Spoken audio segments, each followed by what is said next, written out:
sure. Yeah. Okay.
will come up.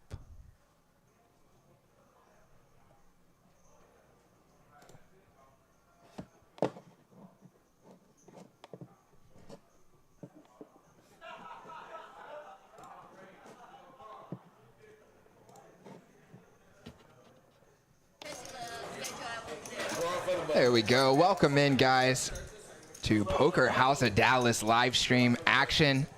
Tonight we are going to have the biggest game in Next Gen Poker live stream history. Is that right? That is right. We're playing a 5-10 game tonight. Huge game for Poker House, huge game for Next Gen. We got an amazing lineup for y'all too. It's going to be a really exciting stream. No doubt, my man. I am Nick Morgan, joined in the booth here by Jello of Next Gen Poker. Let's go. We're excited. We're pumped. Hoping to see some big pots here. We got some fans, some people from around the country actually coming to play with us. We got Kitty Cow, or Kitty Quo, not exactly. Kitty Quo. Yeah. She's playing in it. And then we also got Bronx Bomber, the legend. I'm sure we have some fans of Bronx Bomber in the chat too. So feel free to comment with us in the chat and show your love for anyone who you're rooting for tonight. No doubt, dude. I've already seen a ton of Bronx Bomber chat regs posting up. And we also have something kind of special going on tonight. Is that right? That is right. Bronx Bomber brought in here his very own custom pickleball black ace of spades. That looks sweet. Yeah, it's pretty awesome. You know, pickleball's the new fad right now. Everyone's getting into it. I'm getting into it. I know you're getting into it too. Yeah. And so is Bronx Bomber. And so all you have to do right now is comment in the live stream, Bronx Bomber Pickleball, and you'll immediately be entered to not only win this custom pickleball racket, you'll also win 25% of his winnings tonight. So he's really doing a big raffle for you guys tonight. Holy Excited to come cow. out here. Yeah, 25% of his earnings tonight, guys. We were playing 5-10. That could easily be $1,000 or more. Yeah, just for commenting 4K in the chat. What do they got to say, Jello? Tell them one more time. They just have to say Bronx Bomber Pickleball. That's his new thing. He's getting into pickleball now. He loves poker, but he's getting into this new sport, and he wants to really go off with a bang to start it off. Let's go. All right, guys, and we are going to get over to our table here. Boom, and we're into the action. Let's go. Yao's starting us off right away with an open. Love to see it. Think we're going to see a lot of action from Yao. Who do you think is going to have the highest VPIP tonight at the table?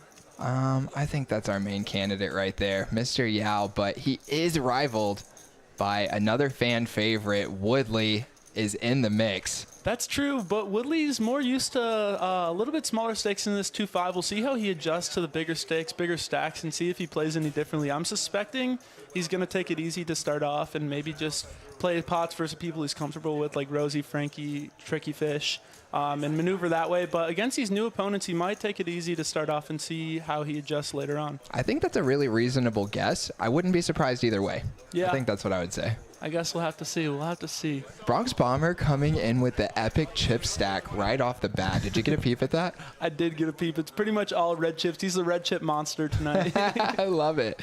And look, we're getting some Bronx Bomber pickleball action in the chat here. Guys, one more time, if you just came in, Bronx Bomber is giving away 25% of his earnings tonight alongside this beautiful pickleball racket that we have here in the booth. We'll flash it here again in a few minutes.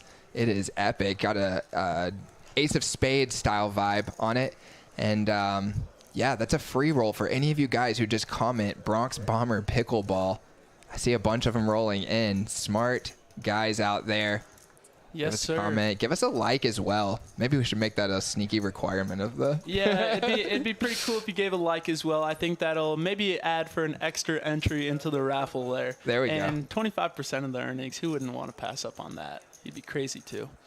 And we're also live streaming this one on TikTok. So if anyone from TikTok is watching right now on the YouTube live stream, make sure to comment that you're from TikTok. We'll be happy to shout you guys out and excited to really see those guys enter the pot. No doubt. And all of those guys on TikTok are eligible for that as well. Yeah. If you're coming through, you can get into this stream, type into the chat, Bronx Bomber Pickleball, and you could be on a free roll to win. I mean, more than $1,000 is very possible, Jella. Pretty sweet, and all it takes is a comment. I mean, that's just so easy. Epic.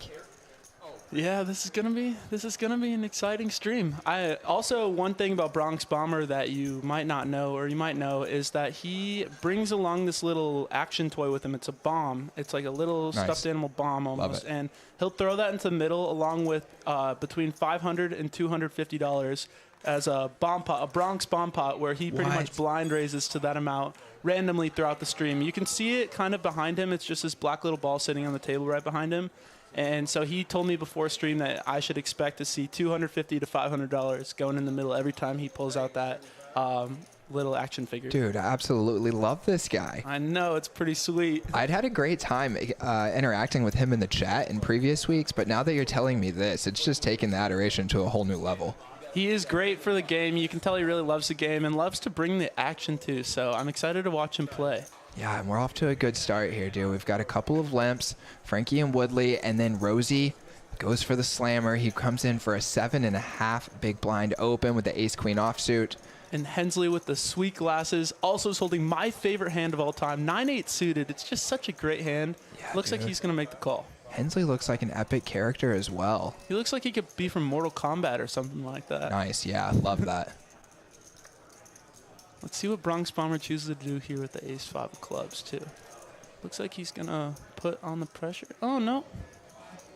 Yeah, he's just going to come in for a call here. Seems reasonable to me. You got a hand that can make the nuts and doesn't mind going multiple ways. Definitely, and he knows Rosie's one of the tighter players, so he knows a 3-bet here might put him in a dangerous situation against him. Absolutely. That is going to allow Frankie and Woodley to come in. Looks like Woodley's thinking of something, but I'm assuming he's just going to make the call. Yeah. Devious intentions. He sees all this dead money out there. For sure. I know he's not thinking about folding, so that means he's either thinking about raising or calling. And as I suspected, he's going to make the call, and we're off to a flop 5 ways.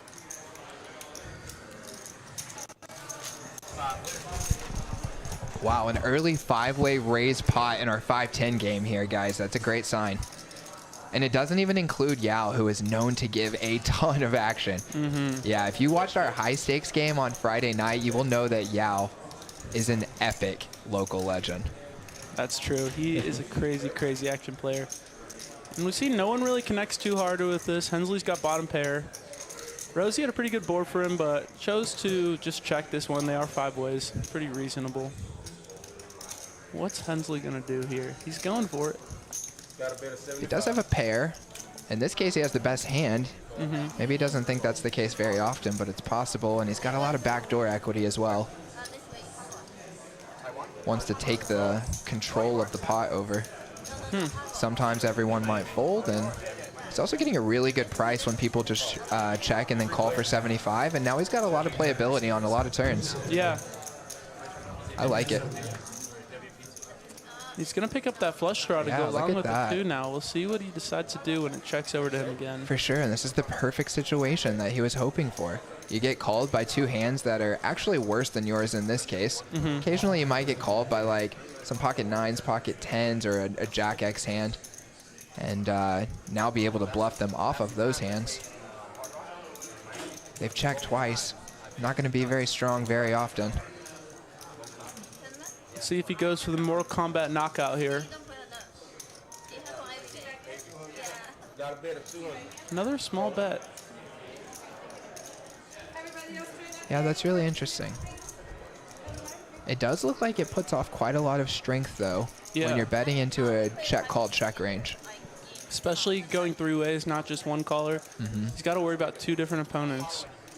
Looks pretty confident. Rose is going to let it go, too. The best hand takes it down. My favorite hand. Always love to see that. Nice hand, Hensley. Nice. Way to start it off. Yeah, very crafty play. He shows the 9 there. I love that. I love that. You see Tricky Fish give him a little nod. And that's someone we haven't talked about yet. A recurring character on our stream, Mr. Tricky Fish.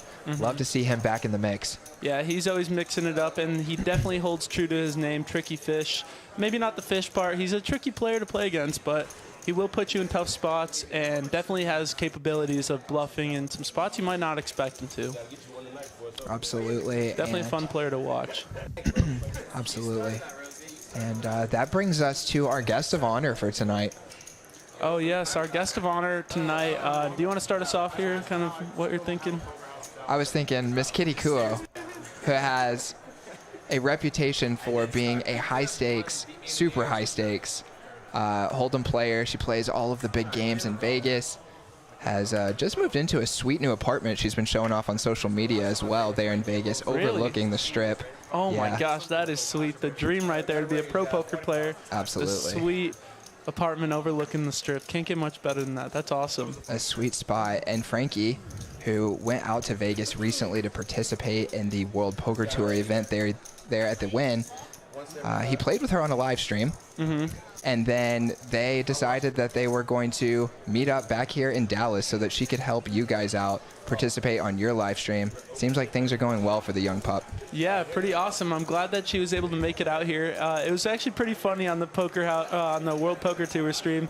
She was flirting with Frankie a little bit there. There was some banter going back and forth on the table, and the great part is they're mic'd up, so you can hear it. And there was one hand where she is pocket queens and Frankie's got tens, and right as she puts them all in, she asks him out on a date, actually, middle of the hand, and I'm just not sure how I would react in those types of scenarios. No doubt, dude. That's epic speech play right there. I know, it is epic speech play. Yeah, and I gotta say, I wouldn't even have mentioned, that they had collaborated like that for her to come here if she hadn't done that publicly. Yeah, she was putting out there that she had a little vibe for him. Yeah, I know. Gotta respect it, honestly. Shooting her shot. No doubt, shooting her shot. That's what you can say right there. And here she is in Dallas.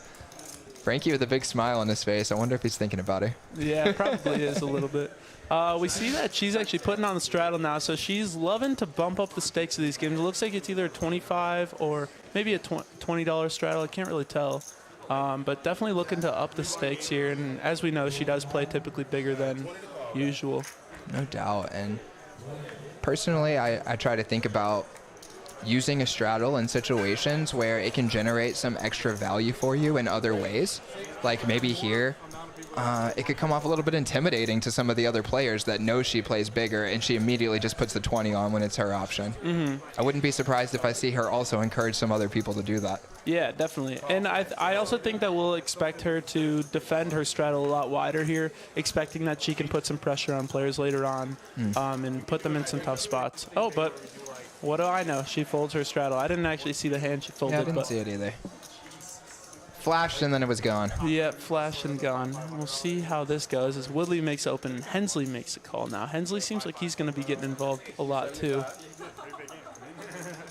Playing the good old Jack-4. No doubt, and he's probably feeling good after taking down that first pot. Does just whiff here and gives it up.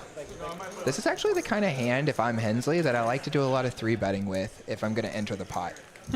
Interesting. Right? Well, it just feels like it plays the best when you're in position and heads up. Yeah, right? If you're going to play a pretty trash hand like the Jack-4, I guess the best way to go about that would be to raise it up, try to isolate them, and have the range where you can have pocket aces, pocket kings, all of those strong hands as well in your range, when Woodley really can't if he just makes a call. For sure. And let's say, like, you might do that with a hand like 6-8 suited, and it feels more natural because it has straightening and flushing possibilities. But a hand like Jack-4, the big card potential starts to add up a little bit once you get it into a heads-up situation. And really the the equity of those two hands versus their range is probably not that much different pre-flop. And actually Jack-High might be doing a little better. Jack-High might be doing a little bit better. That's a good point. Yeah, so if you can achieve the spot that you're going for, if you can get it heads up in position, which is the whole thing, you can't go so often that people start recognizing you're doing it every time. Yeah. So you got to build a game plan for that. But if you can get it, I think you can really get away with a lot. But you do have to notice that Hensley is in arguably one of the toughest seats at the entire table, because directly to his left is Yao. And we know Yao likes to get involved. Oh, here we go. We see the bomb is out on the table. Oh, yeah. Let's go. Looks like $250 are lined up there. So he's doing it 3 times tonight. He's giving the action. Yeah, you were here for that. Says no, it won't count. Sounds like there's going to be 3 bomb pots. Did he have a special name for it? Tell me again. I think it's just a Bronx bomb pot. Bronx bomb pot. Nice. Yeah. Let's go. If you guys have been playing down here in the Texas area, you are very familiar with bomb pots by now. Oh, yeah. They're pretty much doing them on every dealer change at all the card houses. Yeah, sometimes you can even convince your table to do them besides dealer change. Yeah, I'm going to take a little chat pro poll here. Tell us, 1 for do you like the bomb pots, or 2 for you wish they didn't have them? I personally would be all number 1. I love the bomb pots. I think people play pretty crazy in them and have trouble folding strong hands. And like they're forced to enter pots with hands like Queen 4 offsuit that they wouldn't necessarily enter beforehand. And if they flop a queen, it's going to be harder for them to get away. Where Sure. I feel like people are overvaluing their hands in bomb pots and can make a lot of mistakes, and you can capitalize on it. No doubt, no doubt. All right, here we go. First Bronx bomb pot of the night. You see the bomb yeah. action figure out there, and $250 shipped. Let's go, dude. How fun is this? $250 bomb pots. I can't imagine what could generate more action than that. And Woodley looks like he wants to get involved here. He seems intrigued. He just called for $10 with the good old 10-5. Yeah, it looks like he was being crafty there, trying to figure out some way to get involved, because it seems like it was known that the Bronx bomb pot was coming. So maybe he just wanted to limp in, see what happened, and then take a flop if it gets folded around. All right, and take a flop he will. Looks like they're going to go heads up. Wow. And little does he know, it seems like 10 high is in the lead right now. Heads up.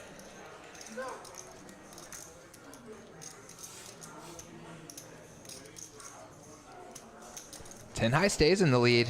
All right, we got a jumper. And he just And ships Woodley it. just ships it. Bronx Bomber flops an open ender here.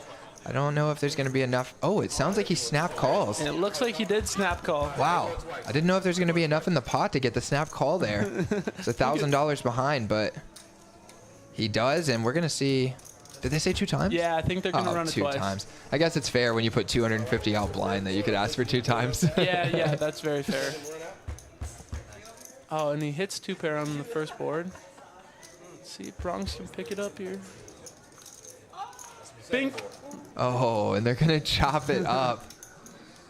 Bronx Bomber survives his first Bronx Bomb pot, as does Woodley. Knock and Rosie seem to be loving life here, seeing the fact yeah, that dude. 10-5 and 9-4 just got it in the middle for a $2,600 pot. Like it was nothing. Yeah, they look pretty ecstatic about that.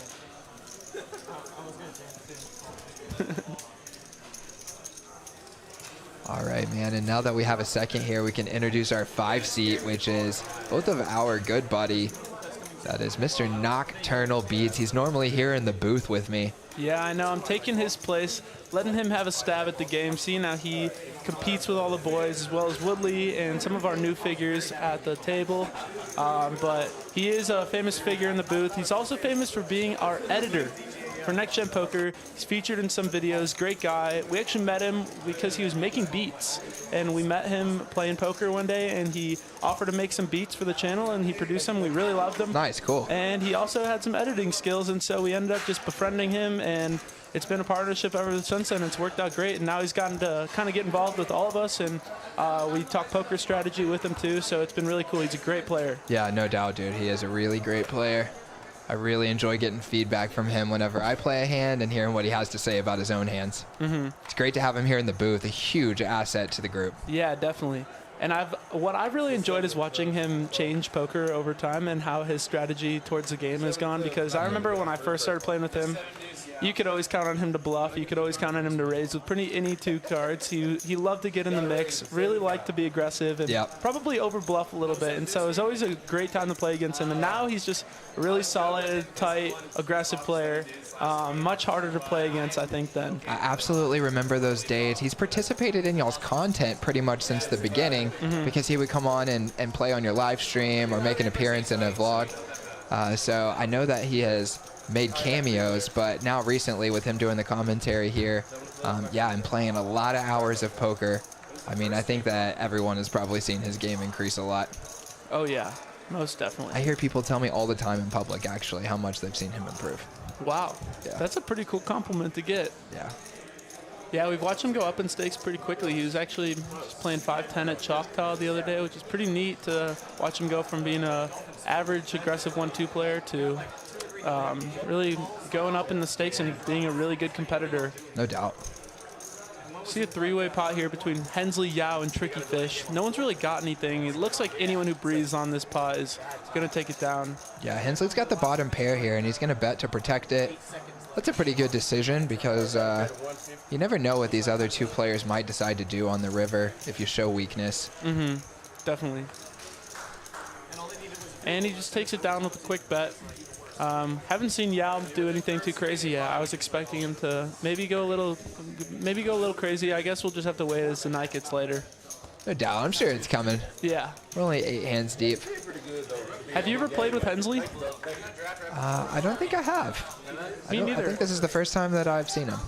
I've seen him play at Poker House at the 2-5, but I never have actually gotten in a mix with him. He just looks like a great character at the table. I wonder if it's more for image or if that's actually how he plays, because he comes off as could be pretty crazy.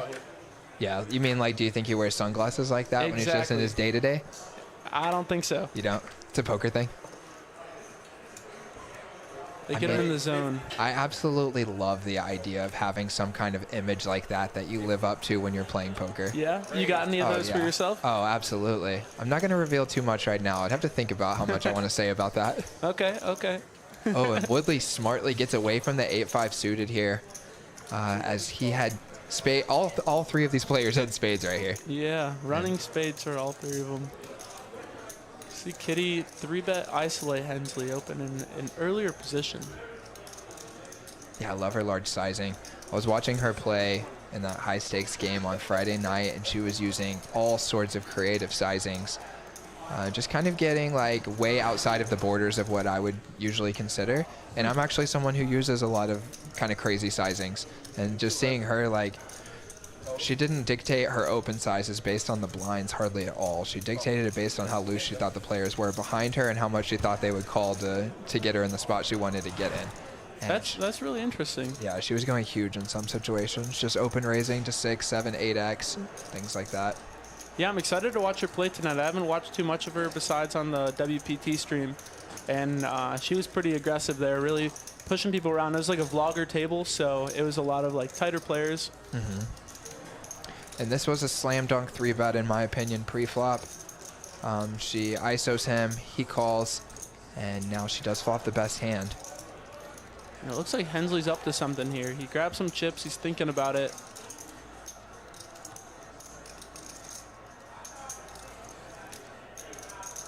Hey, what's up, DFS Brat in the chat? Thanks for joining us. Excited to see you in a bit. Kitty bets, no surprise there. Seems like that was all some sort of Hollywood almost by Hensley, checking his cards, grabbing. Yeah, that was really chips. interesting. I'm kind of surprised that like maybe you only have a couple of times throughout the night where you might use that move and kind of delay things for a while to maybe get a read on your opponent, or you're thinking about bluffing or something. That's kind of an interesting spot that he chose to do that, as he had like no connection to the board whatsoever. Yeah, none at all. So we'll see if he does that more often and see if we can pick up any interesting moves he decides to make from doing that. Yeah. You ever Hollywood or do anything like that when you're playing? I would say the primary time that I Hollywood would be if I've played a hand aggressively, have nothing on the end, and then get bet into, that I want to represent that it's still feasible that I had something. Got it. Yeah. Sometimes I'll Hollywood when I have a pretty strong hand. I think it's the best one, but I'm really not sure, and I don't want to face a big river bet. Yeah. And I'm first to act. Sometimes I'll really think about it for a while, make it look like I'm considering placing a bet out there, and then decide just to check, hoping that they'll either give it up or check a better hand than me, and we can get the showdown for a bit cheaper. Yeah. Earn a little extra showdown equity realization there. Exactly. Yeah, shouldn't think of the right word for that. All right. Yeah, I think that's better. All right, we got another 3-bet pot here. Oh, yeah. Yao from the straddle comes in for that 3-bet. He's got a good hand. Looks like Kitty's going to make the call. We'll see what Woodley does. I'm assuming he'll get in there. Yep. Yeah, looks like Kitty was the original opener here. Woodley called. Hensley called. Yao squeezes. And maybe everyone will end up continuing here. Hensley might feel priced in now. Nope. No. He gets out of the way. I think that's a good decision. I do too. He's getting a little frisky pre-flop with the 10-9 and decided just to let it go, and he is forced to put in more money. Kitty flopping the best of it and overpair with the pocket sixes. You don't really get to see that too often. No doubt. He's got to be feeling relatively good about it. Still a little bit cautious because Yao is betting out again for now $400. Pretty easy call right here for Kitty, I think. She's got that straight draw with her sixes. Yeah, I guess you could consider raising against Yao. Never thinking about folding, though. definitely, definitely. I think against Yao specifically, you might want to do that, but because he is going to put a lot of pressure on you on good turn cards for him. Go for a raise. Oh, yeah. Yeah. But this is a safe card, and Yao's going to give it up, it looks like. He immediately checks it over to her. Yeah, I definitely wouldn't be thinking about calling with the intention of folding on hardly any cards. Mm-hmm. But yeah, I'm with you. I do kind of like raise there, especially got another player behind you. You can represent a ton of strength, drive that other player out of the pot. And the 8 of spades on the river seals the deal for Kitty. Yao immediately goes into check mode. Yeah, he's done with this one. It's I a think horrible board for his hand. Definitely. See what Kitty decides to do. I'm assuming she'll check this one back. Oh, she's grabbing chips.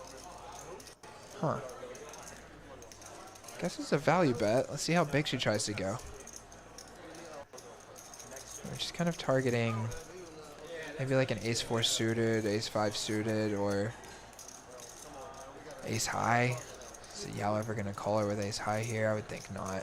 Yeah, probably not. He gives it up pretty quickly. Surprised to see her go for a bet there. It's kind of interesting. I mean, I definitely think there's some worse hands that'll call. And when you're going at a small price, you don't need that many. Yeah, that's true. That is true. That is true. She bet like what, 650 into 675 into however much. Yeah, actually, I think they're on the end. She has to get called more than half the time by a worse hand. That's what it is. Yeah, the pot's not really relevant because she can check and just realize. And I don't think he's ever going to fold a better hand at that sizing. Yeah, I don't think he's folding any sort of pair there. No. So Which I guess makes it, I guess you're targeting a deuce through or 4 or 5. yeah. Just not going to have too many of those. Yeah, he's the 3 better. Yeah. And he's also very aggressive and might take a different barreling line post flop with those hands. Exactly. So they get reduced from that too. Woo, Rosie with the ladies. Looking good. Always looks good to look down and see 2 queens on the button. We know Hensley's going to get in there. Wow, Yao's playing tight. Ace-9 offsuit getting out of the way. All right, let's see how this flop comes out between Hensley and Rosie.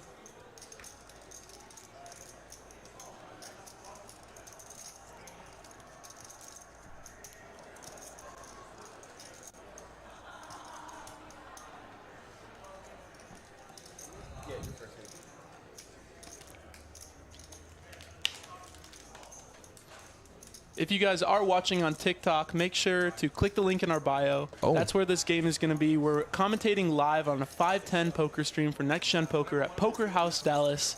Hop in the live stream chat and let us know that you're here from TikTok, and we'll be sure to shout you guys out. So hop over there. Link is in our bio. We've got a lead here from Hensley. Interesting line here. Just calls in the small blind. Seems like a pretty safe just call for Rosie. Not too many bad turn cards for him. I'm with you. I think this is a slam dunk call. And that's probably a card Hensley's going to keep betting on. I would think so. I would think that was part of the plan when he started. God, I love those glasses. Those are awesome. Yeah, he looks like he's futuristic. Yeah. Spaceman. Yeah. Yeah, he's coming for sure. How much is it going to be? He really thinks about his bet sizing, and looks like he kind of changes his mind a few times throughout the bet. Yeah. There he Man, goes, grabbing some more chips. Yeah, if he goes huge, it's going to make Rosie feel pretty nervous here. Hensley definitely has some Jack X hands, and it would take like a lot of creativity for him to have many natural bluffs on this board. Definitely. This is one of them. I do think that Rosie's not going to be sold by a bet here and probably just have to call down flop, turn and river because he's got one of the best hands he'll ever have in this scenario besides a jack. Yeah. And, I don't really know how often someone that flops trips is just going to lead out in a pot because they might want to play that tricky. A lot of people just have a tendency to check immediately, especially when they make strong hands like trips on such a dry board. And then fire out for such a big bet. You don't really expect him to have a jack here all too often. I think Rosie's just going to proceed with a call and then another call on the river. Yeah. Definitely feels like the natural line. Hey, we've got Hayden in the chat saying, what up, Jack and Nick? Yes, Very let's go. savage stream tonight. Loving the lineup. Oh, no. Worst case scenario comes in as Hensley starts this plan on the flop with backdoor dreams. They come in right here on the river as he makes the nut flush. Wow, this puts Rosie in a really tough spot. Yeah, it is a overcard to his queens, which might help him get away from it. Mm-hmm. He takes a sip of water. How epic before you place a big bet. You just stop, take a pause of water. Yeah.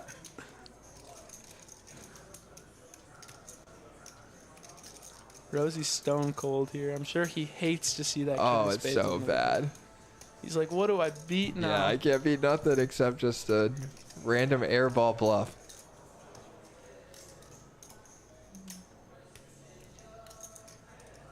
You know what? It might be interesting if he's just going to pick a size that he feels like Rosie's going to have to pay him off with a lot of his hands.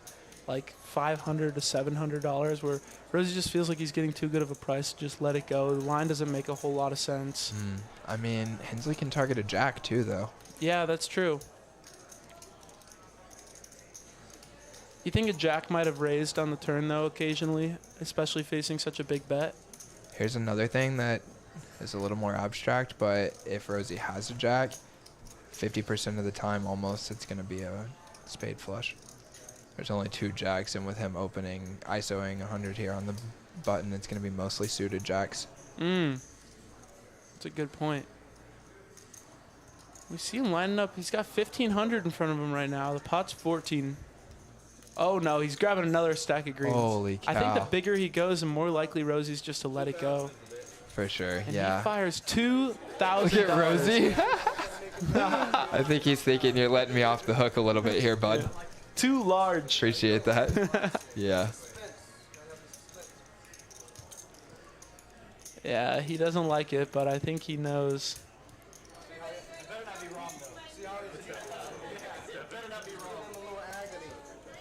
I wonder if Hensley incorporates any speech play. I'd love to hear what he's saying. Can bump it up a little bit here. Yeah, that's way. I need 200 more. Yeah. Okay.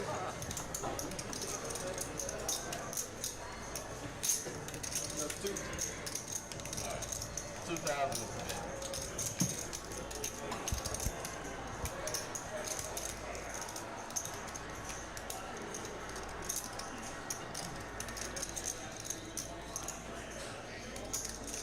Shaking his head, disgusted by this bet size. Wow, this is so tough. Do we know much about Hensley? Does Rosie know much about Hensley?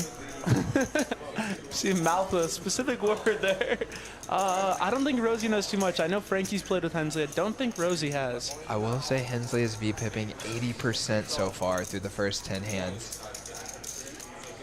Wondering how much Rosie's been paying attention to that. Does he think Hensley might just do something spewy? Does he also think Hensley is not really representing a jack as much anymore and is more representing a spade flush or pocket threes, maybe king jack? Yeah, I think he's repping at least a flush here. Yeah. It's hard to put people on that, especially when it backdoors. It would be a lot easier if there were 2 spades on the flop and the river's a spade and he bets huge, but Definitely. because he let out on the flop, it's just harder to put him on 2 spades. No doubt. Good Rosie makes a fold. great fold right there.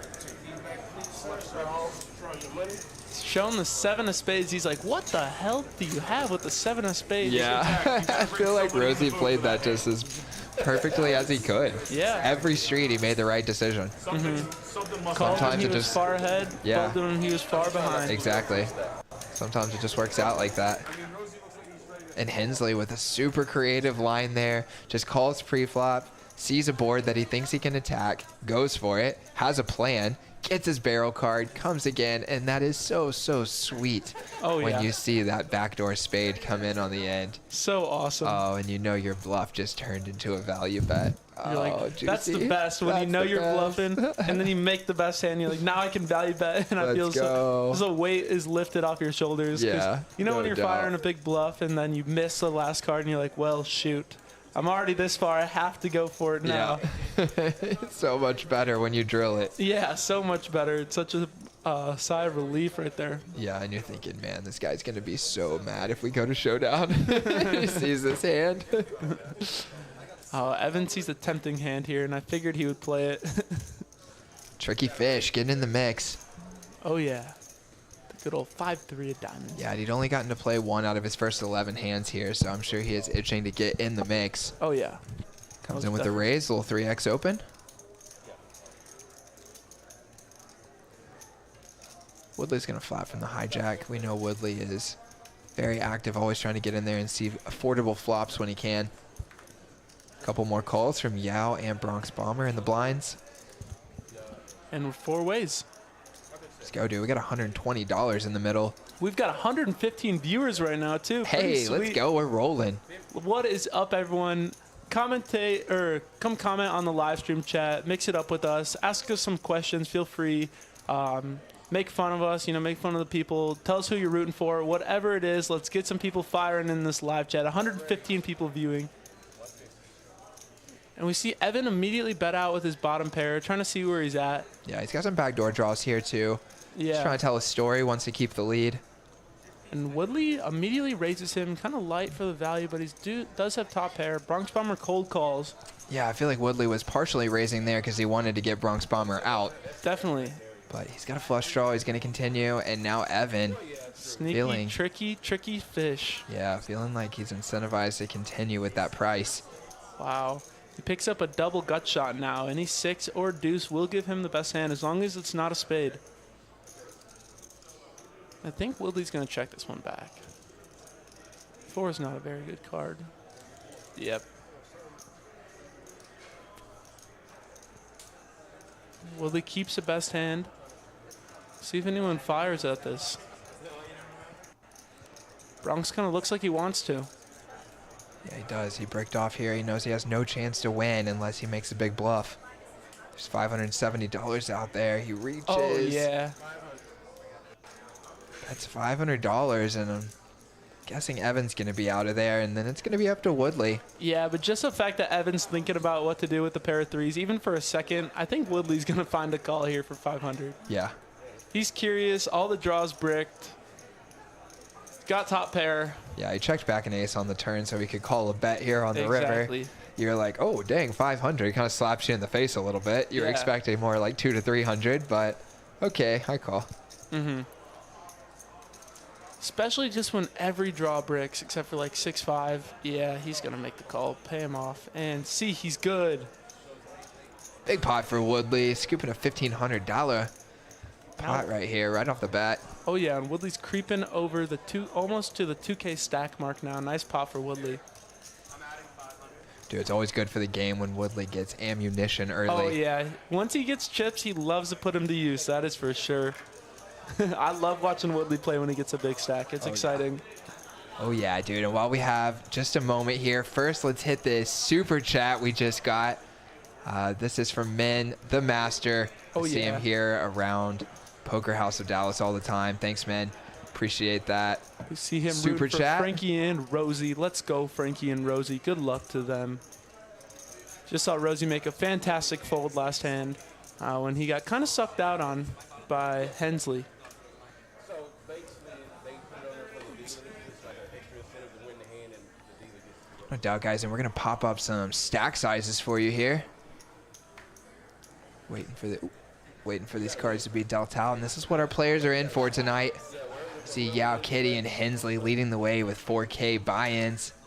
The other guys there with a respectable $2,000 and $3,000 buy-ins. So we're going to see some big pots tonight. Oh, yeah. Oh, yeah. This is Savage Sunday, your weekly next-gen poker. And Rosie live wakes stream. up with the ladies yet again. He's getting Let's hit go, with the dude. deck. Hopefully he can redeem himself this time. We know Woodley likes to get involved with him, so see what happens after Rosie 3 bets. Oh, and we know Yao's getting involved with the king 10. He hasn't gotten too many cards to play just yet. He's probably getting anxious. Yeah, he snap calls. He snaps in there. And now Frankie has pocket threes. I expect him to cold call as well. No, he's going to let it go. Woodley gets out of the way, too. I guess that kind of makes sense with another player in the middle. There, just heads up, he might want to call and see if he can navigate against Rosie. It does open Woodley for a sweet squeeze spot, but he's going to be squeezing with Rosie as the initial 3-better, so I could see him completing just about everything. This is an interesting spot for Rosie. It's not a great board for him. He doesn't have a spade, but it looks like he's going to go for a bet here. 175, and Yao just gives it up with the 10 of spades. 2 overcards. Yeah, that's interesting. I thought he might peel once, but afraid he's drawing dead. Yeah, definitely. And happy to see Rosie take down a pot here. Get some money back from the last queen's hand he had. No doubt. Yeah, if Rosie has a hand like 2 queens with a spade there, then Yao is almost dead. Yeah, that's true. Drawing pretty much to a king. Yeah, 2 kings because the spade would. Oh, true. Yeah, drawing to 2 outs. Oh. Guys, we have something epic going on tonight. Bronx Bomber has come in with an offer for you guys. If you will pop in the chat and just say Bronx Bomber Pickleball, he is going to be giving away this sweet pickleball racket that we have here in the booth. In between the next hand, I'll actually pop the camera on and show you guys this very cool pickleball racket. It's got a spade on it, poker themed racket, and he is also on top of that. Probably should even lead with this, although it's pickleball oriented, so we'll lead with the paddle. But he is giving away 25% of his winnings tonight as a total free roll. How sweet is that? In a 5-10 game. Yeah, 5-10 game. Normally in like a 2-5 or 1-2, that'd be great. But in a 5-10 game, Bronx Bomber has the potential to make $2,000 to $10,000, even $20,000 tonight. Possible. 25% of that giving away to the live chat. Only 112 people in this chat are all eligible for it right now. All you have to do is just comment on the live stream, Bronx Bomber Pickleball. There we go, Lori. Lori gets it. Lori's getting the mix. She might make Total free roll, guys. Just get in the chat. Click the like button for us as well. Want to see that number get up there. We've got 112 of you guys. Helps us out so much when you click that like button. Helps promote the stream on YouTube. Yeah. Bronx Bomber shows the love. You know it, Santos. No doubt. Yeah, what an offer. I cannot even believe that. I know. I was shocked, too, when he handed me this pickleball racket. It's pretty sweet. If you guys have been getting into pickleball in the chat, let us know. Let's pull it up. This racket is pretty sweet. I got to admit, I would love to win this myself. There we go. Boom. Oh, no, sorry. Transition. There we go. Check this thing out. Check it out. It's a black spade poker-themed pickleball racket. Pretty sweet, lightweight, you know, looks good. No doubt. Bang, That goes bang. for you guys over there that are watching on TikTok.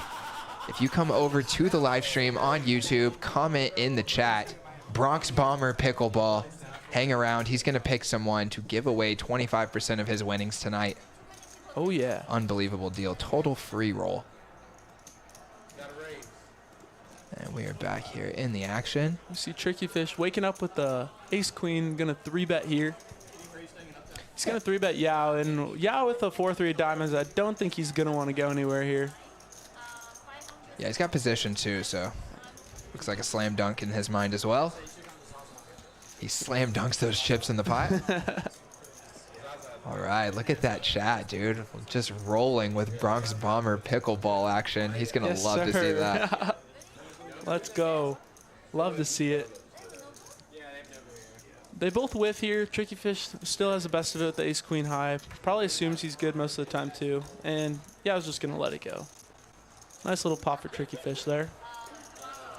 Yeah, dude, I don't know. I love pickleball. It's been really getting in the mix. There's this one park right by my house. It's got about 6 courts at it, and it is packed all the time. Every time I drive by it, there's probably 50 to 100 people there. One time I went there to try to play with some of my friends. It was over an hour wait just to get on the court, and I left. I couldn't wait an hour to play a pickleball game, but And that's just for one game? Just for one game. You Oh get to my play one gosh. game, and then you have to get off the court and get back in line. It's the Wow. craziest thing. Is it like winner stays or just There's two one- totally new players? There was one court called the Challenge Court. Gotcha. And that's the one where winner stays. And that one's got a shorter line, but the people that are playing on that one were ridiculous. They looked like pro tennis players out there. Gotcha. Slamming it, just backhanding. I can't do the backhand. What are they playing to? Probably 11, I believe so. Yeah, Yeah, but the games last a while because you can only score on the serves, you know, so no doubt. really good players, it'll last a while watching them play.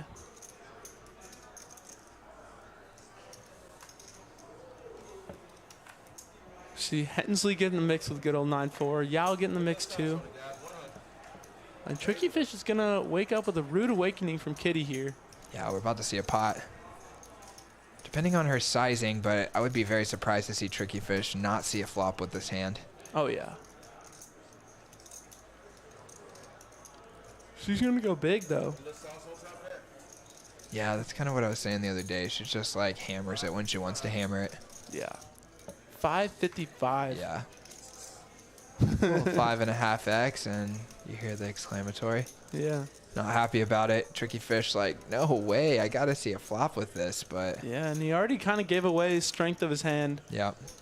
Yeah, And I'd be he surprised reacts to like see him that. continue after that. Yeah. We've actually talked about this on some previous episodes, and I've been thinking about it a lot in terms of how to implement it into like a speech play oriented game plan, which would be you've never seen someone make that sort of move of like giving away that they don't like their hand and then come back and raise without just feeling instinctively like for sure they've got the goods. Oh, yeah, definitely. Right? Like you never see that as a bluff. Well, you know when it's a last card comes out and it's someone places a bet and you're pretty much deciding whether to call or fold. Uh-huh. You kind of give up your stoicism where you're sitting there very calm and Exactly. proper, but then once that last bet comes out, you can kind of let your guard down and you're like, I know that I'm either going to call or fold. So you're Yeah. kind of mimicking, maybe doing some table talk, whatever, like rubbing your head, like Exactly. like, oh no, what do you have? Like kind of talking through the hand out loud even. You know, what if you kind of started using that? That's like, exactly what I'm talking because about. I do that all the time when I know that I'm just between a call and a fold. Is I'll kind of let my guard down and talk it out and kind of think through it, and then just put in a slam dunk raise right after that. That'd be pretty interesting. Yeah, how would people respond? I mean, the first time, it's like, especially if you do it in kind of an obvious way where it's like, wait, I know that you know you gave away the strength of your hand. Yeah. So are you reversing me? Or like, I have no idea how they'd respond to it. I would be a little bit afraid to do that as a bluff, though. But they just think you have the goods. Right, exactly. It also just kind of depends on how much you push the gas on like giving off the fake tell, quote unquote. Definitely, definitely. So we have Bronx Bomber open it up there with Jack 10 off. He gets called by Tricky Fish on the cutoff, and Kitty with a sweet squeeze spot. She comes in for her second 3-bet in a row. She just 3-bet Tricky Fish on the previous hand, and now he gets squeezed by her on her button. Always That's got to be frustrating. aggravating. Yeah. Always frustrating when you're picking on really playable hands. Like that hand, he had ace-6 suited. Last hand, king-queen suited. And neither of them he gets to see a flop just from pure aggression from Kitty. Yeah, dude.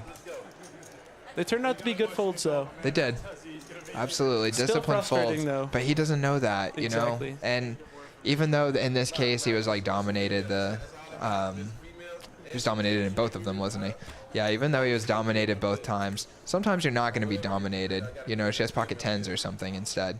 Yeah. Like when you have, like either hand actually, they both have equity against pocket 10s. King Queen obviously has a lot, right? And then you fold and you're aggravated about it. Yeah, even though her hand does well against you, it's like setting you up for a future spot where you might give yourself like, maybe you get frustrated and want to get in there a little too much yourself, or maybe you don't give her enough credit because she's come at you 2 or 3 times in a row with large sizings, and then next time you just take the bait. Oh, yeah. She's got the goods. Yeah, exactly. And this will be an interesting spot here. We see Hensley open, get a call from Kitty. Now Woodley comes in for the 3-bet in the small blind. Same hand as Hensley, so it looks like we're going to get to see them battle it out. Kitty's going to call, getting a good price, in position. And 3 ace-high hands off to a flop. Yeah, expecting them all not to connect. It's a limp cold call from Hensley here, huh? No, Hensley opened under the gun to Oh, 50. it's a raise. Okay, gotcha. And Kitty And calls. Kitty flatted. All right. Yeah, and then now Woodley's going. He 3-bet. Gotcha, and that shows Kitty's being really positionally aware here that she didn't try and 3-bet herself pre-flop. Just paying attention to Hensley opening from the earliest position on the table. Does get her punished this time, though, as Woodley then has the option to squeeze. If she had a 3-bet, she'd probably be taking this flop in position and now c-betting and taking it down. Instead, it's going to be Woodley stabbing and her having to think about if she wants to float. I think we might see her actually consider turning this hand into a bluff here to get better ace highs to fold or float and then maybe try to take it down later on. So there are a lot of pretty good turn cards for her and a lot that can favor her here, just like the 5 of diamonds. Yeah, and this board is just way better for her range as being the double caller as opposed to Woodley's squeeze range. I'm quite certain if Woodley didn't have the ace of hearts, he probably would have just given up on the flop. Oh, totally. And I think he might be inclined to give it up here. We'll see what he wants to do. Yep, and he does. And I think that's going to give Kitty some rope here. No doubt. Kitty with another great play. 3 in a row. Oh, yeah. She's a tough player to play against. She's going to put the pedal on the gas. How do you say it? Foot on the gas. There we go. The pedal on the floor. Oh, yeah. Woodley doesn't like it, but what can you do? Fold 84% equity. That's what you're going to do. And that's the power of position right there, dude. Yeah. And it's the power of suited cards, too. If she has ace-9 offsuit here on the flop, this hand's not nearly as strong as having a backdoor flush draw. Definitely. Even though you don't hit that flush very often, it just gives you so many more options to continue because you are going to hit the backdoor flush draw 20% of the time. Oh, yeah. You're going to hit the backdoor flush at 20%? I'm saying you're going to get a backdoor turn card. Oh, where you're true. you're going to have 20% of the time when you turn a spade, or a little bit more than that, actually. It just gives you more opportunities to attack. Text Buckeye making fun of me. Put the pedal on the gas. You know what I meant. you know what I meant, man. Come on, cut me some slack. First time in the booth. I'm trying to get the hang of it. Kitty scoops in another pot. Woodley lets it go. And she is just running over the table right now. 3 hands in a row, playing really well. No Waking doubt. up with hands, though, too. No doubt. Now give Woodley some credit for thinking about it there. Looks like he was suspicious, but your hand's just not very good. And you having the ace of hearts now that you've bricked that backdoor flush draw, like now it's kind of a liability because if you're going to call down, you're sort of hoping she maybe has like a lower ace high flush draw that she's turning into a bluff after floating. Yeah, definitely. And honestly, the 5 and the 6 are probably just...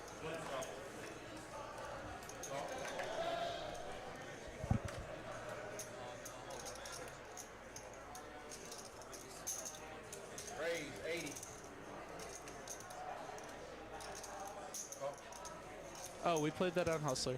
Yeah. Cool.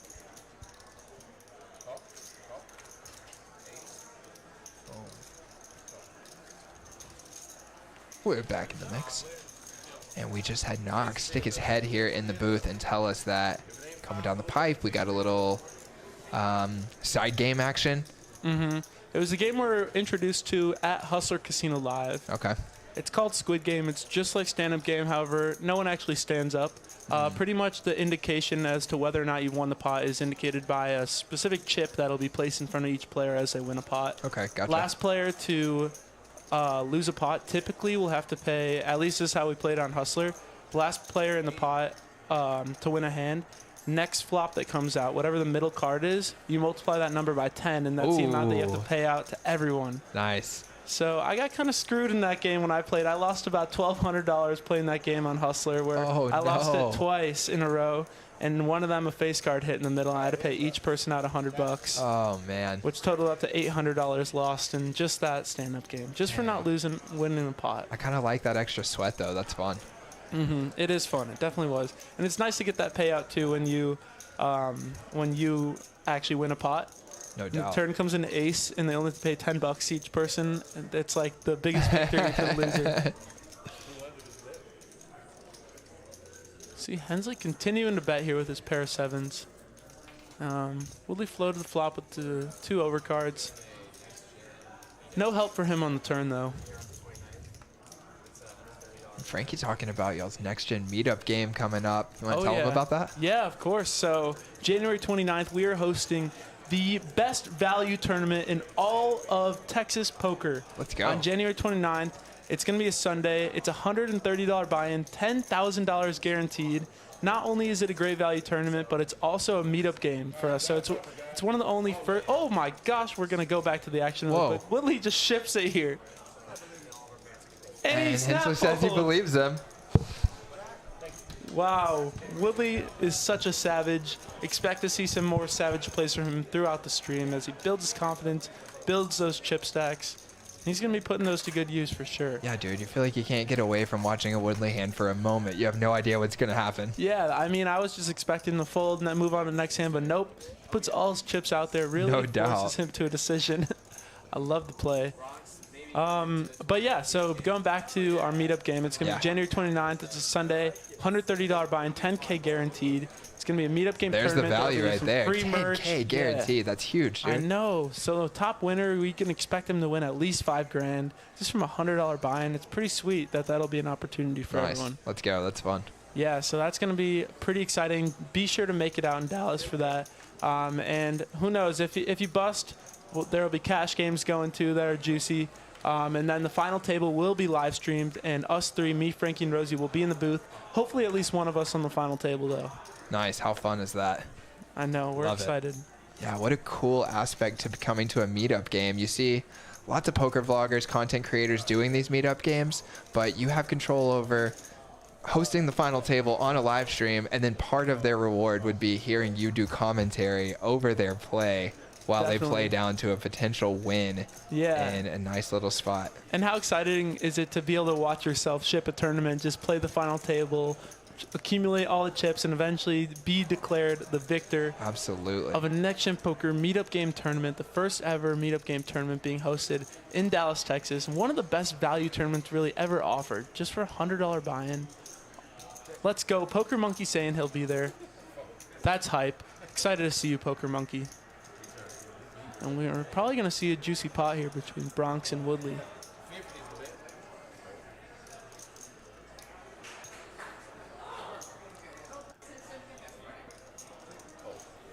Tex making note that there's not many tourney meetup games. Exactly. Great point. Yes, we're super excited for it. Definitely something new that we're happy to experiment with. And maybe we'll be doing some more tournaments in the future at Poker House. Experimenting with the smaller buy-in ones, seeing how people react to that as well. I think that's going to get a lot of entrants and therefore make the value for the highest placed people in the tournament really great. Like the ability to turn $100 into $5,000 in one night is pretty freaking sweet. No doubt, dude. I have ambition to see you guys host a full tournament series with several events and some pretty sweet looking trophies that say Next Gen Poker, the logo. Oh yes, I love that idea, Nick. That is a great idea. Definitely will get into those in the future. Might even have to get Poker House in on a little Hall of Fame, Wall of Fame for champions. Oh yeah. Always fun to see a banner go up with your face on it. That would be sweet. We see here Bronx putting Woodley to the test. Another $500 bet. Woodley did pick off a bluff of his last hand, or last time they played against each other. And now Woodley's in a tough spot here with top pair. He blocks the nuts, but he's pretty much just bluff catching here at this point. I don't think Bronx is going to go for value with anything worse than King Jack here. Yeah, I'm with you.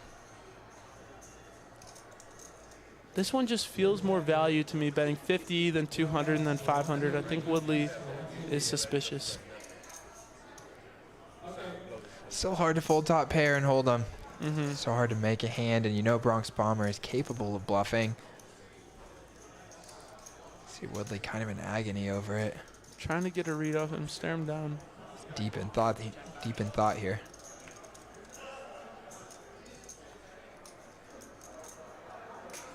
It's just hard to be bluffing on that board, betting out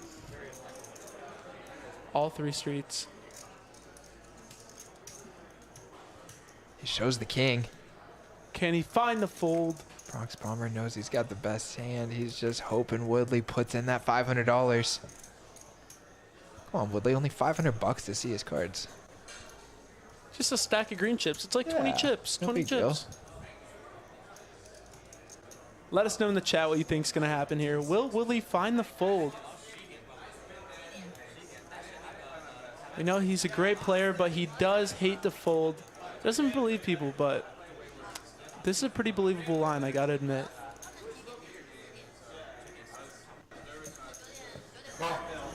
He calls. No good. Ah, Woodley, dang. Tough one right there. That's a big pot. Disappointed in himself, you can see it there. Yeah. He almost found it too. It looked like he was really just on the edge of folding there. No doubt. Would have been a great fold. You want to pop up the VPIP real quick? Yeah, see let's how do it, people are dude. playing? Yeah, perfect. We just crossed through hand number 20, so. All right, through perfect 20 time for hands, it. we see Hensley at the top of the leaderboard playing 80% of hands. That means every 4 out of 5 hands, Hensley is getting in the mix. Very impressive. Yao's next, and then we see Frankie, Rosie, Knock towards the bottom. Frankie's and Knock just have been pretty freaking card dead. They haven't really gotten a chance to get involved. They've played 1 out of 20 hands so far. But me and you both are wrong so far, as we both predicted Yao to have the highest VPIP, and Hensley's beating him by 20%. Yeah, Hensley's really putting his money where his mouth is. Those glasses really showcasing that he's not afraid to get in there. Oh yeah, I love the glasses. They're so epic. Dude, that is hard to do, play 80% VPIP. I mean, some of the time you're in the blind and then it limps around to you and you check too, and you don't get VPIP for that. You just got to min click it. VPIP raise. Just so you can keep it in. Keep it going. 100%. That's what I would say to my table every time what? Oh, I thought he was about to push those chips in the middle. Oh, he is pushing those in the middle. He bets the majority of his stack. It's not the majority of the value of his stack, but the majority of the chips. What is that, like $1,000? Yeah, and he's got that queen 6 suited. He's just feeling it, just making a play. This was open and 3-bet. Maybe he's exploiting Woodley's small sizing here. Obviously, pretty risky to just 4-bet up to $1,000, but He calls it free money when he puts it in the middle. is that what he said? Yeah. Free money. Does Woodley believe him? Woodley honestly might just get it in here with the ace high. Yeah, it seems like Yao just decided that he wanted to put pressure on Woodley for his whole stack. Didn't mind flipping for the 1,000. I don't know how much Woodley watches the streams back, but if he had watched Yao play before, he might actually be inclined to put the chips in the middle here. But because he hasn't played much with him, I think he might just wait and pick a better spot. He says he made a bad fold last time. I think he's going to let it go. Gonna make a bad fold again. Oh, no, Woodley. Oh, after just making a bad call. Oh, that's pain. Show us 6, yeah. Show us 6. Oh, you know Yao's gonna show him.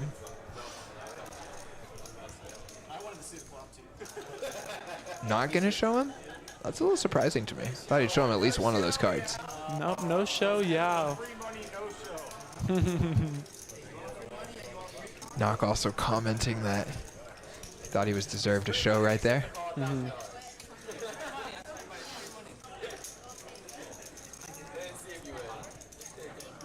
See Knock with that minus EV hoodie right there. It's an interesting thing to embrace. Oh, yeah, trying to give off a little bit of a gambly aspect. Sure, yeah. I think that's a Ryan DePaulo hoodie, actually. Oh, really? I didn't even know that. Yeah, shout out It's a to pretty Ryan. cool shirt. Yeah, it's a cool shirt. It's a interesting. I don't know that I would want to put on my brand minus EV. I think It's his an whole interesting brand way is to just go, like but- degenerate gambling. Yeah, like he sure. knows It's fun. that It's fun. video poker and those types of games, slot machines, whatever, are minus EV, but he still loves them, embraces the degeneracy. So. Yeah, no doubt. No doubt. It's fun to watch for sure. Yeah, and I think he also does a really great job of kind of giving off that image when he plays, but in reality, he's a tournament crusher. He's really great at tournaments, pretty tight player too. But because he has this degenerate gambling channel and brand, it gives off that he's more of like a weak gambly opponent in these tournament buy-ins. Might get him some more action, actually. How much respect would you have for him if you came to find out that he had pre-planned the entire channel only for Poker Image? Oh, mad respect. Mad respect. That would be pretty epic, especially because he's crushed it too. He has a huge following, gets a lot of views, very well known in the poker community too. Yeah. I think it's in play. I think it's possible. No, I do too. I do think he loves to gamble, but I think he picks and chooses his spots on when to gamble. Yeah, sure. And then you just think about the EV that you're giving away in the gambling in terms of helping to increase your poker hourly and long-term results. Frankie's got a gut shot here and one overcard. Yeah, he's up against kind of a crappy hand. You don't want Kitty to have the dominating draw. Oh, yeah. Oh, it seems like they're talking about it right now. Yeah, here we go. Stand-up game without standing up, so it's called the Squid game. Yeah, they call Squid game. Yeah, they call Squid game. Let's play Squid Game. Let me explain. Yeah, explain. Okay, so we all have to win a hand, and if you're the last person to win a hand, you owe everyone at the table a certain amount of money that we need to decide on. So once you win a hand, you'll get a chip from the dealer, the king, and then you're clear. And if you're the last one without a chip, you have to pay everyone X amount of dollars. So Okay, so if a middle card is 10, middle card is 10, you need to pay 10 big ones to everyone. How much? 10 big ones. If the middle card, if a which middle would card is be 10. $50 to everyone. $100. I want $100 to everybody. Kidding, that might be a little crazy. Okay, fine. Three big blinds times a meal card. Okay, so fine. The most it'd be. How much would the most would be? It would be, if it's 3, it would be 30 times 8 to 2. I'll do $40 to everybody. Max punishment's $240. Total. Give me water. We'll cap it at 50. No, she won. Yeah, so it'd be 30 per person. Yeah. 9 people or 8 people. It's not you. 240 would be the max total punishment. Yep, that seems fair. Okay, start next hand. Okay? Yep, start next time while I'm on the button. Raise 35. Next hand? Poor Lily.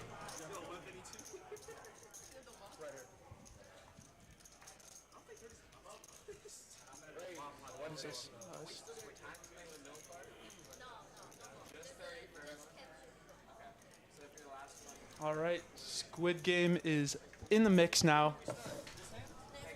And Rosie immediately comes in for the 3-bet isolation of Woodley, opening in the +2.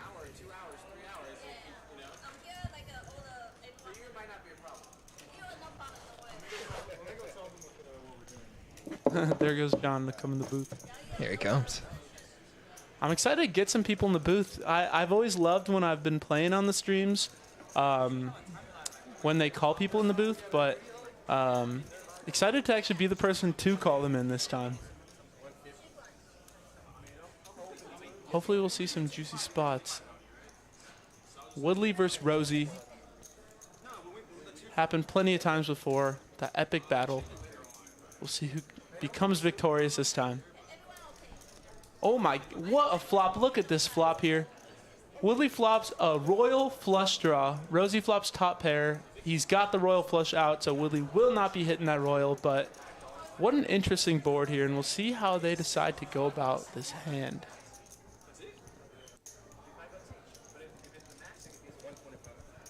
Rosie starts off with a small bet. Woodley just ships it. Putting Rosie in a miserable spot. She knows Rosie can, he can have ace-4, pocket fours, queen-4 even for that, but he has one of the best hands he'll have here with the ace-jack. What an interesting spot. No doubt. I'm not really surprised to see Woodley go for the rip just based on his stack size there. Mm-hmm. He knows he wants to see both of those cards. Oh, yeah. And he knows Rosie's very capable of making big folds. So if he can get him to fold an ace, that's a huge victory. If he can get him to fold a queen, though, but he doesn't. He calls. And you know they're going to run it once for the content. For the content. King on the turn. Oh, and Rosie rivers the straight. Wow, and Woodley thinking, how do I not get that pot? I just flopped the world, turn a pair, got River two pair. Yeah. Oh, dang. Not fair. Poker is not fair, guys. Don't come in expecting it to be. Oh, definitely not. We got 156 viewers in right now. Let's go. Is that some of the top viewership we've had? That is the highest I've ever seen it for a cash game. Let's go. Yeah, at the big tournament that we had, the final table, where Mr. Eddie won $50,000. We were up over 200 a few times, but Sweet. This is the highest that I've seen it in any cash game. Let's go. We're at 162 now. Make Let's sure to go, like and guys. share this stream. If we can get up to 200, that would be huge for Poker House. We'd love to see it. Always happy to keep increasing the production quality of these videos too. They're only going to keep getting better as more viewers come in. Yeah, guys, and for those of you that just joined us, we have an epic promo going on right now. We've got Bronx Bomber in the mix. He showed up with his pickleball racket. He has just gotten into it, and he's doing a little promo that if you will write Bronx Bomber Pickleball in the chat, he is going to free roll you, pick someone to give 25% of his earnings from tonight to you just as a free roll. Wow, that is incredible. And then he is also giving away this beautiful racket that we have here in the booth. It's got a spade on it, poker themed pickleball racket. Looks like it's extremely high quality. Beautiful case. Oh yeah. Love Beautiful. the case. And all you have to do to join this raffle is literally comment, just like Laura's doing right now, Bronx Bomber Pickleball in the chat. Let him know your support. He's getting into pickleball, wants to go deeper into the realm, become better at the sport, and he's really getting in the mix for it. And so just comment Bronx Bomber Pickleball. You'll be entered into that raffle. 25% of his winnings could be a huge amount, as well as this racket. You definitely don't want to miss this. Dude, Lori hitting us with the ping pong emoji. That's a little extra effort right there. Oh, I feel like yeah. that might be worth some bonus points. Yeah, probably. And the bomb emoji as well, back to back. Digging that. I'm sure Bronx Bomber will be as well when he sees how many of you guys are replying. Oh, yeah. Got Daniel View out there. He's commenting the ping pong emoji, too. Santos hitting us with the fire. Love it. More ping pong emojis. Oh, yeah. They need a pickleball emoji. It's about time. Yeah, dude. They need to get it. It'll look just like the ping pong emoji, though, pretty sure. A little bit bigger of a ball, I guess. Bigger ball. And it's got holes in it. Rosie's got a lot of spades in his hand for this Omaha Yes, ball. it does. And there's still somehow two spades come out on the flop. So it's the only one with a flush draw. Frankie's got almost a full wrap. Yeah, we're just doing a little flip here, guys. Just a little gambling with our gambling. If you enjoy watching it, then click the thumbs up button. Got 155 viewers. We are floating over the 150 mark for quite a while now. Oh, yeah. Pretty sweet. Appreciate you having us for your Sunday night entertainment. You could be watching football, but you are here with us watching poker, and we love it. And for those in the chat, I see Scalawags Co. asking why Jello isn't playing. I decided to give Knock a turn. He normally commentates, but I wanted to get in the booth this time. We're doing a little TikTok stream, too, trying to promote this viewership of the Poker House Live videos. So I just wanted to get in the booth for this time, hang out with my homie Nick, and watch some great action. I'll definitely be on it next week. So we had some special guests, too, Kitty as well as Bronx Bomber. Wanted to make sure everyone had a seat. And always excited to be in the booth commentating, too. While you guys are here, ask us some questions. Chop it up with us in the chat. And let us know if you guys have any questions. Comment who you're rooting for tonight. I know Bronx Bomber has a lot of fans in the chat. Anyone that's a fan of Kitty or rooting for Knock, want to see him punish the Next Gen boys, getting some Next Gen on Next Gen violence. Let us know what you guys are rooting for.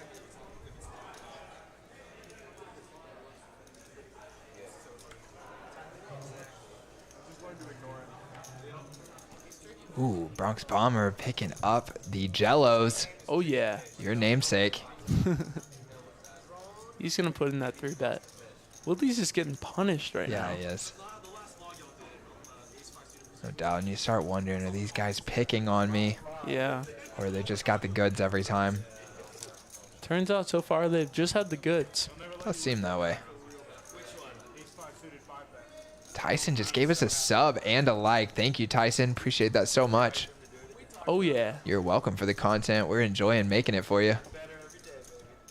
Woodley flops the best of it. It's going to go check.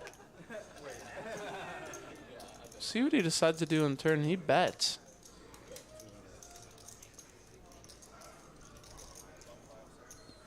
Bronx might not want to give this up just yet. Yeah, and our chat can sweat this one hard because every pot that Bronx Bomber is in could affect that giveaway. Uh-oh. 25% of your guys' winnings just went out the door. One of you just lost 50 bucks.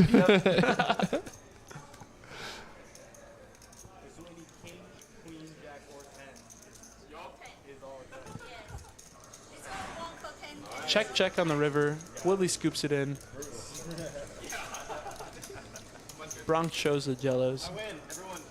$50. No. That's a huge prize right there. You know how much that is worth? How much can I sell this thing? I'll buy it for $10. I'm not gonna sell it. I'll sell it for.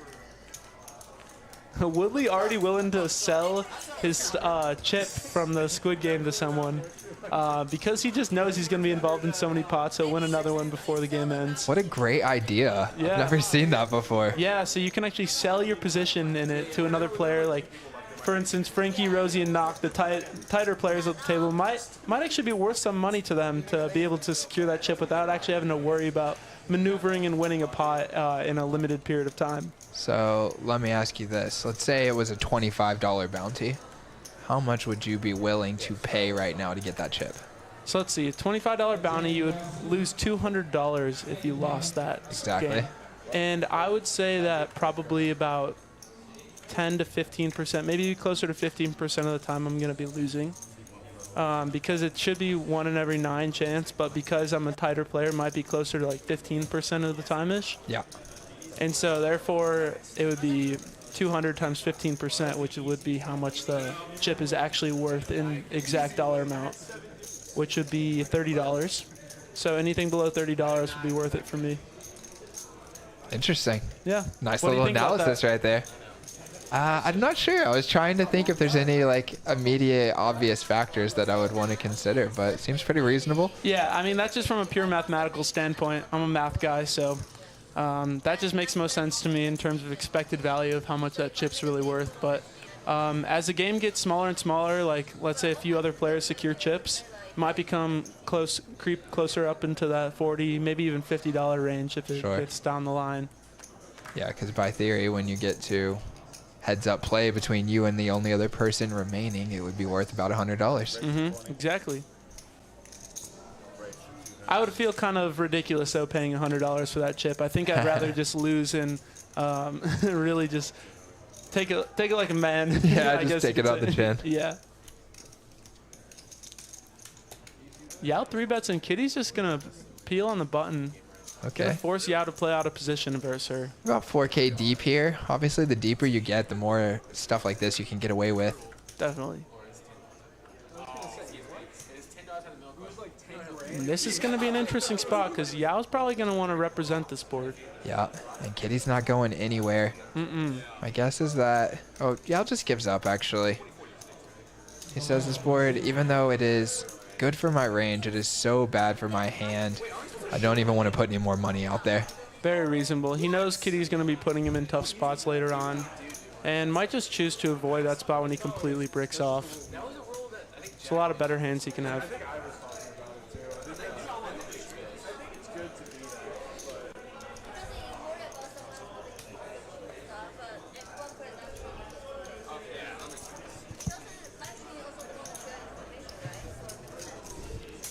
Oh, they're talking about whether or not the show won or not. Wow, and look at that, Nick. We're creeping up to 172 viewers in the booth. Let's go. Welcome in, guys. Welcome, everyone. Yeah, and if you're joining us from the TikTok stream, say so in the chat, and we'll give you a shout-out. Oh, yeah. Got Jello here in the booth with us tonight from Next Gen Poker. And we got Frankie and Rosie in the mix, playing some 5-10 action. This is the biggest game so far ever for the boys on their live stream. Oh, yeah. Usually we are a 2-5 1500 cap, and tonight we're playing 5-10. Do they have a 3K cap on that, Jello? I believe it was a 3K cap, and we'll see whether or not they decide to keep that going on in the future, or whether or not they might make it match a stack. As the night gets deeper, stacks get deeper. No doubt, guys. We're about an hour in here, a little over that, and we're going for 4 hours tonight. This is a 6 to 10 stream every Sunday. What a spot here for Rosie. We're going to see Frankie isolate Bronx Bombers limp. Tricky Fish 3-bet the ladies in the hijack. And now Rosie wakes up in the big blind with ace jack of clubs. The stand-up game's in play, and he makes a good fold. And Tricky Fish tells him it was a good fold, too. He's serious this time. Yeah, he might actually consider going for a 4-bet there, knowing that Tricky Fish likes a 3-bet in position. And because the stand-up game's in play, he might be a little bit looser than he should be. Yeah. Do you think Tricky Fish is balanced with that speech play there? Do you think it's crossing Frankie's mind right now? Like, why did he say that? Yeah, I do think so. I think that Frankie might be a little suspicious about it, but I do think Frankie's definitely going to call here. Wow, just lets it go. Had the opportunity to potentially win a big pot off Tricky Fish, but Tricky Fish is a little bit shallower of a stack, so. Yeah. Can you tell me what the sizing was? Yeah, it went $50 to $200, and Tricky Fish had 2K effective to start the hand. Yeah. So it's almost the perfect odds to set mine. It's only $150 more to call. About $1,750 left to play for, $1,800. Yeah, I think if I was getting the same price in position, I'd probably lean towards calling because you just have more ways to win the hand. Out of position, it feels like it's basically just a pure set mine because you don't like check calling and then checking again, even when you think you might have the best hand. Definitely. Yeah, that is tough. They can put a lot of pressure on you on boards where, like, for instance, like a jack high board or something, they might have ace king or something like that, and just like all these overcards to your pair. For sure. Nothing you can really do about it.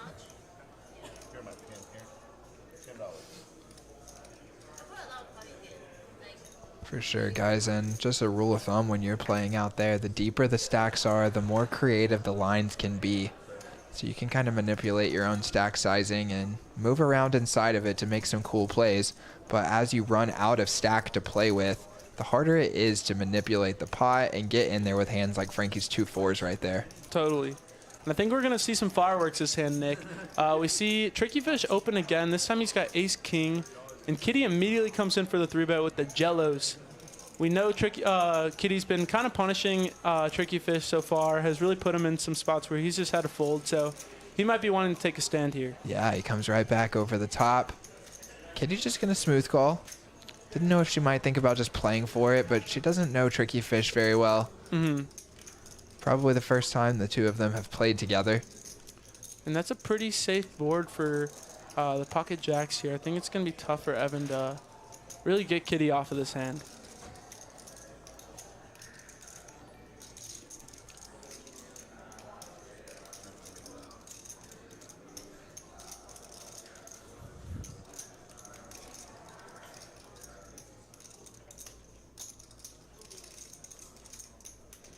Evan bets small. Kitty's going to make the call.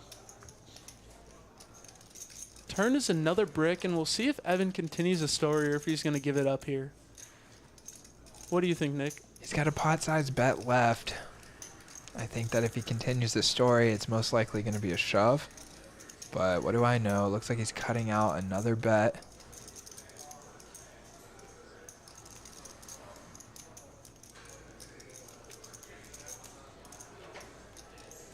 I actually like the decision to size down a little bit and break it. It's a little counterintuitive when you've only got a 1 SPR, but I think that if you had the strongest hands, you probably would want to just milk her along, keep her in the pot.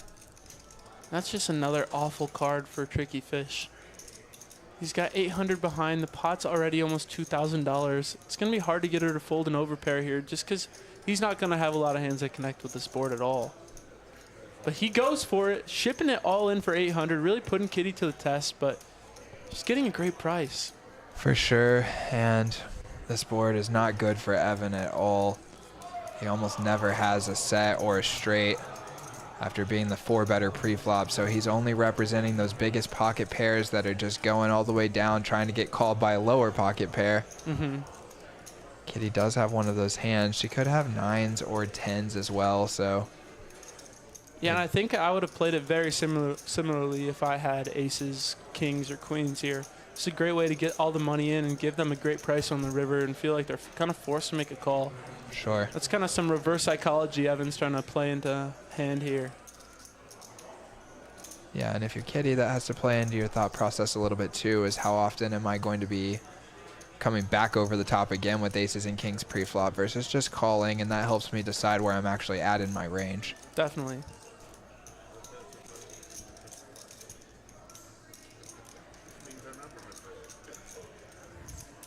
See if we get any table talk going.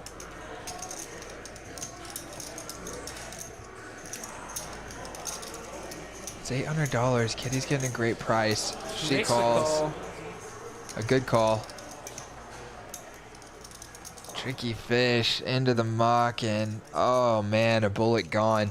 Yep. Tough pot for Evan right there. He decided just to pick a story and stick to it.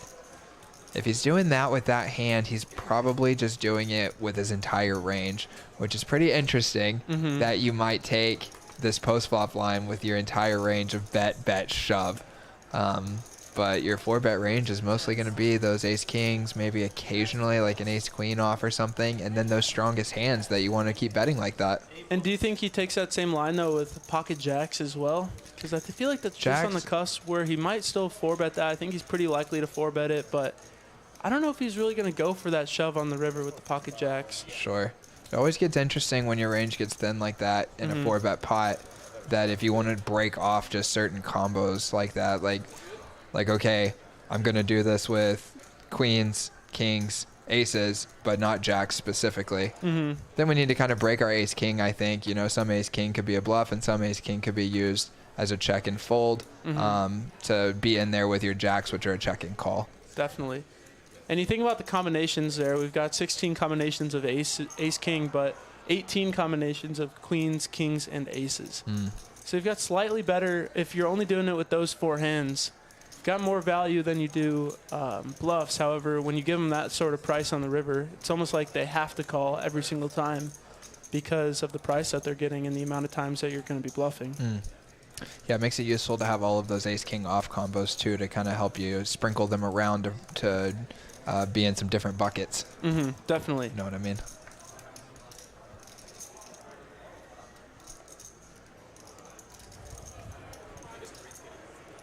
And that's where checking your entire range on specific boards like that make it really hard to play against you as well, because you see that they're going to... Sorry, I saw Bronx Bomber flop turn the nuts, and I got excited. Yeah. All right, so Woodley's got a pair of 8s. There's $500 in the middle already. Can Bronx Bomber get any more out there?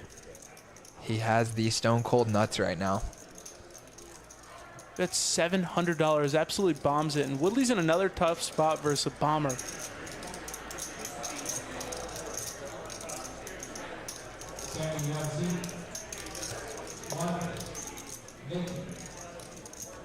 He makes a fold this time. Good fold, Woodley.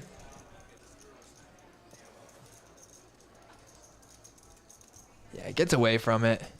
Let's get back to our chat here. We've had so much chat interaction so far.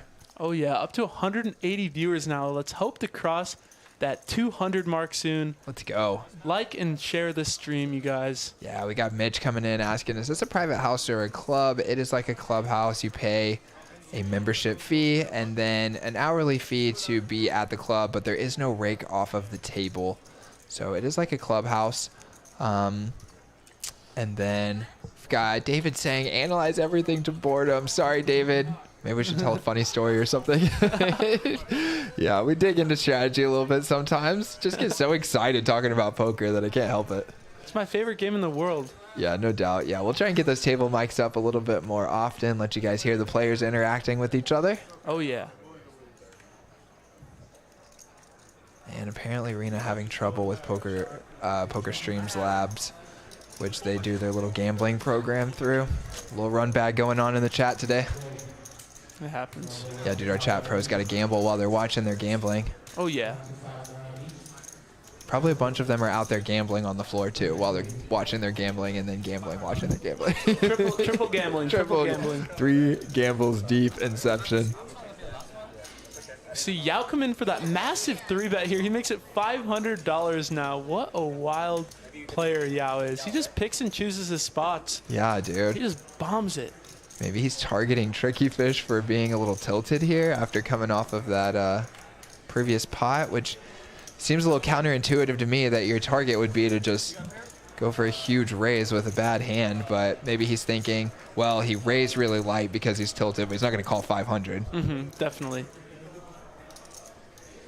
Definitely. Now Woodley's in a spot with the pocket 6s. Last time he tanked with the ace-7, which is Arguably a way worse hand than the pocket sixes. He's already got a pair here. Let's see what he wants to do. He's only got 30 invested, so I suspect he's just going to give it up, but you know Woodley hates to give up. He's thinking about putting all his chips in the middle. Let's see if Yao can convince him to do it. Yeah, he says this is a shove or fold situation.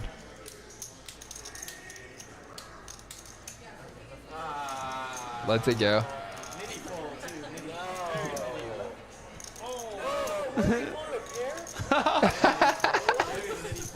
Yao shows him. Frankie's shocked that Woodley folded a pair. That's funny.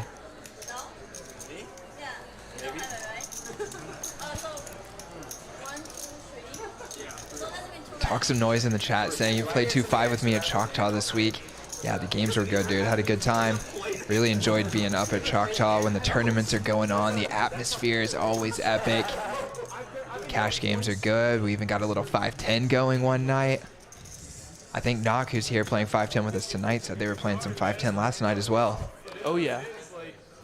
Got the main event this weekend, dude. Really, really? Are you going to play in it? No, I'm saying this weekend right now. Day 2's happening right now. Oh, day 2 is happening right now. That's exciting. Yeah, actually did not play it, partially so that I could be here to do this with you. Heck yeah, glad to have you here. Way better place to be for sure. I actually haven't had a chance to see their new poker room, so excited to go up there sometime. Oh, and so check it out. sweet. They actually didn't have it going, have the cash games going in that poker room this time. They went back to that room that's there by the tournament area, which to me, even though the new room is so nice, it just makes sense to have the cash games and the tournaments right next to each other. Definitely. See Kitty open up here with the pocket 9. She's really getting dealt some good cards tonight, and Yao go for that tiny little 3-bet. The king 4. Kitty makes a call. Yeah, I like this play by Yao a lot. This is, in my opinion, a much more effective play than just calling with your king 4 suited on the button. Definitely.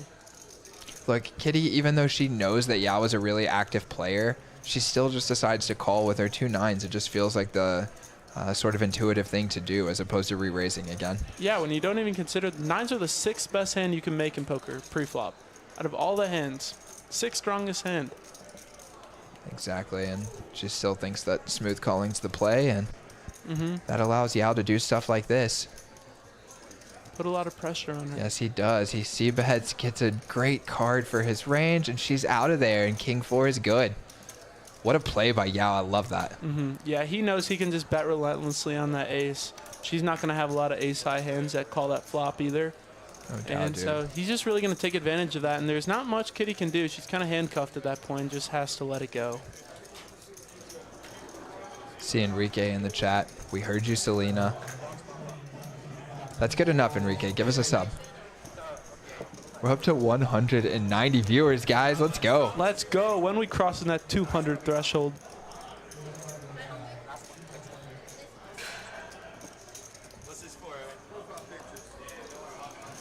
And I'm trying to keep track here of the Squid game going on. We see Knock doesn't have the tile in front of him. Kitty's got one. Woodley's got one. Tricky Fish has one. I don't think Rosie, Frankie, or Knock have one yet. So it'll be interesting. It might be one of the next gen boys. Yeah, it's going to be a battle at the end. All the next gen boys. So funny. People always love to give you guys a hard time for being tight players, but I'm like, being a tight player is how you win money. Here we go. Knock's first playable hand, and he just limps in the +1. Sneaky limp here with the ace-jack of clubs. Interesting, and we have the 20 straddle on, and it looks like people are giving him a hard time. Yeah, you hear the reactions. Knock's laughing. Everyone's shocked. First hand Knox actually put chips in the middle. Yeah, and it's never fun if you're thinking about going for a tricky limp raise that everyone at the table immediately brings attention to your limp. He limped. So funny, but Woodley does not care. He knows Knock is capable of re-raising here, but comes in with the ISO anyway. Goes 75 with the 6-4 suited. Yao's in there. Bronx Bomber is going to be in there. Oh, wow. I'm shocked folds. because you see the bomb symbol right there. I thought he was going to put it. He had 250 stacked out there too, but. Because John limped because there was a blind raise coming. But when Woodley changes the action by raising himself, it kills it, and Bronx Bomber says, nah, not this time. Wow, Knock actually had a pretty good squeeze spot here when it goes call to the 75. He just decides to make the call, though. I'm so surprised that he didn't re-raise here. Yeah, especially with Woodley opening, too. Woodley's got a $1,000 stack. I guess he might expect Woodley just to ship it if Knock raises, just because he's already committed like a tenth of his stack, and Woodley might just decide to go with it with a lot of hands. I'd probably just call. Yeah, I'd probably just commit to get it in there for his. It does feel uncomfortable to call off $1,000 with the ace jack, but very reasonable against Woodley. I mean, when it's 75, 75, 75, and you've already got 20 out there, and there's a 20 straddle out there. Mm-hmm. There's $300 in the middle. I'm happy to play for 1,000. Yeah, 50 big blinds. Exactly. Yeah, very surprised by that one. Yeah. I love the adjustment by John right there to recognize that the bomb pot was coming and decide to just limp in for the 20. But yeah, that just seems like such a great opportunity. It gets back to you and you've got a raise from Woodley, call, and you're like, oh, this turned out to be a pleasant surprise. This is kind of juicy. Yeah, juicy. Juicy. Hard to pass up on those juicy spots. 28 players left in the main, says Poker Monkey. Wow, I actually had a buddy still in just a little while ago. Haven't heard from him and since we started the stream, but hoping he's still in the mix. You just thought it was going to keep getting run back. Took it for granted. I did. That's what I did. I love this table talk. We got a great lineup tonight. Yeah, with the snap call. Yeah, and Hensley came in with a huge sizing here after Woodley limped in for 10. He goes 150, 15x. Yeah, undeterred. Yeah. He had chips cut out to call before the bet was even made. We see all the aces are actually out. Kitty folded an ace. So now we are 3 ways. All aces dead. The 9s are accounted for the most part. So, oh, never mind. Yeah, and look at that. Hensley gets out-flopped by both of them when he had a lockdown on this hand. Oh, yeah.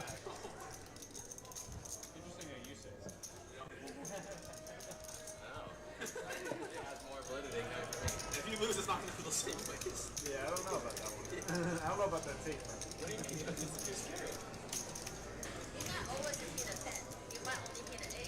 So don't be scared. Ace would be nice. He's more likely to hit a 10 than an ace. Looks like Hensley's going to bet again. More like Thinking about it.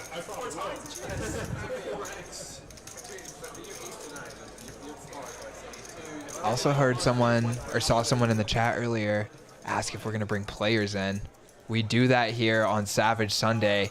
If we see something savage go down, we will bring players into the booth and give them a little interview for you guys. So if you see something happen and you want to hear from the player, just type it up for us.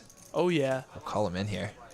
Hopefully we'll see some cool spots happen soon. And we might see some fireworks here with Yao and Woodley both having a pair. Woodley's definitely going to get in the mix. And once he commits 300 of his $850 stack, don't think he's going to get away from this hand later on. Yeah, and Hensley wisely decided not to bet, and now we'll get away for free. I think so. I'm guessing. You think he might call? No, I think he's yeah. He's just going to give it up. Pretty bad board for ace-king there. Hard to improve. And some of the cards, like a king, for instance, when you make top pair, might cooler you if someone's got a hand like jack-10. I am with you 100%, and we see a very interesting card roll-off as Yao gets halfway to his free roll.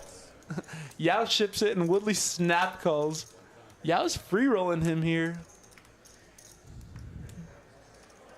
They run it once. And I think they're both going to be pleasantly surprised to chop this one up.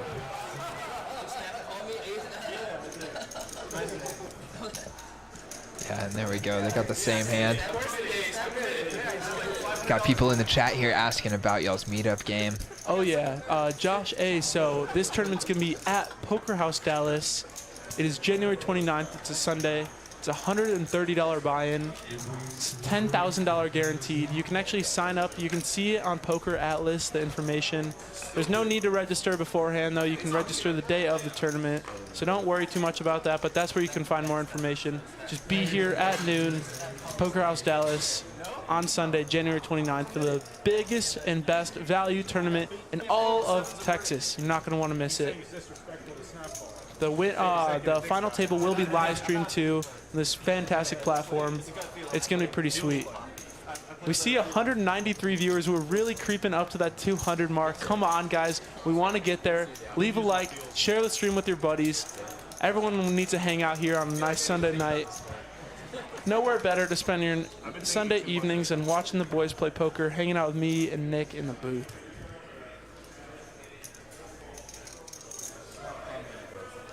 My favorite player from the other night. That's why.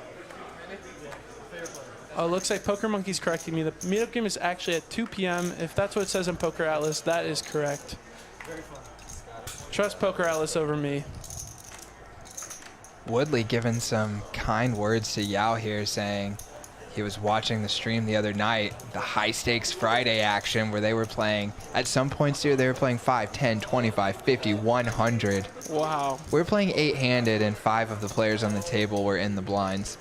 Just made for really crazy action, interesting dynamics, and Yao was giving the action.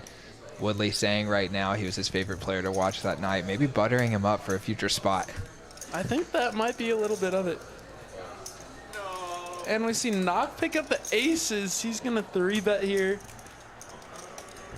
Pretty big sizing. First time he's played a pot. And you know, that's kind of the downside of playing so tight, is when you finally do pick up a hand in a great spot.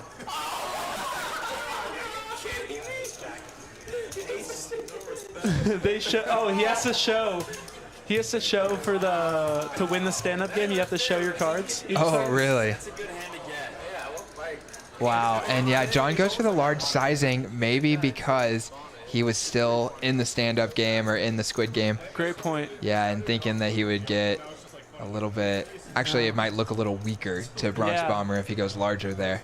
Didn't Great work point. though. Bronx Bomber just snap folds the ace jack, lets him off the hook in the game, and gets off the hook himself. But you know, showing the aces there might buy some credit for him later on when he 3-bets again. People are like, oh, the only hand he's shown down so far is aces. Yeah, exactly. They're just gonna remember that one moment when he made an aggressive play and he had aces. And now it is down to only Frankie and Rosie for the stand-up game. Next gen boys. Comment in the chat who you're rooting for, Frankie or Rosie. Let's pick some sides here, see some blood. However, both of them have been folding a lot, so it'll be interesting to see how long it takes before we actually are granted a winner or a loser. Lori's saying we should call Bronx Bomber into the booth after his massage. I actually do think that we should get him in here at some point. He can shout out his pickleball racket, tell everyone what's going on. 100%. Yeah, and just give him some love for making the trip out here. Oh, yeah, totally. Where is he from again? I actually don't know. Tonight was the first time I got to meet him. Frankie or Rosie got to play with him on Hustler, so they'd be able to tell you, but... Yeah, I'm assuming he's originally from the Bronx. Probably, yeah. Not sure if he still lives there or not. Mm-hmm. We see Hensley, looks like he's going to bet out here with his pair of eights. It seems like he likes to bet, even with bottom pair type holdings. Yeah, maybe just kind of figuring out where he's at. Exactly. Seeing how everyone reacts. Aaron with a savage suggestion saying we should remove players with small V-pips. Can't do it, man. Can't do it. Not when the host of the game or the lowest V-pips. Oh, no. Yeah, chill, Aaron. Hensley makes a good fold. Yao going to take this one down with the good old Queen 3 of clubs. And now let's check back in on this V-pip. So as we saw before, Hensley was leading the pack with 80%. He's kind of crept down now, and Yao and him are tied with 62% V-pip, knocking Frankie towards the bottom, and everyone else sprinkled out between the 50 to 13% range. Pretty good game we've got so far. We'll see how people are doing as well. Like this comment right here from Tex. What's he say? Picking the favorite next gen guy is like picking his favorite child. He knows who it is, but he won't say. That's awesome. Love it. I love to see it, Tex. We'll just assume it's me, Tex. Lori has been bombing the chat all night. We have had so much love for Bronx Bomber. Sure, he appreciates that. He's going to be going back to watch through this and do his random raffle drawing for whichever one of you wins 25% of his action tonight. If you just joined us, all you got to do is type Bronx Bomber Pickleball. He's getting into the new sport. It's all the fad. And he is giving away 25% of his action as well as an epic pickleball racket. All you got to do is type into the chat, and you will be eligible to be drawn for that.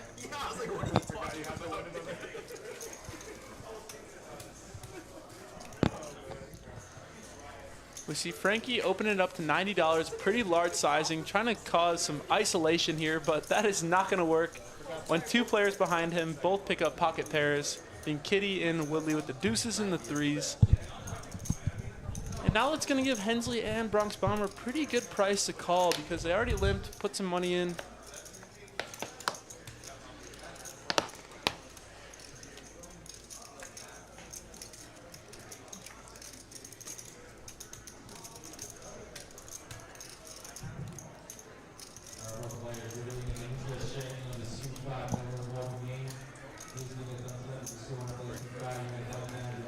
So we're going to take this one 4 ways.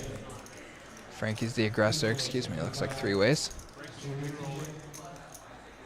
Great flop for Frankie, but Woodley has flopped bottom set. I think we're going to see all the money go in here when the pot's already $300. Woodley has $1,000 in his stack. Frankie's got a gut shot to the nuts as well as the nut flush draw. Woodley's got bottom set, so we're going to see a flip for this $1,000 right here.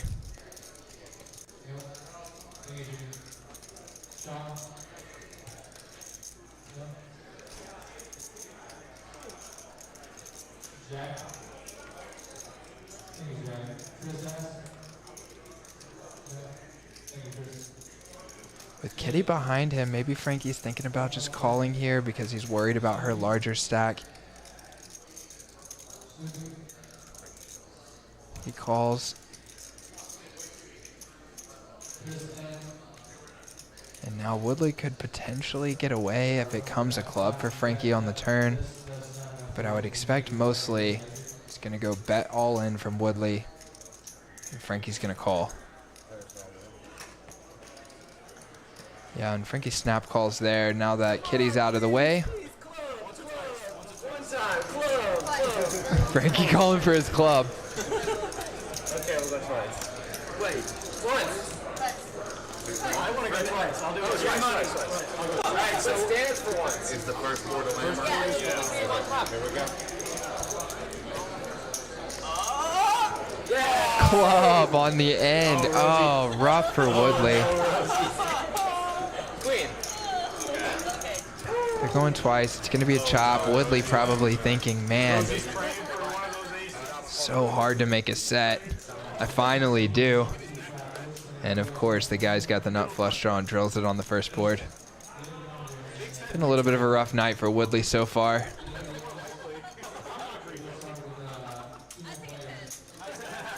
Him and Tricky Fish both down.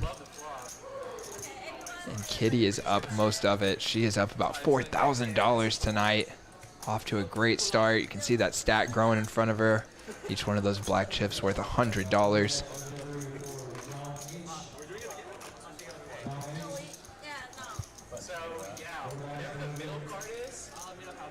Times by $5 is what he owes everybody. So it becomes a king queen jack and he owes you $50.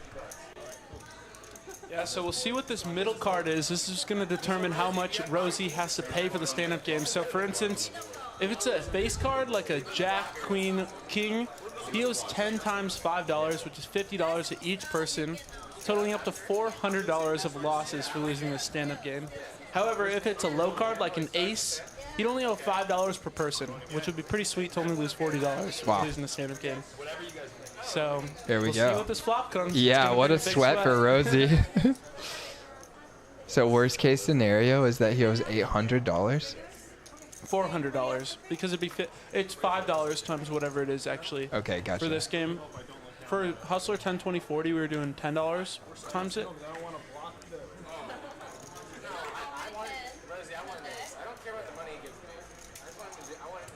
Oh, that's nice. Frankie rooting for an ace for Rosie. Yeah, what a guy. So it's the middle card on the flop. Middle card on the flop.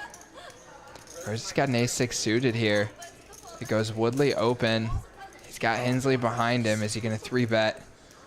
Looks like yes. Standard play there. You got Hensley and Yao left to act behind you in the big blind and straddle. Want to isolate Woodley, play heads up with your ace-6 suited. Always uncomfortable to be out of position, but I think you got to protect yourself when you got 2 active players behind you. Oh, yeah. And this will look pretty strong coming from Rosie. However, you know Woodley loves to play pots versus the next gen boys. As well as he's got position now. I think we're going to just see him ship it, though. Yeah, I think so, too. He's got $1,000 back. All in, and Rosie says, okay, that sucks, but probably he was looking at Woodley's sizing there and maybe went about as big as he felt like he could and still fold to a shove. Good fold from Rosie. He does give it up for the 300. I feel like you could almost go smaller just to achieve what you want, which is just getting it heads up versus Woodley. I guess you'll have less fold equity, but... Yeah, it looked like Rosie went for the fold equity, but you're right. I think when the stack size is how Woodley's was there, he almost put in a little too much to want to fold. Yeah, because it sucks folding ace high there just because Woodley can have king, queen, king, jack, queen, jack, just random two big cards that he's just going to shove. Even some random low cards like 10-9 suited, he might just decide to go with it. And it just sucks to give up, put in 1/3 of Woodley's stack and then forfeit your $300 to... when it's only about 600 or 700 more to call. No doubt. So Rosie has another sweat on his hands here, and he lost the $300 without even getting to see what that middle card was. And now he's going to have to wait one more hand to find out how much he owes for the stand-up game. I'm rooting for an ace as well for my buddy Rosie. If it was Yao or Tricky Fish, someone, an enemy of mine from poker. Rival. Yeah, rival like Tricky Fish. I'd be rooting for that king all day. Tex trying to fight on Rosie's behalf, saying no flop is 0. But my guess is that he's just going to wait till the next hand. Rosie's got 4-3 suited. Interesting to see what he wants to do here. He decides to peel on the button. Play in position versus Kitty. Yeah, a little bit uncharacteristic of him there. Yeah. Maybe it's starting to play into the fact that he knows he's going to lose a standard game. He just gave up $300. They So he are wants to deep as well, which gives you a lot more maneuverability, just like we were talking about earlier. He's got another 3,500 behind, about 10 SPR right now. Oh, one of the worst middle cards for him. Yeah, it's a 9. Ouchie. That's going to be $45 to each person. Yeah, that's tough, dude. 45 times 8, what's that? 320 plus 40, $360 there he lost. That gets expensive. Yeah, and Bronx turns an open-ender here. Kitty has the best hand with her ace high. Rosie's got a gut shot to the kind of the worst end of the straight. Kitty checks. Check, check. Is Rosie going to think about doing something here? No, he checks. Just wasn't his flop. 5 of diamonds on the end. Ace high good for Kitty. Can she get to Showdown?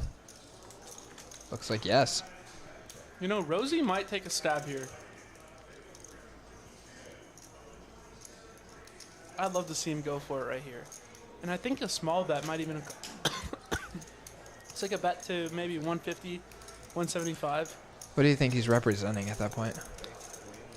Maybe something that backdoored into trips. Pair of 9s or pair of 7s going for thin value. Maybe even a jack that decided to check it around. Yeah. Just some sort of pairs that are like, I think I'm good here. I'm going to try to get value for really weak pairs like low pocket pairs or maybe even ace high. Sure. I think it definitely makes sense to actually go for it with those hands. And it's such a cheap bluff too. It doesn't need to work that often if you fire out 150. Getting all those ace high hands to fold. I think pairs probably call you like a 7 or a 9, but like I said, it doesn't need to work that often, and it's a really low risk to win a $400 pot. Not too bad.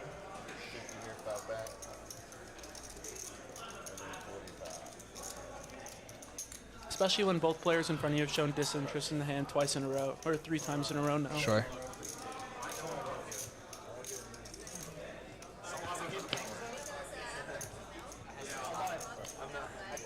Do you think Kitty would have called with ace high there? I think that's kind of like the deciding factor. I don't know. I don't know enough about her to know whether she's going to try to bluff catch Rosie there. Didn't seem like a great board to do so. And I think that maybe if it was a big bet, she might, because at that point, I don't think he's representing too much. Yeah. But with the smaller bet, it kind of just looks like he's going for some thin value. Sure.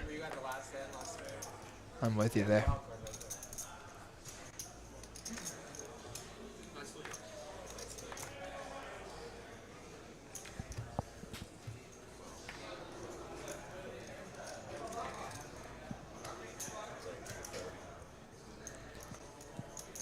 Got Knock coming in with the raise to 30. Woodley's in there behind him. Hensley behind him. And Yao comes in with the super squeeze.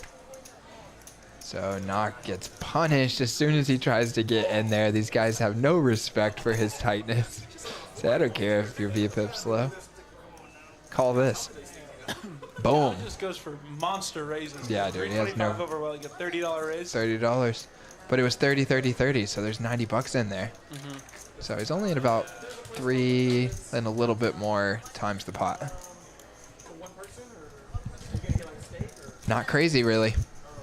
Yeah, And not too crazy. puts so much fear in your opponents. He has really picked his spots well.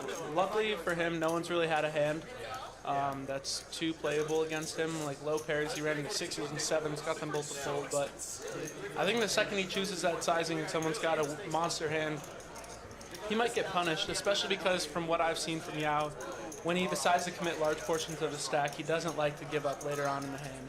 So like if he does happen to get 3-bet, 4-bet, after he makes a big raise, he's likely going to commit his stack or at least get in there and see a flop. Could potentially get punished or potentially win a huge hand that way. But like, for instance, I've seen him do that with 7 deuce, where he made a huge raise just like that, a squeeze play, and someone 4-bet him with ace queen, and he just called with 7 deuce. Flop came 7 high and he ships his stack in there. Wow. And he doubles up. Wow, He got got a called. call from ace high. Wow. Tough to play against. Yeah, very tough to play against. But he does have to hit there.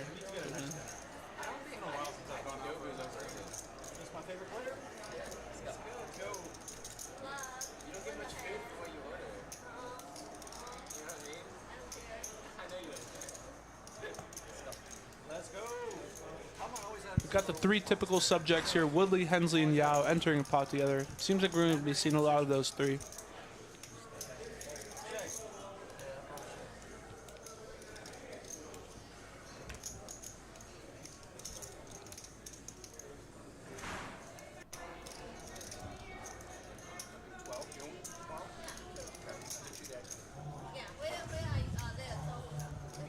Looks like Hensley's going to consider leading out here with this bottom pair. He loves to bet those bottom pairs.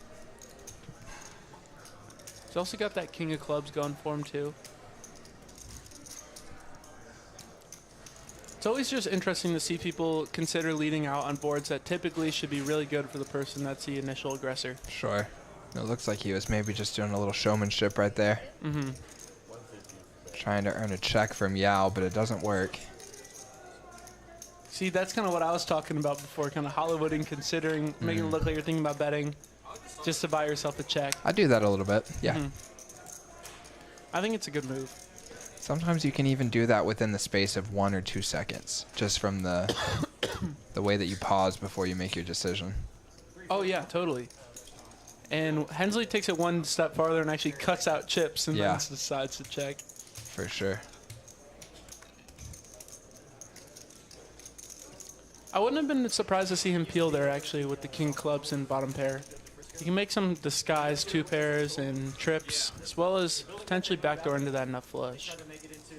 He gets out of the way, and Yao turns a pair. All the housewives back in that subdivision right behind it came out like tickets. That's what it caused the whole deal.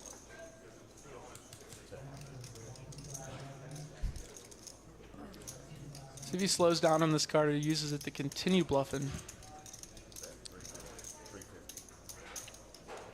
What's kind of cool about this bet too is even though he's got a pretty crappy hand, now that he has some showdown value, he can get called by worse, like flush draws and straight draws that Woodley might have. And then just go check on the river and potentially win. Yeah, you feel like a total hero whenever you get called by a worse hand here and then show it down on the end. Oh, yeah.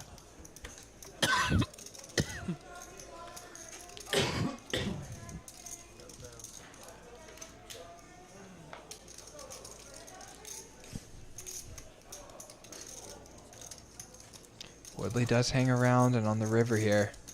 Checks it to Yao. Let's see if Yao wants to go one more time or if he wants to show down his 3. Yeah, I figured he was going to show it down. Yeah.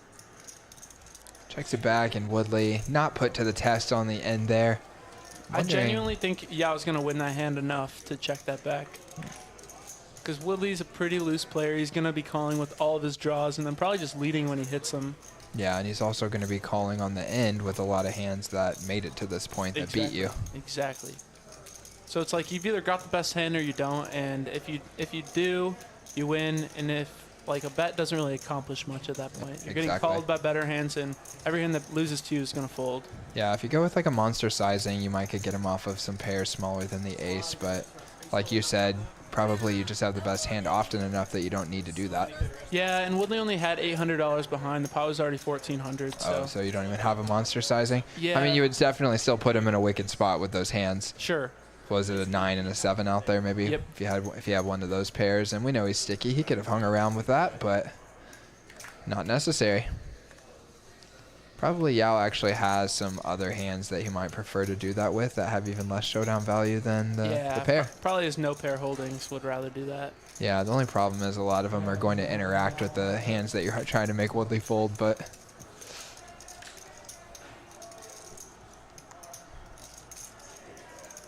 got a raise from Hensley here with the 8-5 suited. Bronx Bomber going to peel on the button. We're about 2 hours in, guys. Thank you so much for being with us. Wow, we're up to that 190 mark again. We're about to crack 200. Get us there. Click that like button, share, subscribe, come back.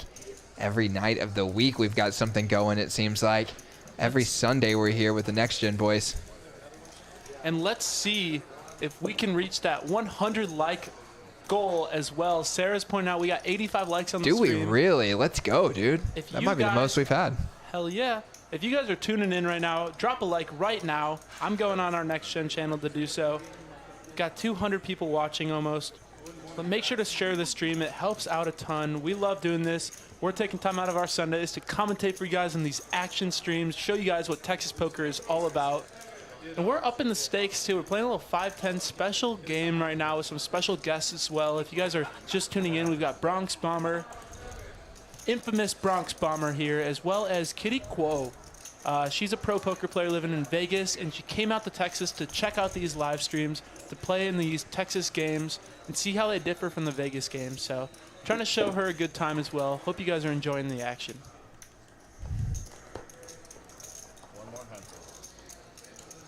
400. Some good bars down there too. Checking out down there's a lot of good bars on like McKinney Street. There's a lot there. You are of the boozing type. Don't hit that. What is some of your favorites? Man, we don't go down there too often anymore, but we used to go to like the trophy room. Trophy room is pretty good. There's a it's like kung fu, whatever's down there.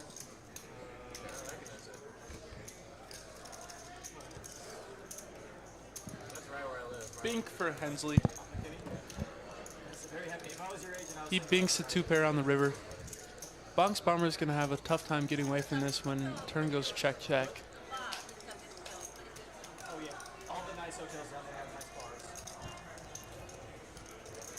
What an interesting spot, because Hensley actually bet here and Bronx Bomber raised him on this flop with top pair. Hensley makes the call. He doesn't believe him. Just ships it. Whoa. Oh, wow. Yeah, and this might let Mr. Bomber get away from this. Oh, yeah. That looks just like such a monster stack compared to everyone else. Because I'm with you. I think he might have called here if it had been a smaller sizing. 2.5x the pot, though. Yeah. Just juicing it up a little bit. Might be value owning yourself here, I think. Oh, yeah, totally. And Mr. Dwayne hitting us with the $50 super chat. Epic. Let's go. Let's go, Dwayne. What's that in the profile pic? Is that 50 Cent? I have no clue what is in that profile picture. Maybe it's Batman. It kind of looks like Batman. Dwayne, let us know in the comments. Yeah, oh, come need on, someone Dwayne. to match me. Let's go. Who's matching Dwayne? Dwayne with that super chat. We've got 190 viewers in here. Dwayne, we're about to hit 200 viewers, man. Let's go.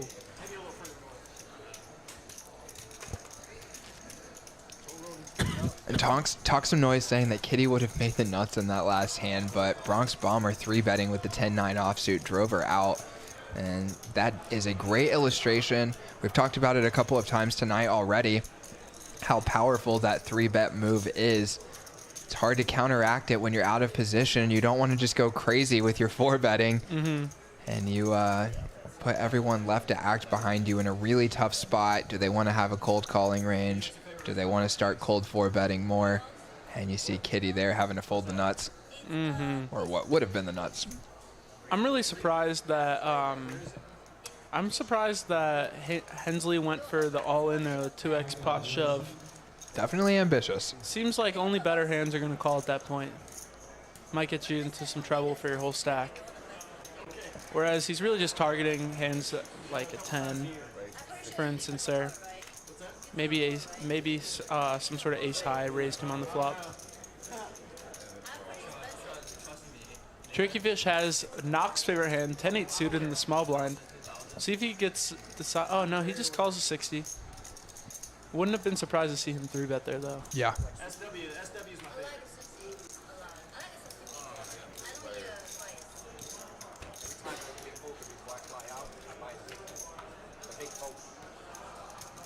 We always eat a SW. Love the SW. Kind of a break here for everyone. It's $200 in the middle. Who wants it? There's so many pots like that in poker where it's like whoever breathes on the pot first is going to take it down.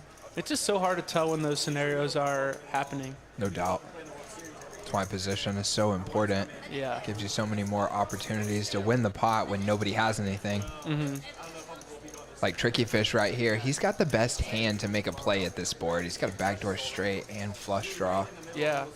But He's out of position. he's out of position. Can be crushed, drawn, pretty much dead even on some hands. No doubt. If he was in position, he would win this pot almost every time, I think. Yeah. But now it's most likely going to be Hensley, who's got the queen high.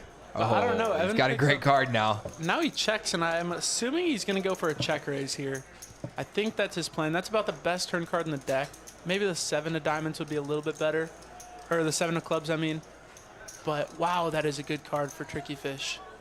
See if he capitalizes on it here, because Woodley is kind of looking like he wants to take a stab at this pot. And like I said, I like small bets in these types of spots because it's a really cheap way to try to steal the whole pot. Doesn't have to work that often, and the risk reward is pretty high. Are you talking about if you're Woodley? Yeah, if I was Woodley or Hensley on the flop, I probably would have bet small. Even like $40 to $50, I think accomplishes your mission, your goal of winning the pot for a cheap price. And dude, we just crossed the 200 viewer mark. Let's go, Hey, guys. let's go. Thank you. And we've got like a little soundboard here. Yeah. No. There we go. Let's There we go. 200 viewers. I can never remember which one's which. Made it to 200. Epic. Let's go. The Thank you everyone massage. for tuning in. Yes. Wow. And look at this. It looks like it's going to go check again on the river, or on the turn. Someone's got to take a stab here, or else the queen highs are going to chop this one up. Yeah, I'm so surprised that Tricky Fish didn't stab on the turn. You're right. He was probably going for a check raise. Yeah. I think when it just checks through on the flop, I don't know, actually. It's pretty interesting. You can represent an ace pretty well by just leading. Oh, yeah. But there are also a lot of 9x and some turn jack x hands that checked back and are now going to bet to protect themselves. And nice Yeah. to try and bluff those hands. What's also cool about that with the 10 high is you get some people that might stab as a bluff, like Woodley or Hensley might have like a king high or queen high holding like they did. and stab on the turn, you can throw in that check raise, and you're no good with the 10 high, but you just have to push them out of the pot. Like, they immediately have to fold there with the queen high bluffs. Yeah, exactly. That actually have more equity than you, and you steal the pot and get more money from them, essentially, is what I'm saying. You get people with an awful hand to put in extra money, just punish them for it. Looks like we're changing out dealers here. Let's go. Frosty Nug Farms. Hit the like, everyone. Listen to Frosty Nug, everyone. Frosty Nug. Love the name. Yeah, classic username. Classic. Love it. And all your streets giving me a little bit of a hard time there. Yes, that was definitely a fail, but you're right. Nice ironic sound to fail into. We've got a little soundboard here, but they're not labeled. And I haven't used them often enough to have them memorized yet. So I knew it was a risk going in, but thought it was worth it. And that's happened a few times before on the stream. Correct me if I'm wrong. Dude. I've heard someone win a big pot. You're like, wah, wah. To be fair, though, every time someone wins a big pot, someone loses a big pot. That's true. That's true. It is a womp womp for one of the people.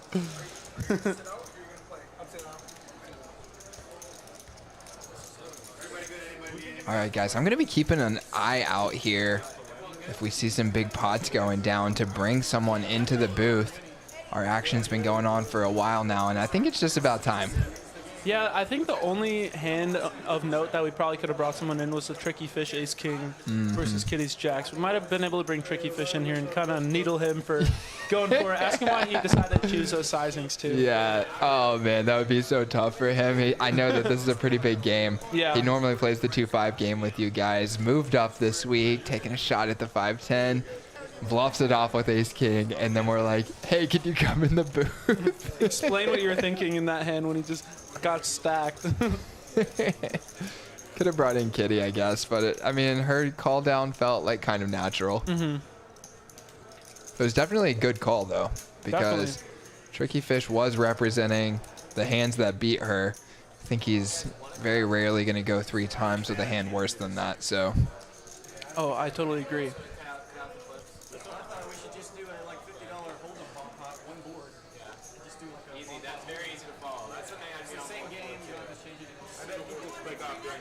Are they doing oh, they're doing a PLO flip again.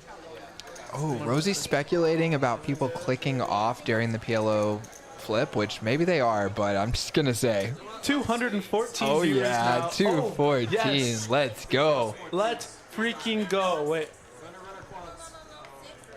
How do you... You got to go and fund this. Boom. Let's go. That was fun. That was fun. I just wanted to do it once.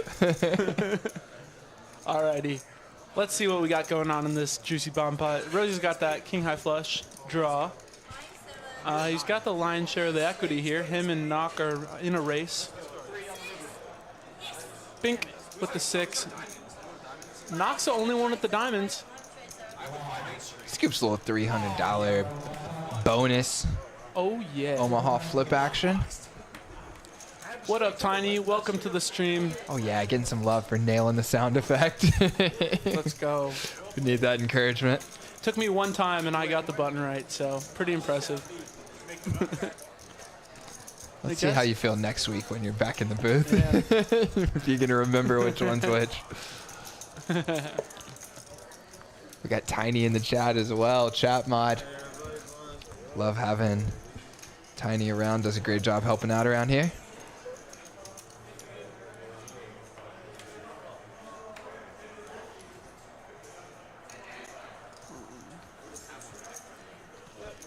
I think we are right now approaching the highest numbers we've ever seen on any Poker House live stream. Mr. Anderson. Michael Miller saying, I see Mr. Anderson making a cameo appearance. I think he's referring to the Bronx Bomber. Nice, I love that. That's an awesome reference with the glasses. Pretty epic. I'm trying to find like a Mortal Kombat person that could look like Hensley over there. Hensley's got to look like some like character from a video game or something. The ripped off sleeves, the kind of like leather jacket, No futuristic doubt. glasses. Like See if the chat can help us out with that. yeah. When you guys get a good look. Oh, see Frankie flopping a set here. Always nice to flop sets. Yeah, Woodley's got a pair. Will he maybe hang on for one bet? It's not a very good one.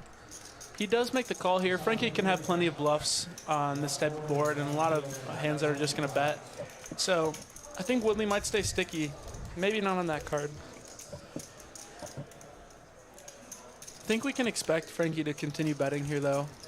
There's a lot of action-killing river cards, and he still wants to get value from any pairs that Woodley might have, or any pairs that include a heart especially. He checks it back, though. And that's going to seal the deal for Frankie. It's also a pretty safe card that Woodley might even bluff catch on. Woodley just leads for a tiny sizing, and would he possibly feel inclined to hero call, thinking that that sizing induces this raise that's coming? Yeah, it's such a weird spot here if you're Frankie and you have a hand like Queen Jack that bet the flop, or like even like Ace Jack or something like that. And then he bets 75. You just want to do something about it. You feel like it's got to be weak. So I think Frankie can have quite a bit of bluffs here. I think Woodley knows that too. I think he's going to be inclined to call this one off.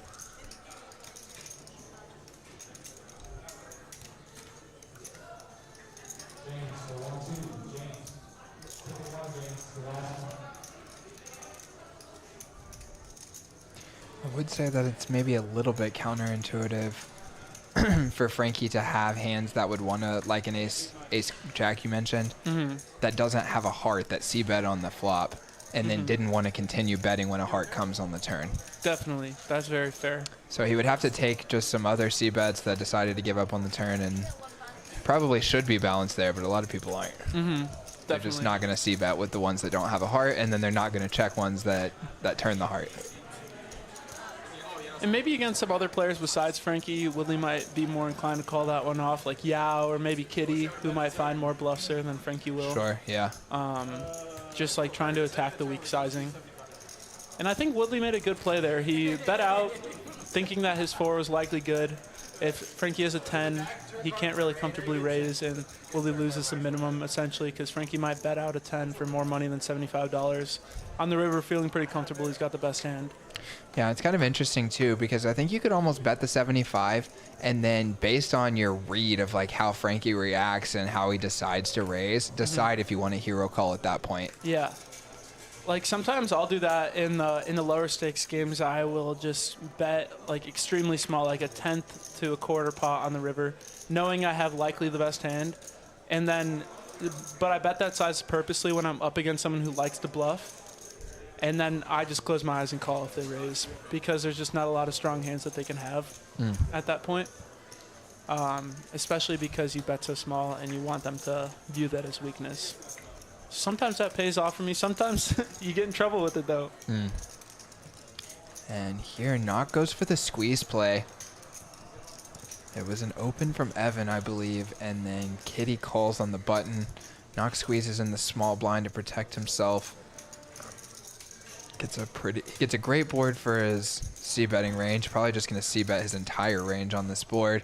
And it's also pretty good for his hand as he makes second pair. Kitty knows that it's a c-betting board for him, though, and is definitely going to peel once.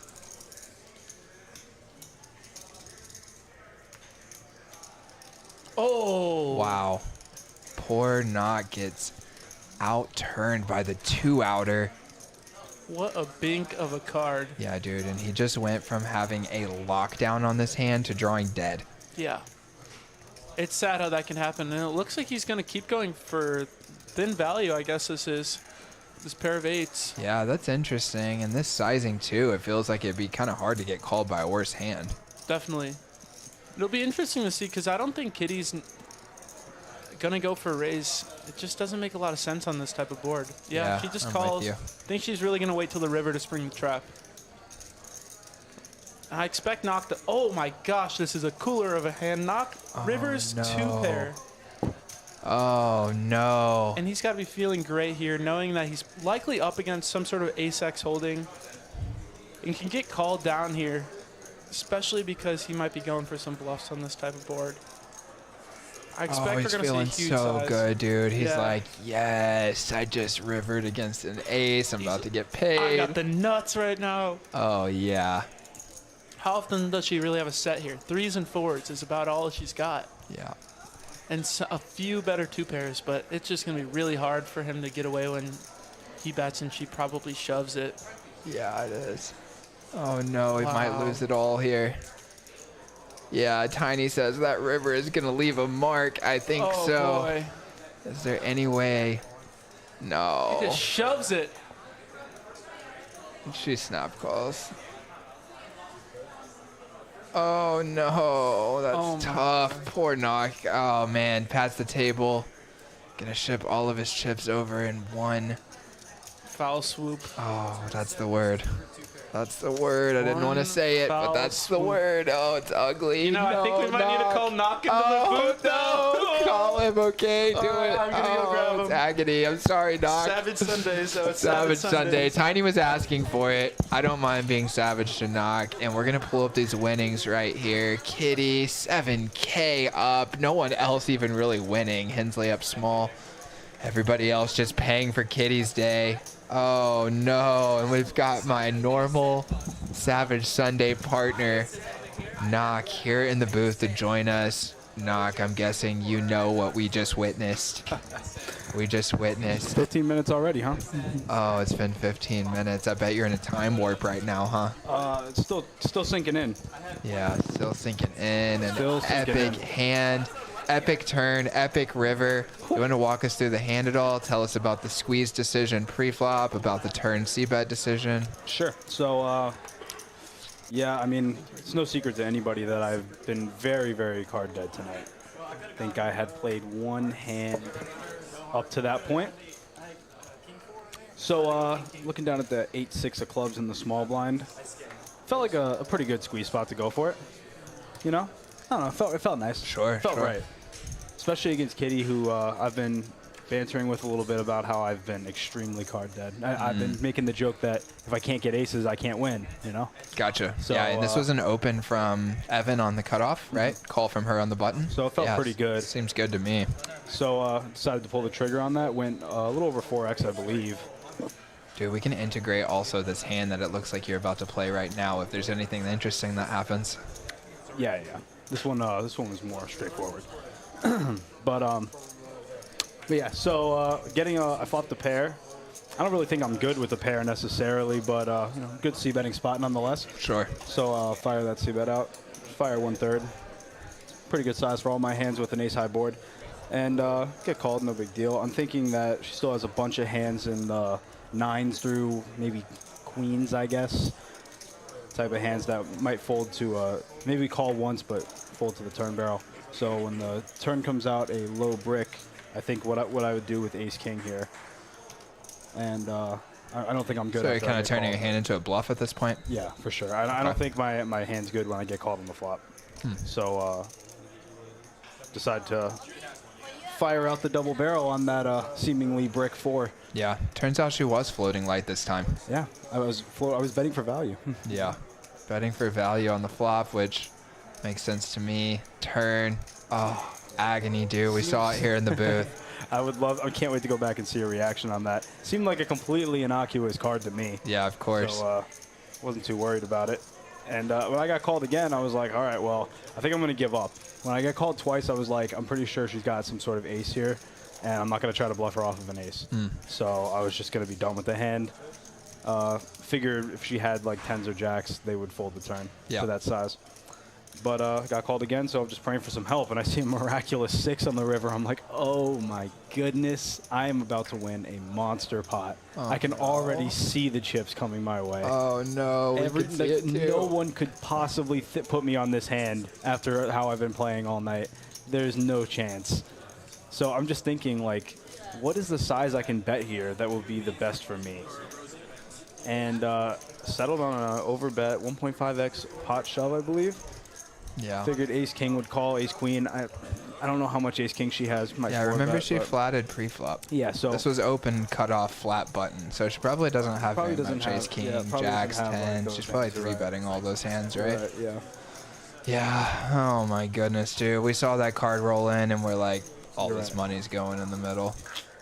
All this money's going in the middle. That's tough, dude. How you feeling right now? You ready to recover?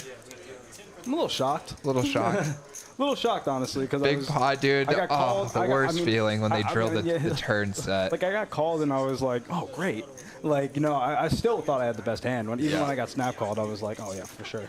Like, yeah, let's go. Like, sure, there's some 2 pairs, I guess. That You're thinking she's calling with an ace. Yeah, I was like, sure, she's going to call me with an ace. Like, all right, here we go. And then flips over pocket 4s, and I'm like, it took me a minute to piece together what even happened. Oh, I'm like, no, dude. How is this possible? Oh, no, it's sad. It was agony. Yeah. It was savage. Yeah, it was savage, dude. Well, we appreciate you joining us here in the booth. Sure. But keep your head on straight. There's still a lot of action to be had out there. Just like this hand. Oh, let's watch it. It was pretty simple, but got Bronx Bomber coming in with the open. Must have been a straddle, double straddle on double here. Double straddle on. He opens to 100. Got the ace king. So double straddle, is this 20-40? No, it's just single straddle. It's just 20. And gotcha, then I gotcha. think Yao limped. Gotcha. I think Yao probably limped. Go ahead and turn this off so these guys can get back to seeing the full screen, and we can walk through it with them until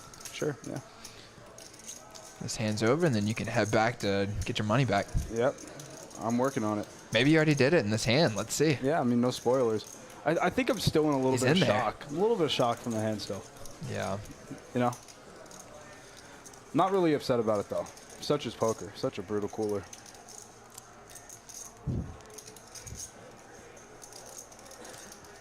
So Bronx Bomber going to flop the best draw, but we still have the best hand here in the booth. Knock here joining me, watching this hand and talking about the previous one.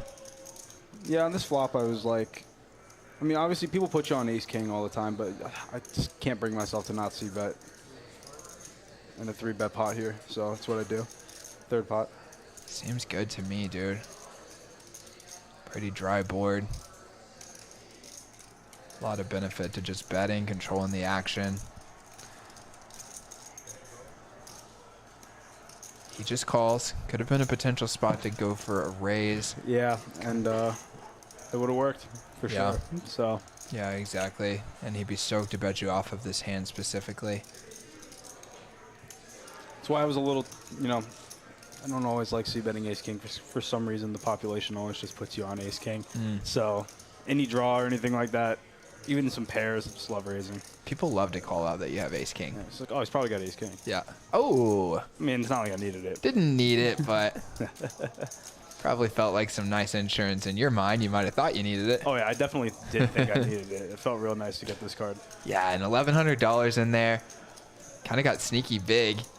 Always nice to pick up one like this right after playing a tough spot. Definitely feels good. I think if I went for, 425 here. Obviously, you're not going to get called, but that's that. All right, buddy. Got about $2,000 more I need to make back, so I will let you guys get back to the stellar commentary. Good luck, my man. Assume you guys are doing a great job in here. We're doing an excellent job in here. You guys are doing a great job out there. Yeah, thanks for watching, guys. Make sure you hit that like button. No doubt, dude. Did you see this number up here? Oh, baby. How did you get that many? We're up over the 2-century mark. Way. Let's go. Let's go. All right. Hit that like button, guys. Yeah, you got it, dude. We are hitting that like button around here. What do we got? We got 80. Oh, I bet it's going to be more than that. I haven't refreshed it in a minute. Let me see. Let me see what we got going on our like button in here. 217 of you guys watching. I think the most that I've ever seen was in the 220s, or maybe we cracked to 240. I'm trying to remember. This was months ago when we were first getting started. We hosted final table of our big tournament. Mr. Eddie took it down, and we were up over 200 that time, but we are approaching that territory of the most we've ever had. This is the most viewers we've had concurrently on any cash game stream.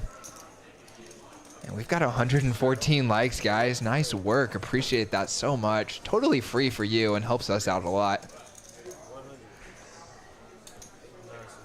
And we've got Rosie opening the 8 deuce suited on the button. Button is so powerful. And he's going to get defended by Bronx Bomber in the straddle. Santos saying that the Bronx Bomber fans are bringing the numbers. No doubt, guys. Got to give him a shout out. Thank you, Mr. Bronx Bomber. So Rosie going to see bet. He's dominated pre-flop, and Worst case scenario comes to fruition as they both flop that shared card. Bronx Bomber just going to raise right here, right now. He's got clubs. He's got a pair. Rosie doesn't look thrilled about it. Might be thinking, man, my 8's good so often. Bronx Bomber's got a pretty thin value range here, but could easily have a lot of bluffs. Rosie aggravated, makes the fold. And guys, I'm going to pull up some numbers for you here. Let's check out stack sizes. And that huge stack that you see in front of Kitty, yeah, that's $10,000. Welcome to 510, boys. We got one lady in the mix, and she is tearing it up. 10K stack, and let's see those winnings. Yes, Miss Kitty Kwa with a $7,500 win so far, as we are about 2.5 hours in. We got an hour and a half left to go tonight, guys, and I think the last 2 times that we've done this, we have had a little bit of overtime.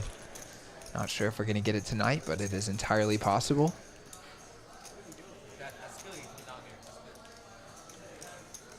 Kensley does not have a chip, does he? He does. Yeah, he already has. Oh, he already has one. We do get to see more hands with this. It takes forever.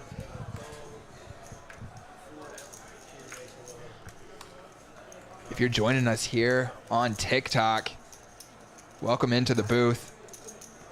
Love having you guys. Come on over and watch on the YouTube channel where we have the stream going right now. And we've got a special giveaway tonight as Bronx Bomber right there in the 1 seat, waking up with the queens. He's doing a sweet giveaway here. 25% free roll if you type Bronx Bomber pickleball into the chat there. And I would say right now seems like a pretty good time to do that, as he's got the 2 queens, going to be putting Yao in the grinder. Looks like maybe open call from Yao for 100, and then Bronx Bomber 3-betting to 600. Huge sizing here. Doesn't look like Yao wants to give it up. Yao, not one to fold suited and connected cards. Doesn't matter how many gaps. Oh, he does though. He was thinking about it. Did I miss anything big while I was gone? Let me see. Nock just analyzed his hand for us and then watched another hand that he was playing. And Ace King hand? Talked about that one, and then not really. Just hanging tight. Well, I do have a spoiler. I'm not going to spoil exactly what happened, but when I went out there, went to the bathroom real quick, I was informed that there was a pretty big pot coming up, and someone gets felted. Let's go. Yeah, so looks like we might be bringing someone else into the booth in a little bit. Yeah, we need more Savage on Savage Sundays, I think. Yeah, we're about to reach 220 concurrent viewers. Yeah, let's go, guys. Special mix of Miss Kitty Kwa helping us out tonight. We got Bronx Bomber in town helping us out tonight. And, of course, we've got an epic lineup with Woodley, Yao in the mix. See how Nock reacts here in the +2 to a $5, $10, $20, $40 straddle. He might just, yep, I expected him just to fold that. Kind of tough to play those. What did he have? He had pocket 5s. Oh, yeah, that is tough. If you're going to play stack, I mean, a $40, it would be 40 to limp. Mm-hmm. And how much does he have in his stack? Around 2K? Yeah, I think I'd rather just open it if I was going to Oh, he's got 4K, it says. Oh. Must have been a healthy top-off. Yeah, looks like it. So he got about 100 blinds right there. I think you could kind of go either way with it. Yeah. Maybe feeling like you want to fold those a little bit more, even if you have a limping range, just as the straddles go on. Yeah. It becomes a little less viable to go for the limp squeezes, so maybe you need to fold out a few more of the hands that are protected by those limp squeezes. Definitely. I do think a raise would get a lot of respect, though, and he wouldn't expect to feel a lot of pressure back. And if he can go heads up or maybe 2 ways to a board, he might be able to win it in a couple different ways. He does have Yao on the button, though, who's probably going to be calling pretty wide and make his life a little bit more difficult. Or 3-betting, who knows? Yao likes to pick his spots with random hands, so never know when he might spaz. We just cracked 220 here, dude. I think that's the first time I've seen that one. That's really exciting. Happy to hear that. And now Nock's got an even more playable hand, the good old Jack 10 suited. That's Frankie's favorite hand. Jack 10 of spades exactly, too. Yeah, and the 20's on from Kitty, so Not going to bump it up to 60. Rosie just gets out of the way with the ace-jack. He knows Knock's going to be very, very tight under the gun, especially with that $20 straddle. Yeah, I think Rosie thinks the only option there would be to ISO Knock with a 3-bet. And maybe deciding, like, okay, against some other players I would, but knowing Knock's not, he's been pretty tight tonight, so just passing on the spot. Definitely. We see Tricky Fish getting in there with a Jack-6 offsuit. See if that pays off for him here.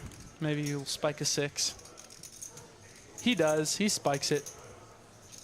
Yeah, and it's the best hand.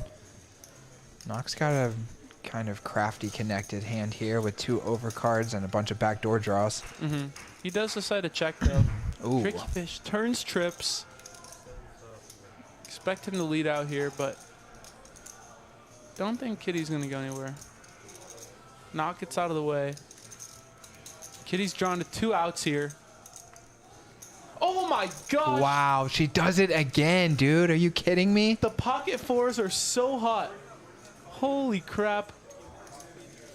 Oh my.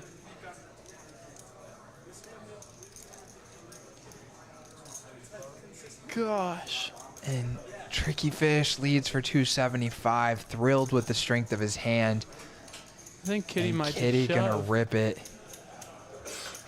Oh, and Tricky Fish hates it. I need to protect guy, right? You're very welcome. Oh my gosh, dude, that's agony. Oh. That was a huge Oh raise. my gosh, and Tiny saying once again that river is gonna leave a mark. You said it, dude. If you buy now, it goes the automatic low. Kitty's up over $9,000 at this point. Wow. Running like the sun. Should we call in someone to the booth? Can we call in Kitty? You think she's cool with that? Yeah. I didn't even you ask wanna her. Go for it? Yeah, sure. Bring her in. All right. One second. Let's get Kitty into the booth, guys. Hear what she has to say about stacking Tricky Fish. Bang, bang.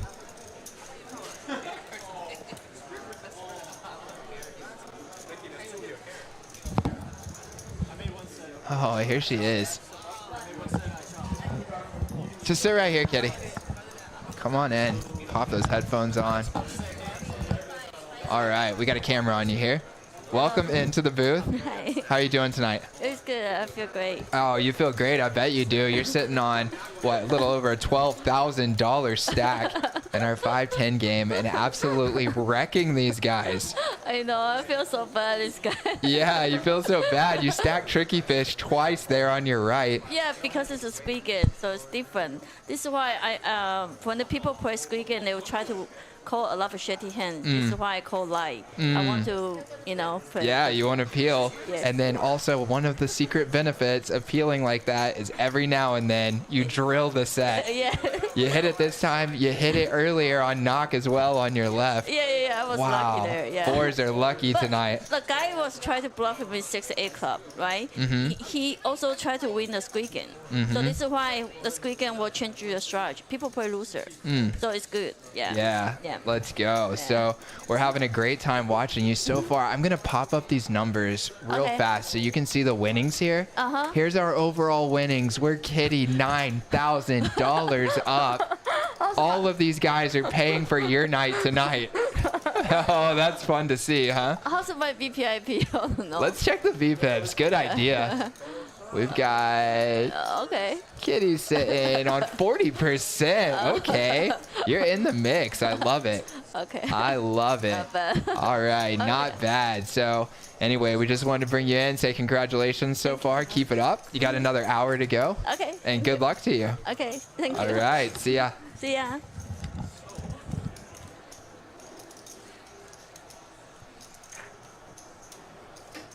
All right, Miss Kitty Kuo in the booth.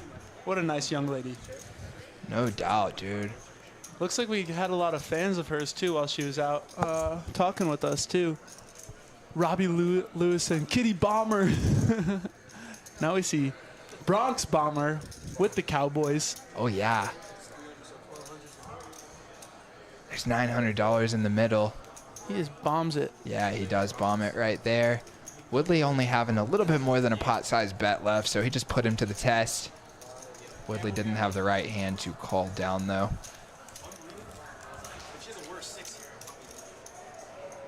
And we're up to 227, boys. We're trying to crack 230. I know we're talking 230 for a minute. Did we really? We were at 230 while Kitty was in here. Oh, dude. And I know we're talking about it a lot, but every time we see that number go up, we are breaking into new milestones. So it is nice to see, nice to comment about. Heck yeah. Just appreciate you guys being here. Robbie's saying Kitty is lighting it up, no doubt. Did you guys enjoy seeing her here in the booth? Did you feel like I talked over her too much? No, not at all. I think she's a lot quieter than I thought she was going to be. Yeah, wasn't it? Yeah. Very soft-spoken, but no. I think she has some good points about the Squid game, making people a lot looser, so she definitely wants to get in the mix more. Let people try to bluff into her a little bit. Nice. And, I mean, along with that comes running good sometimes, and sometimes you just run right into it where you just flop sets, turn sets, river sets.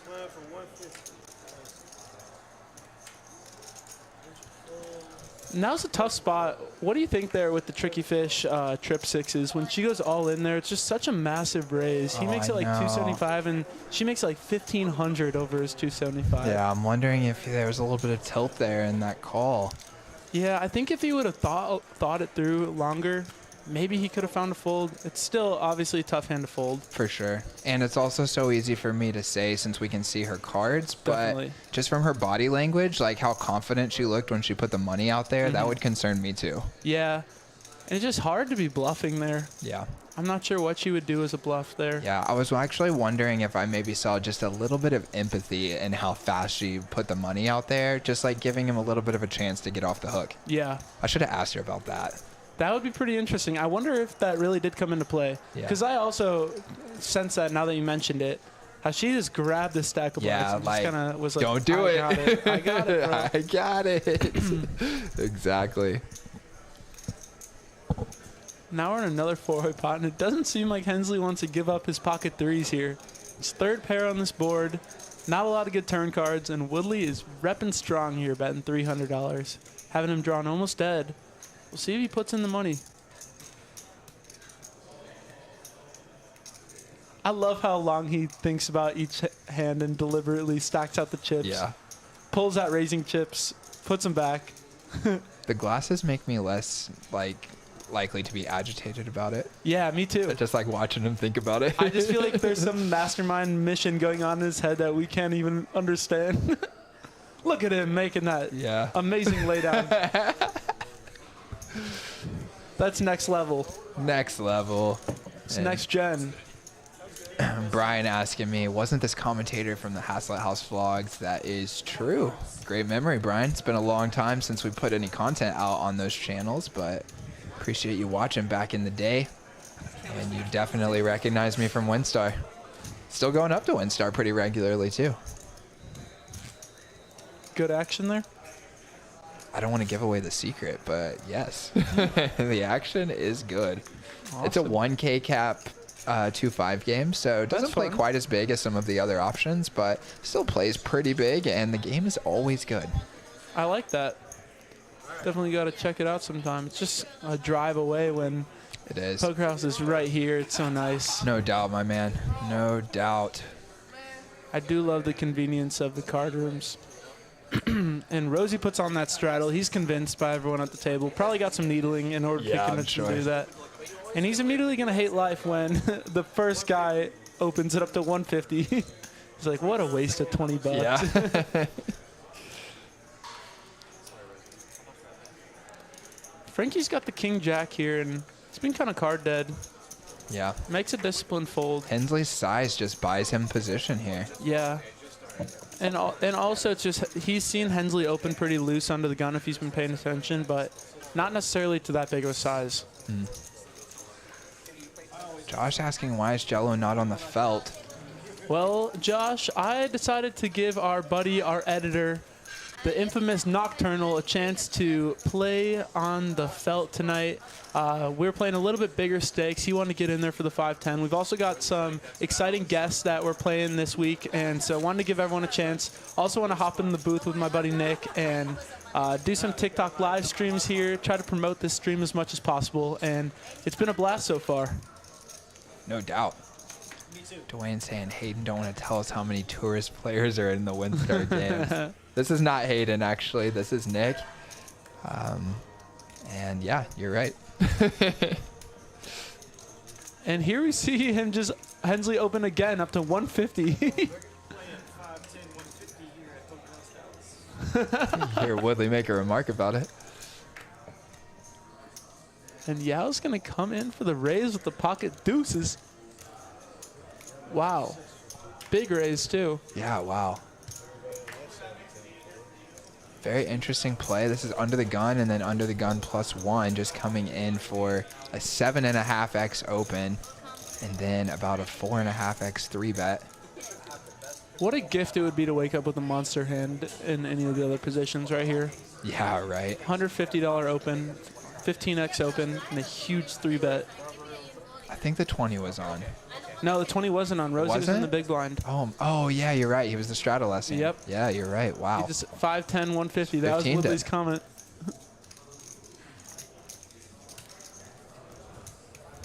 Hensley really being deliberate here.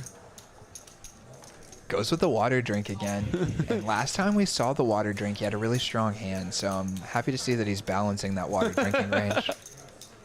Always good to see that. Important part of reverse live tells. Mm-hmm.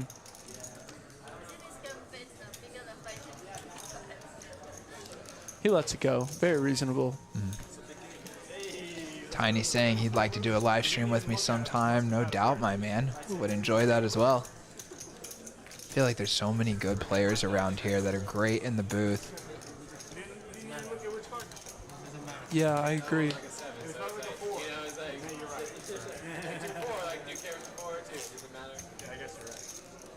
It's pretty crazy when we popped up those wins that it was literally Kitty has all the money and everyone else is down. Yeah.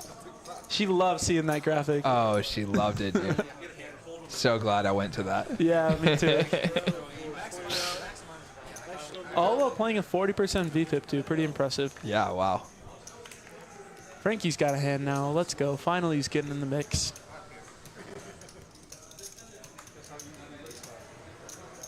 Hasn't been too eventful for Rosie or Frankie.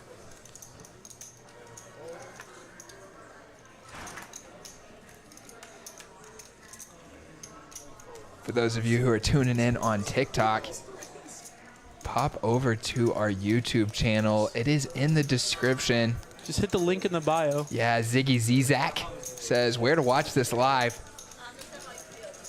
Hit the link in the bio. Come on over. Pop into the chat on the YouTube video and we will give you a shout. I'm looking for it, Ziggy Zigzag.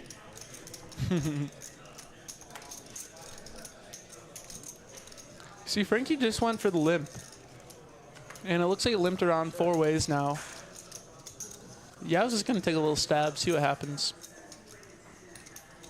Yeah, and Frankie's got an overwhelming equity advantage here. Yeah, he's going to call. Ace of hearts, straight draw. Woodley calls. It's an optimistic float. Hensley's trying to decide, is there any world where I can call?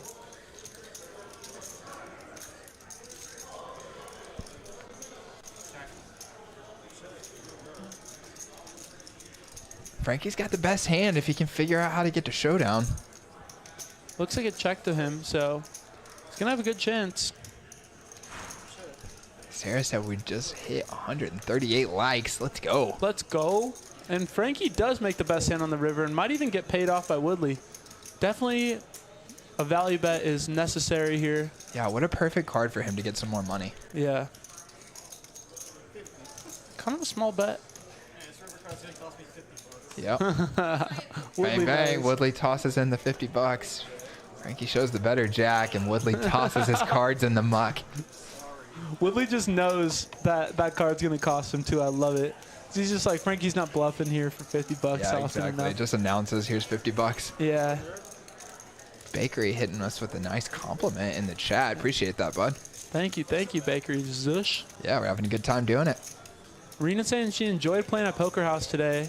Glad to hear that. The 1-2 is always fantastic action here, and a lot of great characters, too. Always some nice people. Really a lot of fun. Clean room, good chips, great staff. Great people. Can't go wrong. Poker House Dallas. You call a turn bet? I was gonna bet turn. Let's hear this. No, I didn't check it. No, I didn't really like it. No. Because the board is paired. The board is paired as well. I'm not even giving it a chance. I bet. I checked recently. What's that? 30? Fold once. No, I need to protect him. Kitty limps in. Don't see that from her too often. I mean, like, this is like two-man offsuit everybody. It looks like there was actually a straddle and Kitty literal min raised it, which some places don't even allow you to do that. They make you double the straddle, but she raised to 30. Oh, really? Yeah, it was a 20 straddle and she raised 10 more to 30. Bronx is going to squeeze in the straddle.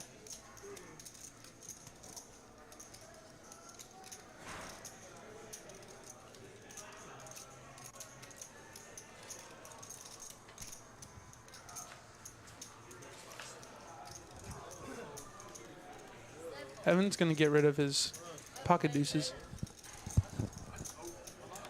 I need to protect him.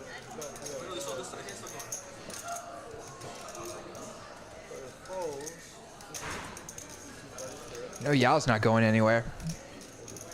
Heck no.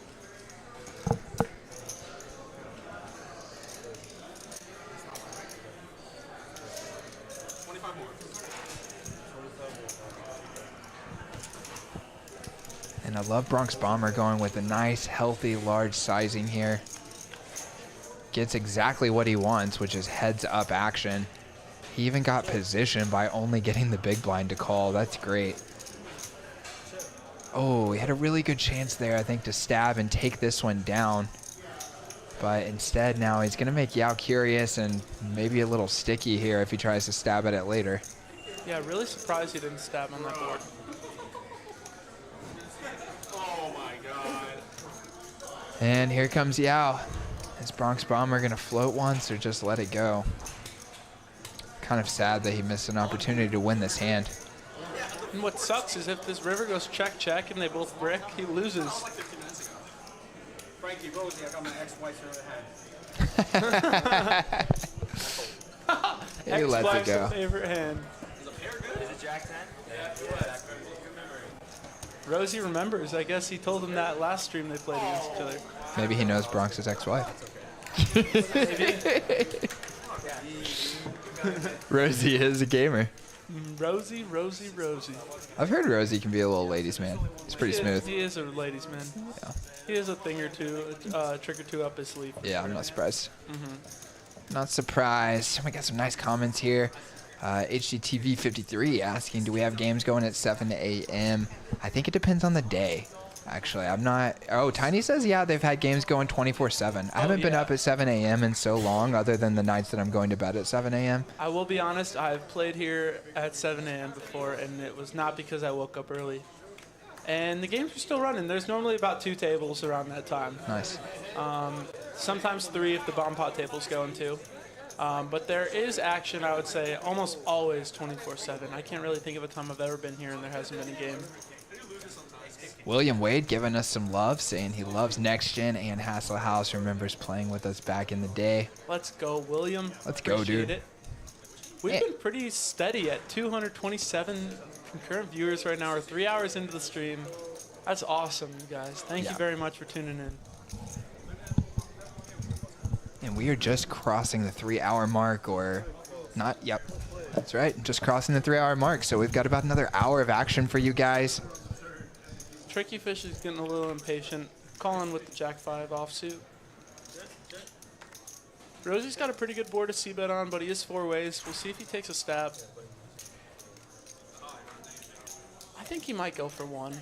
Just 1 and give up. But it is 4 ways, so I don't blame him for checking.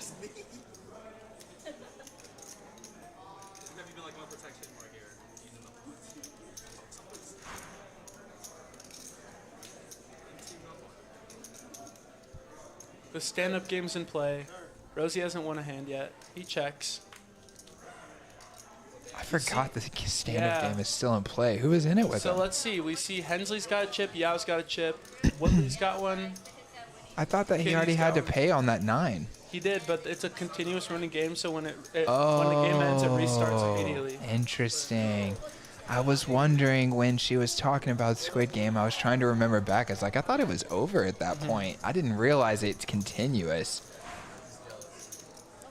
Yeah, it's playing throughout the whole night apparently. What an interesting dynamic. Wow, that's tough for Rosie, and Frankie could get a little expensive being on the short end of that. Yeah, definitely. You got to play it a little differently, or else it could cost you. And so the graphics are wrong here. You actually bet 150 on that board.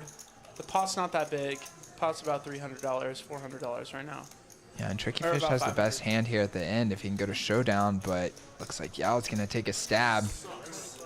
He bets 325, and Tricky's in a world of pain. Oh, he lets it go. He hates it. Oh, my gosh. Got bluffed, and he's probably going to hate if Yao shows this too. Let's go. We got Kimmy in the chat. What's up, Kim?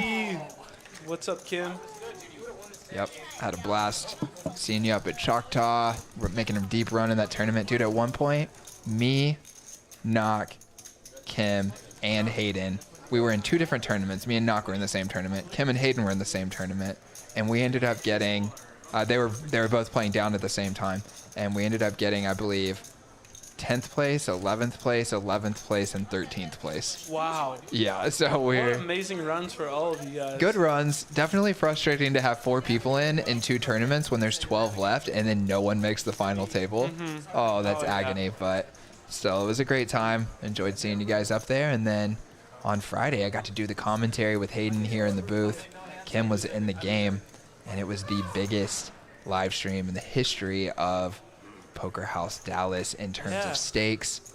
Those stacks were huge. Oh, yeah. 5, 10, 25. And then they had the 50 and the 100 on multiple times. Yeah, massive game. Pretty cool to see one of my boys, Frankie, playing in that game. It's been cool to watch him go up in stakes. He's a really great player and has really grown too. And it's been cool to watch him climb up in stakes pretty quickly. So cool to see him compete there in that game. That game was massive. Tricky Fish just decides to call, not squeeze, with the under the gun straddle. King, queen of clubs, and flops the best of it. No one else really has anything.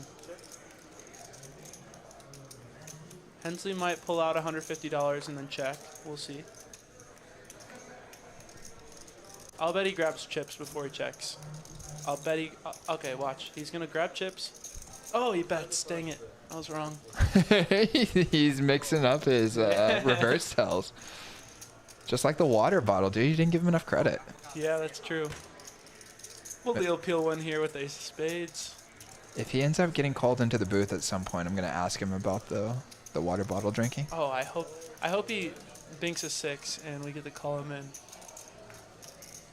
There's only one in the deck, and Woodley just finds that ace from Bang, bang. space. Let's go. And Hensley doesn't want to give this up. Man, poor Tricky Fish. Just Yeah. looked like another great flop for him, and He's having a rough night. yes, he is. Is he going to be able to save that last $675 now? This is just an awful card for Tricky Fish. You just hate life when you see this. Yeah. Not folding for 150. No, I'm thinking Woodley's not either. Definitely not. Woodley might even consider raising here. Knowing Woodley.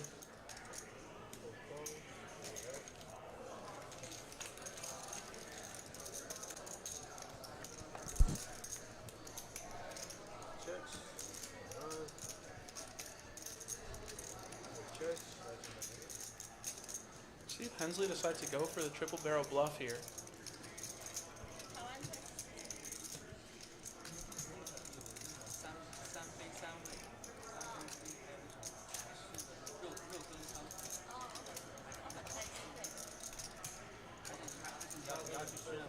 His hand selection for bluffs has been really interesting. And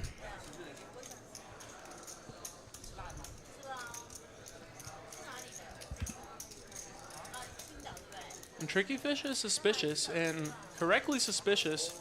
It's just behind him. He's got to worry about Woodley too, and I think that was a really good fold.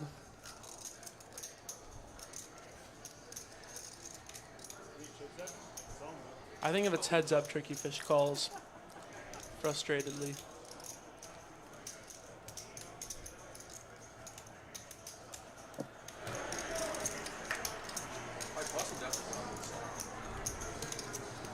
Then you probably should take out the I'm not losing that. Don't worry about that. eagle, right?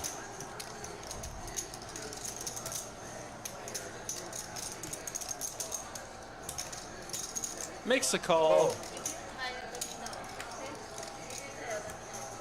And Woodley needed that. Been a little bit of a tough night for him too, and that puts him back into the profit for the night. Let's go. Scoops a nice little pot there. Love to see Woodley. Nice call, Woodley. Yeah, having that ace of spades, I'm sure, made a big difference for him there. Definitely. That was a nice turn card for him. Yeah, and Kimmy saying she's going to be doing the commentary tomorrow night, guys. If you have not heard, we are running it back. That's right. On Friday, we had High Stakes Friday. We were just talking about it, where we had the 10 quarters, sometimes the 20, or sorry, excuse me, sometimes the 50 and the 100 on. And they are bringing it back tomorrow night. Going to be a very similar lineup, maybe exactly the same lineup. Kim says, looks like almost the same. And sounds like she is going to be in the booth, so I guess there you go. Not exactly the same. Maybe Hayden's going to be in the game. Yeah, it looks like Hayden will be subbing in, she said. Carlos, J-Rock, and Hayden Let's go. subbing in for some of the other players. There we go. And so Kimmy's going to be in the booth. So tune in tomorrow night. That'll start at 6 p.m. We start at 6 p.m. here every night on Poker House Live. And you do not want to miss out on some more juicy high-stakes action. Oh, yeah. I'm sure Kimmy is, I'm sure Kitty is hyped that they've put together several high-stakes games while she was in town. Oh, yeah. I bet she is for sure. I'm glad that we've gotten to get these together for her. Oh, and she wakes up with the kings. Uh-oh. She's going to look like a juicy squeeze spot, too. She might not get as much credit. And Woodley called just limped with the ace-jack, so he might try to get a little aggressive here. It'll be interesting to see what he chooses to do. Yeah, and he just picked up a nice little pot.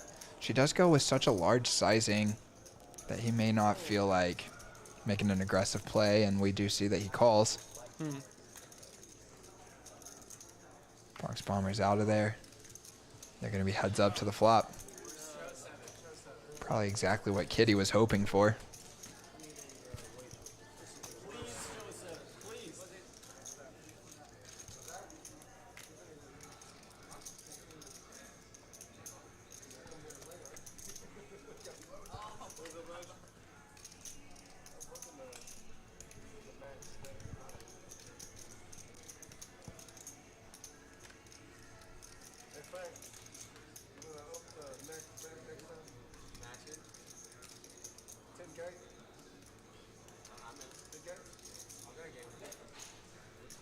You play 5, 10, 25, make it a 10K max, or 25, 25, 50. Well, we need more than a 10K max then. We need more than 30. Yeah, we need more than 10K. 10K minimum buy-in?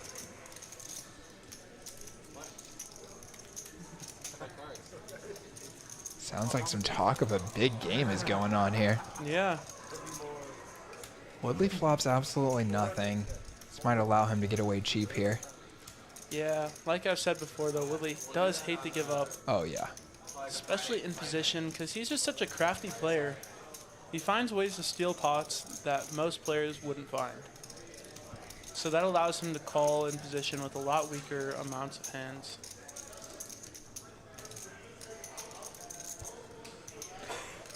Hard to fold a set, Cooler Aces. Hard to fold a set. Yep, sets are good, hard to make. Woodley folds, Kitty takes it down. Kitty takes it down, and Woodley Kitty... feels like he just got like belittled there folding ace high. Yeah. Like he just feels like Kitty's taking advantage of him when she's just getting smacked with the deck, and sometimes it's hard to tell the difference between that, you know? Like a player can look like they're being so aggressive and so crazy, and they're just getting dealt really good hands for that short period of time, or that short sample. I think about that a lot. It's hard to classify a player until you either have a really good read on them or played a lot with them. Because like Rosie, for instance, could look like a maniac if he gets hit with the deck, and look like the fattest player on the planet if he doesn't. Exactly.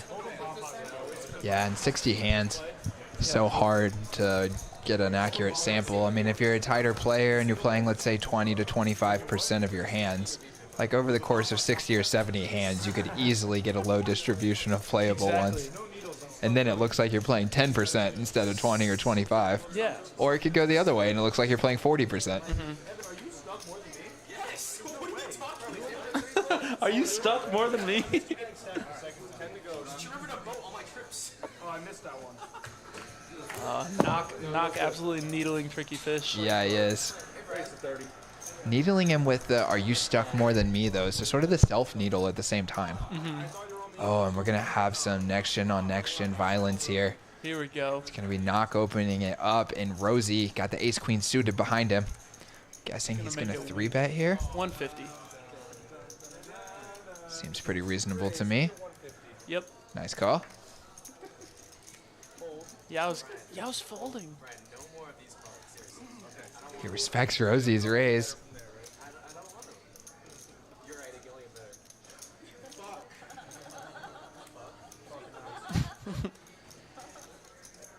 Watch your language. Watch your language, young man. He is a repeat offender on that one. Oh, yeah. And we see Woodley's got to get in the mix with a 7-5 because it doesn't connect with a lot of the big cards. So. Rosie flops, not the best of it. Knock does. And Woodley says, my board. I feel like you guys got nothing a lot. And Rosie, I think, is just going to give this up because Woodley can do this with a jack. He'll just lead with those types of hands. Yep. And he still has to worry about knock as well. Or even a damn 4, a darn 4. Oh, Rosie reaching. Okay. And knock has to fold the 8s. I mean, that's tough. Like, you just, oh boy. And it's going to take a lot of heart from Woodley here now to get Rosie off of this hand. I don't think I think he's given up the gig now. That's a horrible card to continue on for him. Any low card, I think he might go for it again, but I think he's going to give Rosie's Peel a lot of respect. Yeah, it's a tough spot for Knock. He can just have the best hand a good portion of the time and can't really have a choice but to fold it. Yeah, I think he probably would expect that Rosie wouldn't be floating with ace highs very often. Which we see he would be wrong about that, but... Wow. Big bet from Rosie. He turns a queen and bets $500 into $800. Yeah. Based on the size of the pot, it doesn't seem that crazy, but it does feel like a very heavy bet right now. It does. The 200 felt so measly and small. Like, you're trying to get called by hands worse than yours, of course. And I do think Woodley could have some Queen X here. Obviously, he could have anything if he's going to have this, but I think Queen X is like kind of a leading candidate that makes some sense. Oh. There. Let's go. Let's go. I need an ace. Thank you, Oh, and Tricky Fish loses the Squid game. They were cheering hard for him. That's why Evan was so upset when he had to fold the ace deuce. I was confused on that. Wow, and I'm wondering how much that might factor in too for Rosie floating on the flop there and then going with the larger sizing to just say, get out of my pot and let me win the stand-up game. Interesting. I completely forgot about that dynamic, that hand. Now it makes sense why he was so upset when he had to fold pre-flop. I was like, what's he freaking out about? We see a question from Kimmy Stone. Nick and Jello, do you guys like tournaments or mostly cash players? I like tournaments, but I like cash a lot better. I would consider myself a cash player. Tournaments, though, I will say, like, once you make a deep run in one, you catch the bug for weeks, if not months, depending on how good you run in the coming tournaments. But they're also very heartbreaking as well, and you can kind of go numb to it. It's kind of weird just how quick you can win or lose in those types of things. Nice. Yeah, good question. Yeah, it kind of depends on the vibe. Kimmy, I would say that I prefer tournaments more, just from the emotional standpoint of it feeling like more of a competition. It sort of feels like the sport of poker, the sporting side of poker, just because there's a winner a definitive winner. Everyone knows you're playing down to a winner. Yeah, I just kind of feel like everyone's there for more of the same reason, which is to try and win the tournament. Whereas in cash games, there's a lot of, I don't know, a lot of people that are there just to have a good time, which is totally fine, you know, and it's obviously good for the game. But it just doesn't make it quite as engaging to me. Definitely. You know, just not quite as competitive of an environment.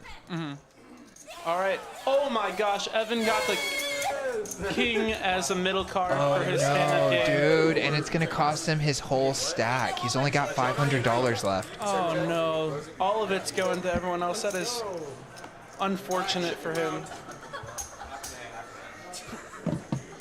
That is tilting right there. Wow.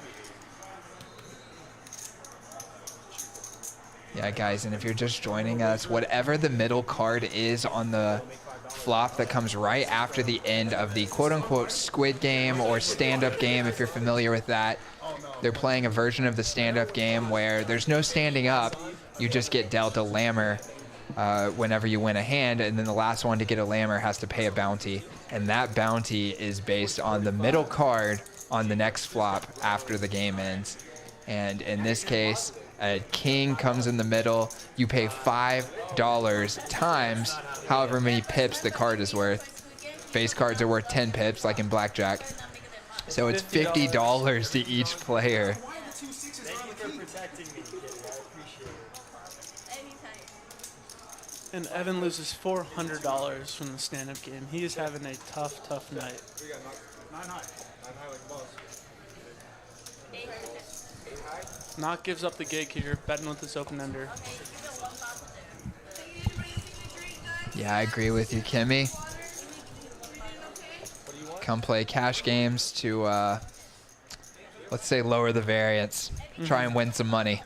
Definitely. Then you go play those tournaments, and obviously you're hoping you're winning in the long run, but I kind of moved away from wanting to think about those as like a money-making opportunity and more so think about them as if I was just going to compete in any other like fun competitive field, like going to a chess tournament. I love or that mentality. yeah, video game tournament or something. Yeah, and then the money that you make, just let that come in as a bonus. Definitely, and you compete well, you win money pretty much. Just Yeah, like in exactly. a chess competition, for instance. I'm sure there's prizes for the top places, just like in the Exactly. tournaments. Yeah, I love that. I love that mentality, and I really think that that might allow you to play your best poker without really putting the money into perspective, because like once you get down to the last few players, especially when the pay jumps are a lot, you might change up your play more based on like your scaredness of losing. You don't want to go bust. You spent this whole time playing, but you're really just there to compete, and you're going for first place. You're trying to showcase your ability in poker, so I really like that mentality. Nice. Yeah. Yeah, I never really was that attracted to tournaments until the last year or so.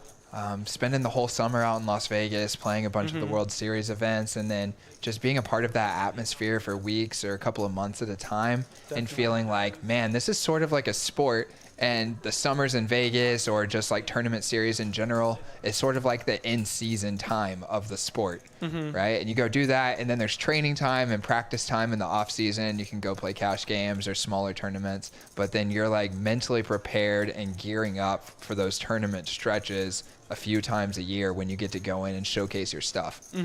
Most definitely. I really like that. Yeah, and Kimmy, playing tournaments exclusively is not something I'm interested in. I want to do it more like what I just mentioned, which is spend the maybe like less time doing the thing that is more important and more time preparing for the thing that is important, which to me would be the tournaments. But you like don't see professional athletes, for example, they're very rarely going to actually play and compete in their sport year round. They spend more time preparing for it than they do playing it. Definitely. Definitely. Yeah, you spend more time off the field than on if you're a good player in any sport. Practice? You talk about practice? All right, I'm going to call Bronx Bomber in here so he can do a quick little promo Let's for do it, dude. pickleball, and I'll have him here in just a second.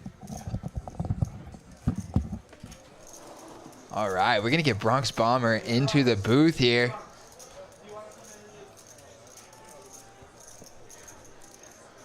Going to go ahead and pop up our camera, guys.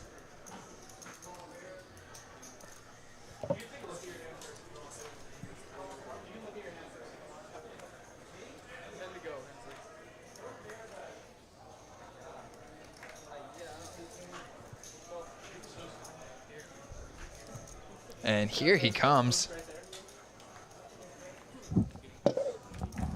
All right, we're going to put you on the video in here too, if that's all right. Hello, my friend. How are you? Good. How are you? Doing great, man. I'm going to pop us up on the camera here. You can have a seat right here in this chair if you want. Excellent. All right, dude. So we were kind of waiting for like a really exciting spot to take place. Feels like it's been a little bit slow for you tonight in terms of finding like that epic spot. But we just wanted to hear how your experience has been so far and then give you a chance to shout out your new pickleball. Well, you can tell us what it is, actually. Absolutely. Yeah. Absolutely. Having a great time. Katie's been a little bit tricky. I think I made a great fold. She had pocket kings. I had ace-9 on the button. I wanted to call, but I said, you know what? I have a feeling I'm going to hit my 9 and get in a lot of trouble, and that's exactly what happened. Oh, yeah. So I'm feeling pretty good about how I'm playing tonight. And Willie, you know, in the beginning we had some exchanges, a couple of rounds, you know. I think we went 5 rounds so far, and might be even. Maybe I'm up by 1 or he's up by 1. I'm having a great time. Nice, dude. I'm glad to hear that. It feels like you've done some great navigating, like you mentioned. Sometimes you don't get those huge spots to win some big pots, but really the pleasure from the night comes from maybe avoiding a tough spot where you could have gotten stacked. Yep, absolutely. Yeah, for sure. So tell us a little bit about this bomb. Can I hold it up? Sure, yeah, cool. absolutely. So we see this has gone into play a couple of different times. Tell us what you got going on with this. Yep, so that is the Bronx bomb bet. That's a blind bet. Depending on the stakes, it'll be anywhere between 250, 500, maybe 1,000. We've done 2 tonight so far for 250. Wow. Got 1 more coming in. Actually, right after this interview, I'll go in with a $500 bomb pot. That is so fun. And we saw one earlier where you warned them and told them there's going to be a bomb pot coming, and then someone open raised and ruined it. They changed the action. Yeah, they changed the action, so then you're able to just say, not this time. That was the second time, so I said, you know what, that one counted. Pay attention next time. Nice, nice. Okay, I love that. Now, tell us about your pickleball. Sure, Let's hold up this paddle here. Yeah, we can take it out. Yeah, go for it. So I've been, I feel I've been sitting at home a little bit too much and playing poker, sitting down a little bit. And I said, I need an activity to get me off my A's, my pocket A's, right? And somebody introduced me to pickleball, a cousin of mine, Edwin. And I gave it a shot, and I liked it. I did some research, and I found this paddle. This is one of the best ones on the market, if not the best one. So I figured, you know what, I'll work with the Black Ace, give it a shot, connect poker and pickleball together. And if I can influence getting poker players to get out there and get a little bit more healthy, a little bit more exercise, why not? Nice, dude. And me and my buddies have all been picking up pickleball recently. We're still newbies, pretty much. We've probably gotten together and played somewhere between 5 and 10 times. I've had a blast every time. I think my favorite thing about the game is that no matter how athletic you are, like the ball only moves at such a rate that everybody has a chance to return it. That's right. You know, like you go play tennis and you hit it hard. If you're not blazing fast, you're not going to get to it. Right. But in pickleball, it's like it floats just enough that you can take a good hack at it. Yeah. Well, they beat me up on the pickleball court. I'm very new, maybe a month in now, so can't run it up in pickleball yet. So I'll try and run it up in poker when I get back out there. It's so fun, though. Oh, absolutely. Okay, and you got to answer this for me. Yeah. Did you have this designed to be a poker theme, or that is their company? And it also happens to be the best quality racket they have? So, yeah. Wow, well, that's a sign, I think. Absolutely. Okay, so we've been telling these guys that tonight you were doing some kind of promo. You're going to be giving away this paddle. That's right. Can you tell us about it? Sure. Yep. So I wanted to just mention pickleball, Bronx Bomber Pickleball. If we had a minimum of 25 comments, 25 different participants, which I've heard we've blown out of the water so far. Hundreds. Yeah. Okay. Excellent. So then I'm going to raffle off this paddle as well as 25% of my winnings. Wow. Not up much yet, if anything at all, but that's okay. We still have a little bit more time. And I'm going to order another one, right? Kitty's going to get into pickleball, so I'm going to give her this one. Nice. And then I'm going to have another one come in. We'll raffle the brand new one. Nice. How fun is that? Dude, well, we appreciate it so much. So glad that you came out here to join us. We've been having a lot of fun watching. We can tell that you bring like a lot of enthusiasm to your poker. Thank you. And yeah, it's just a lot of fun to watch. Thanks for having me. All right, no doubt, my man. Oh, yeah, if you want to get into the drawing, you got to enter Bronx Bomber Pickleball. You can add anything else you want after that, but at least Bronx Bomber Pickleball will get your name into the drawing. And that is just so nice of you to offer up a free roll on your winnings as well. 25% is huge. Yeah, that's I mean, the most even I've 5, offered. 10% is generous. 25 is huge. Yeah, why not? You know. So, wow, what a guy. All right, man. Well, we appreciate you joining us tonight. Here, I'll handshake here. Appreciate it. We'll put this back up here. Yep. And good luck out there. You got another hour left. Thank you, guys. Well, about 40 minutes, it looks like. Okay. Yeah, Bronx good luck. Bomb Pot coming up. Bronx Bomb Pot coming up, guys.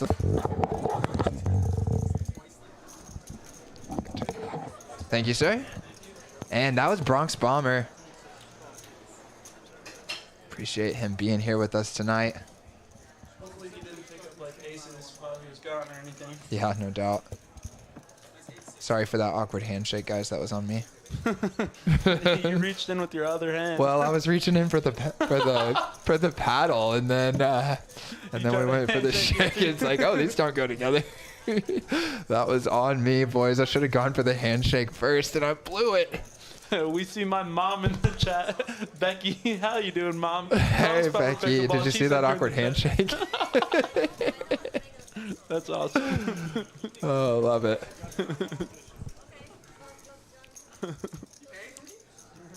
Getting some more Bronx Bomber pickleball Oh, yeah. comments. He was just looking for 25 of them, dude. We've had hundreds. Yeah. That's several hundred, I would say. Gonna have a lot of entries. And imagine he just scoops in like a 5K pot right at the end of the stream. Stacks Kitty. I'm not going to say that I'm hoping for it, but I mean, Kitty's, She's just had a too easy of a Yeah, session. She needs to exactly. be put in a spot. Even Yeah. if they're bluffing, whatever. I mean, even if he doubles through her, she's still going to have a huge night. Yeah.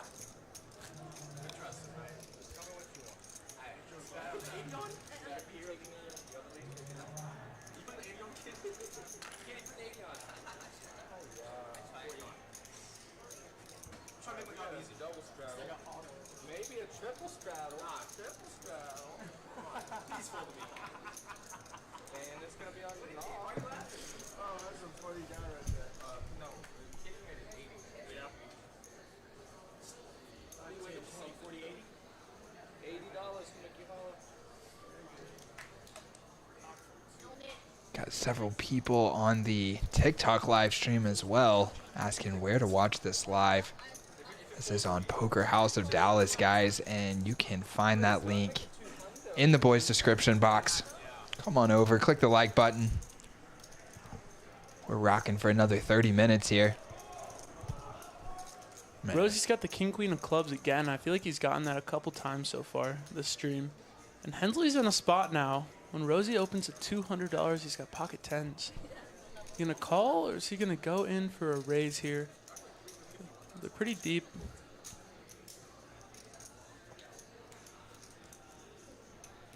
He's thinking about it. Just calls.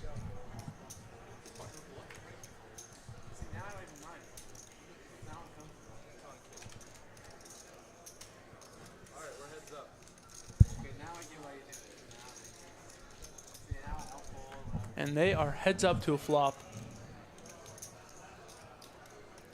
Hensley flopping the best of it, but I think this is a board Rosie's going to c-bet. And if he double barrels, he might be able to convince Hensley that he's beat. I agree with you, but I'm afraid Rosie's only going to have one barrel in him, unless it comes a club. Mm-hmm. Maybe a jack or a 10 would consider barreling as well.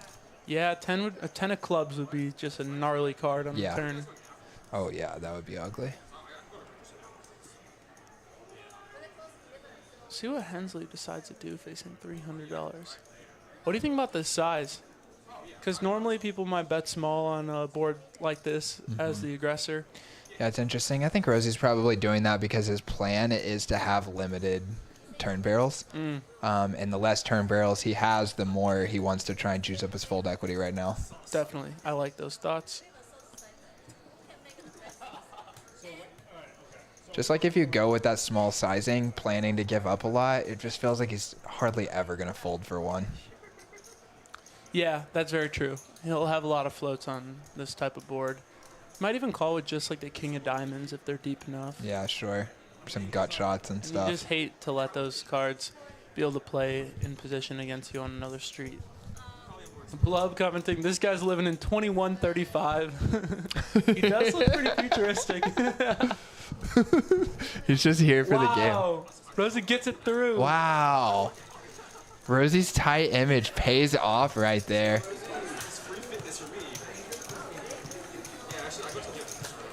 And I guess Rosie earns himself a lammer with that. Yeah.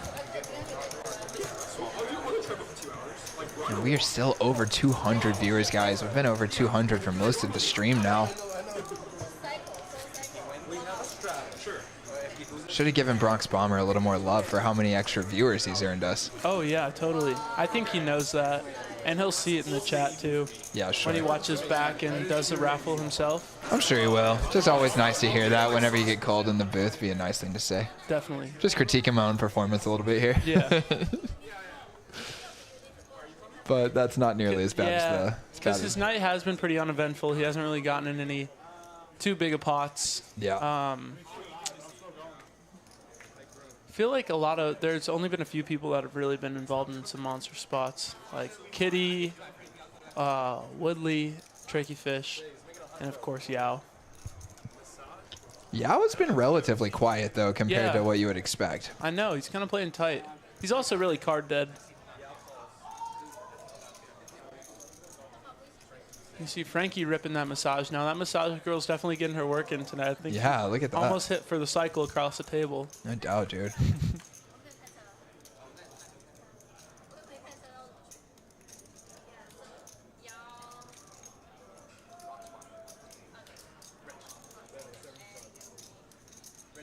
I think I might try and talk to Kitty and speak some Chinese with Kitty after the stream. Nice, you should. Yeah, might be a memorable point of contact. Mm-hmm. Thinking about it. We were talking about it on the stream on Friday, and just haven't had any FaceTime with her yet. Thought about whipping it out a little bit when she was in here in the booth, but obviously most of the viewers wouldn't know what we were saying, so. That would have been pretty badass, though. Yeah, wasn't sure. Wasn't sure. Maybe next time.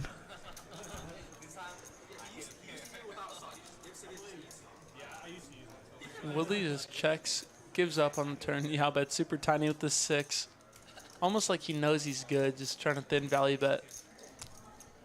Yeah, and Woodley lets it go. Yeah, I was pretty good at it. knowing when he's ahead or behind. Yeah. I have noticed that he's typically putting money in the right amounts when he's got the best hand.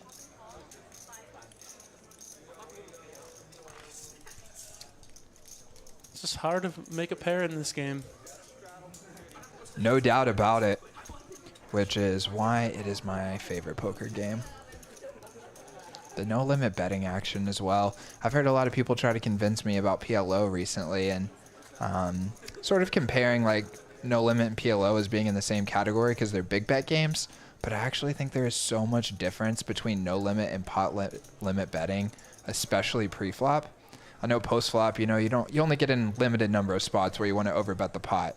But pre-flop, being able to achieve isolation. I was just going to say that, yeah. Oh, it's so important to be able to bet in multiples of the pot. And you can just so exploitatively raise to a sizing where you know people are going to either give you respect or not give you respect. For instance, like if Woodley limps and then I'm next to act, with like my entire playable range, I'm gonna bet probably triple what a normal open size would be, just to hopefully have a better chance at achieving isolation against a person I know is going to defend wider, and then have bigger pots with better hands in position consistently against him. Exactly, dude. I mean, I feel like that is the creativity of no limit, is being able to dictate the action of the game using your bet sizings. In pre-flop, it's mandatory to be able to go bigger than the pot to be able to do that. Mm-hmm. And especially in PLO, where the equities run a lot closer together, it would be even more conducive to wanting to control the action of the hand to be able to bet in multiples of the pot. Totally. It sucks when you're in PLO and you wake up with a really good hand and you're like, pot, and they're like, all right, $20. Yeah, exactly. You can't do anything. Yeah. You're like, it's the same as limping pretty much. Yeah, I feel like you almost need to start limping and having a very robust back raising range to kind of like still like pseudo achieve that task of controlling the action of the hand. Yeah, agreed. It is really tough because like when you raise, everyone knows you've got a good hand. No one's going to go over the top often enough, at least. Especially someone like a tighter player like me, I would say. They're going to be less inclined to. It's a tough game to really go heads up in. You got to limp raise is like the one thing that you can get really tricky with in PLO. And once there's like a $20 open and a bunch of calls, that pot really does start to add up. I definitely like the no limit aspect too. I'd be curious to play like a Omaha no limit game. Yeah. Where you can bet any amount of money, but you still get the 4 cards, so you get to make a lot of hands. No doubt. And I would actually say probably playing no limit is my favorite poker game, and then my next favorite games are all limit games and skip over pot limit games. Yeah, because like in limit, obviously choosing your bet sizing isn't the point of the game, but in pot limit games, it still is extremely important. But I just feel like I'm trying to run with ankle weights on. Yeah. You know? That's fair. And we've got Knock here opening up under the gun. Woodley calls. They're in for a rude awakening when Rosie wakes up with the bullets. Bang, bang. Goes with the casual 150, just like last time. Yeah, poor Knock probably feeling a little frustrated, thinking like, okay, I know Rosie's pretty tight, but I also know that he's capable of isolating me kind of wide, and this kind of hand is the toughest ones to decide, do I want to defend? Yeah, we see a lot of good hands just folded. Frankie had 6s, Tricky Fish had King Queen, Kitty had Jack 9 on clubs. So a lot of good hands got out of the way there. Knock folds his King Queen. Yeah, and now Woodley can't resist. He's in there with the 10-7 offsuit, and Rosie gets his dream situation. Now he just needs Woodley to flop a pair. He flops a gut shot. That's good enough, and a backdoor flush shot. I don't think Woodley's going anywhere for one bet. It'll be good enough for him to call one time. Probably not what Rosie wants him to have, because Woodley does have 24% equity here against his aces. A little surprising, isn't it? 24% feels so healthy, you wouldn't guess. One thing that was kind of surprising there that I noticed Rosie did was he normally takes his time before firing any sort of bet. He almost snap bet that time, and Rosie doesn't casually put in lots of money. So I'd be pretty suspicious here if I was Woodley. Still getting a decent price. He doesn't know he has this much equity. I think he's trying to decide whether or not to turn his hand into a bluff here. Try to put pressure on Rosie and all of his hands that didn't connect well with this flop. He makes a call, though.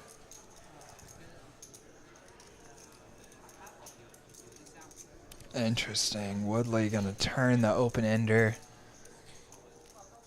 That's not a very good card for pocket aces. No, and I'm wondering if Woodley might use that as an opportunity to try and steal this pot. He's got 1,500 left, and there's 800 in the middle. Is that enough to get the job done, Jack? 1,500. If he shoves, yeah. He leads.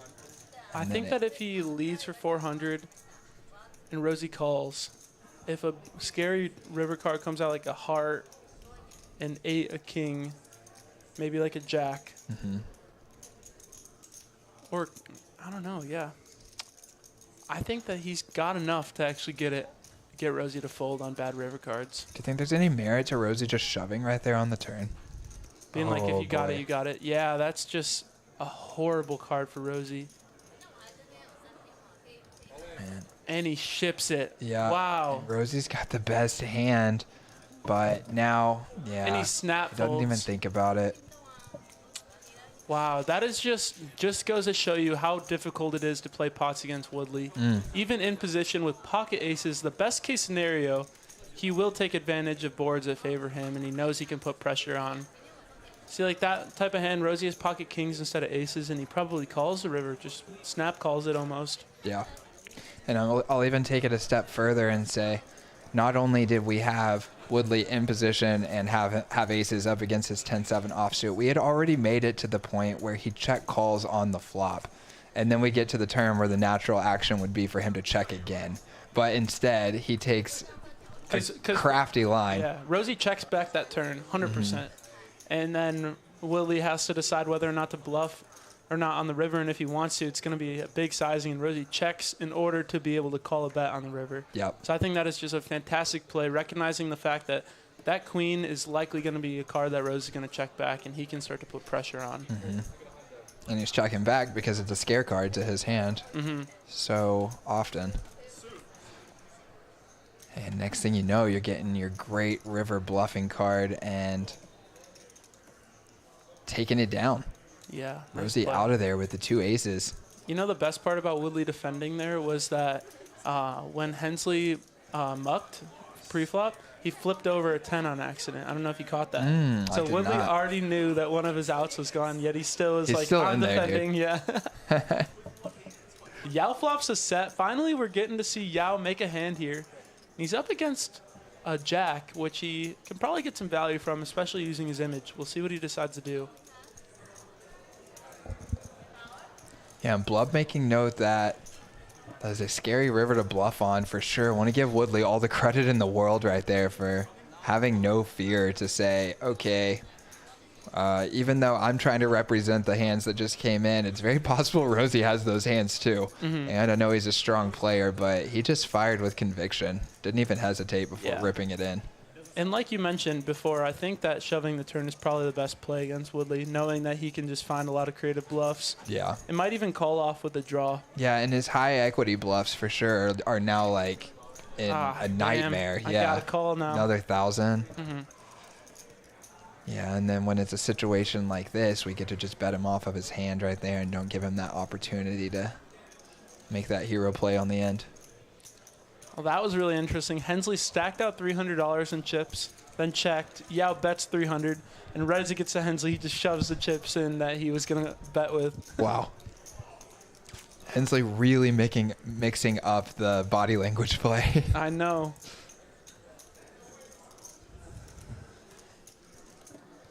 Every decision, you just don't know what he's going to do. Here he goes grabbing chips again. I would love to see him check, though. Oh, I love this.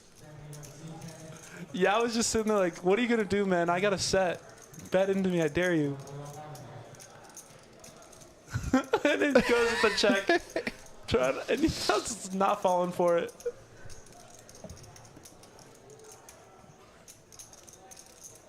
Oh.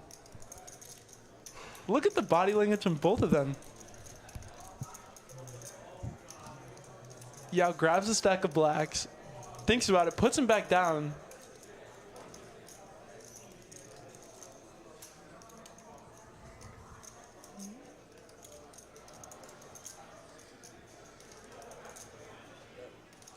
Huge bet. $800 looks like. And this is probably going to make Hensley a little suspicious. If he calls here, it's committing almost half his stack.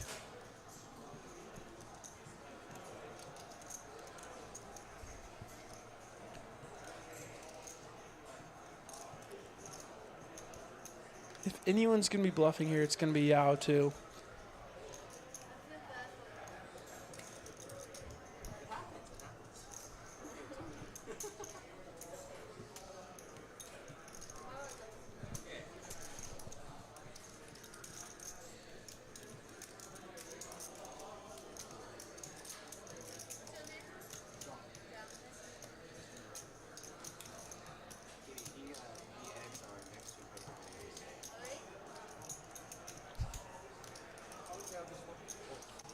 Good fold.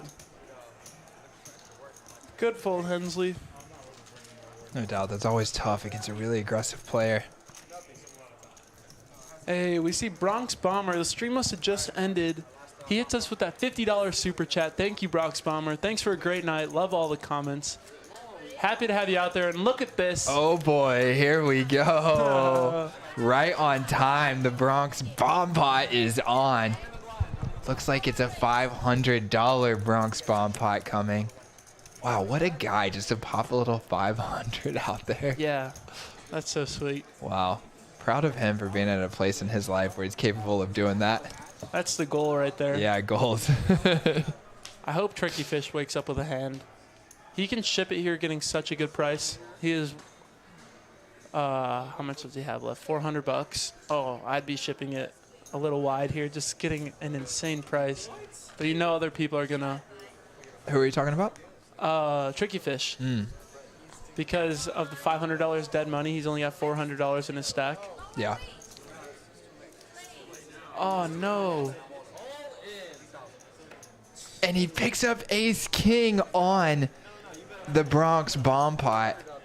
Tricky. It was a raise from Hensley, not realizing that that $500 doesn't go into play unless the action remains the same. But Bronx Bomber says, no, I got the goods, dude. I'm just all in. Tricky Fish does. Tricky Fish, yeah. Yeah, you're right. And he's going to be so... Oh, no. What? All the kings are dead. And Ace look King, at Ace 5, Woodley. Ace Jack, King Jack. Woodley's got kings. Oh, my gosh, dude. What a spot. This was the hand right when Bronx Bomber walked out of the booth, too. This was the next hand that happened.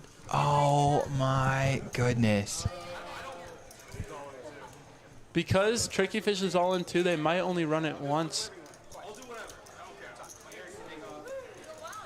And this is going to be a $6,000 pot, guys. Wow. Biggest pot of the night. Yeah. And Woodley, what a spot to look down at King when it goes raised to 100, shove for 3,000. What an incredible spot. Hiya. Now he's got a fade. Bronx Bomber with 30% to win this hand, which would be really tough for Woodley. Sounded like they're going to run it twice. All the kings are dead. Few of the jacks are gone. Oh, and he makes a straight. Oh! And it's a chop. They chop it.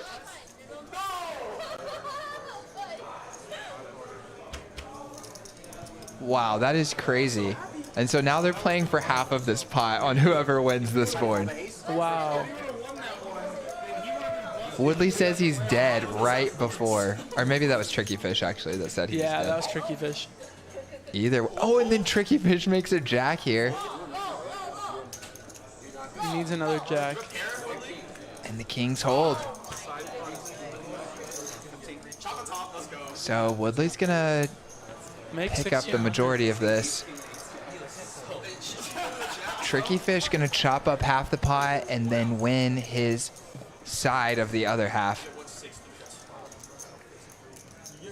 Dirt Mike asking, does Kitty get paid to appear at these streams? No, she does not. She is here just to hang out and play. She's here to see Frankie. She's here for Frankster. Frankie. Oh, little Frank. Just kidding, just kidding. Kind of. Yeah, not really. Just kidding, but not really. They're just here hanging out. Not like that necessarily. Just here to play some cards together. Frankie's probably attracted to that chip stack, though. How could you not be? Yeah. $12,000 in front of a person looks pretty nice. Yeah, and when you're like towering over everyone else at the table, it doesn't matter how many you have in each stack. You can make them look kind of hodgepodge like that. Yeah. Looks sweet. It does. Wow, what a crazy board. Yeah. This one might take a bit. Yeah. Anyone in the chat got funny questions for us, random questions while we're watching them chop this one up? Great question. We got about maybe 15 minutes left. I'm guessing Bronx Bomber popped in right after they were finishing up to send that super chat. Thanks again for that. She's here to see Little Frank. Little Frank. With Riz from Ryan. Look at Little Frank right now. He's looking like Big Frank. Yeah. He's got the gun showing. He's got the guns out. Gun. Looks like he's taking a nap over there. Yeah. Like he's just 5'10". Like, Casual. Cash. Oh, love it. Silly old 5'10". Yeah, dude, he's looking like Phil Ivey over there. Just getting a massage. Halfway paying attention. In his own world. Yeah, I can't wait for the camera to go back again.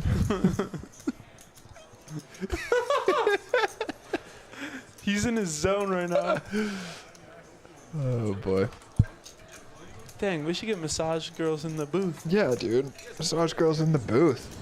That would be epic. Somebody send us a super chat so we can pay for massage. Bronx Bomber already did it. Yeah, thanks, Bronx Bomber. Why is everyone got racks?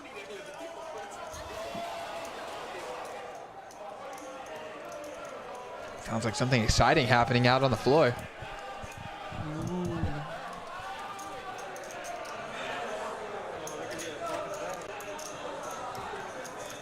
It's probably something with football. Bronx is the bomb, Brad Smith. We agree with you. Let's go ahead and click into some of these numbers here. Yeah. Let's pull up first our stacks. You guys can see what we're working with here for our last few minutes. Kitty sitting on the 12K. Everybody else kind of between that 1,000 and 5,000 mark. This is a 5-10 game tonight. Then we'll head over to those VPIP numbers. Little update as we near the end of the night. Hensley, Woodley, and Yao all maintaining 50% VPIP tonight. Our pre-flop raise percentages. Hensley was way bigger than Yao in terms of VPIP. Way more than I thought. Impressive. Keeping above 60% in a 5-10 game is hard. No doubt. And then we'll check these winnings here. Oh, one more time. And there they are, my man. Wow. He's sitting on a 9K win. You can see before Woodley won that pot, there wasn't really anyone else that was even above a couple $100. Yeah.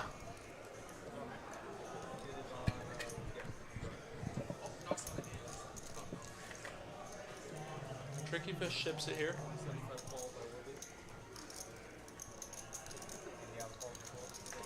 Rosie folds 10-8 and Woodley calls with a dominating 10. Not a good look.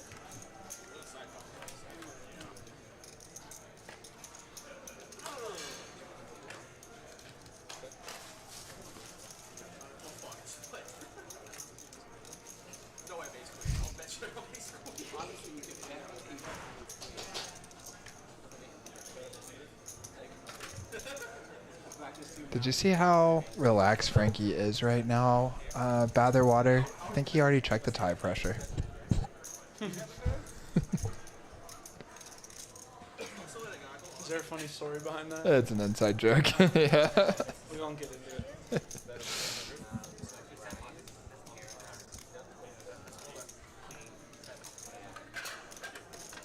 Yep, it's 300 here.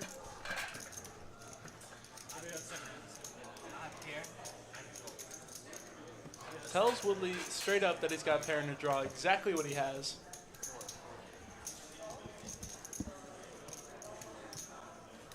See if Woodley can piece it together. Because he also has a pair in a draw.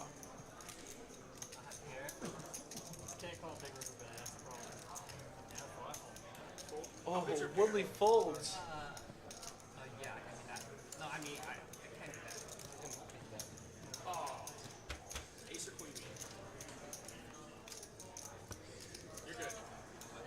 Yao gets it through. Got the best hand to fold, and then could beat the worst hand. Always nice. Oh yeah. Yeah, so I can't call things. Guys, Evan just busted out. He didn't have a chip. How should we do that? Is he off the hook? Is he still on the hook? Yeah, I say he's off the hook. But I mean, if you bust out, you lost all your money, so it's like. That would be pretty brutal if Evan has to hit the ATM to pay his bounty fees. Yeah, that would be horrible. But Kitty's saying that he still owes. yeah, I mean, it's probably more fair, honestly, when you enter into the deal. But I could also see letting him off the hook just to be a nice guy. It's not very savage, but I think you let him off the hook here. I know it's Savage Sunday. Because he is out of chips and he's had a brutal night. But I understand if someone's going to be a stickler. yeah. I mean, it's a little sad if you're one of the other 2 or 3 people remaining and might get stuck with a Yeah, and pretty healthy bill. I think they should probably just cancel the game at that point. I guess. Nock doesn't have a chip right now, from what it looks like. Rosie is just waking up with some good hands.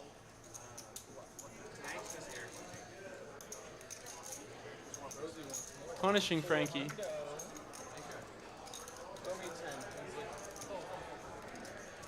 Yao is playing pretty reasonable. Yeah. I think he knows that it's really a tighter table. Yeah, he's making some adjustments. Yeah.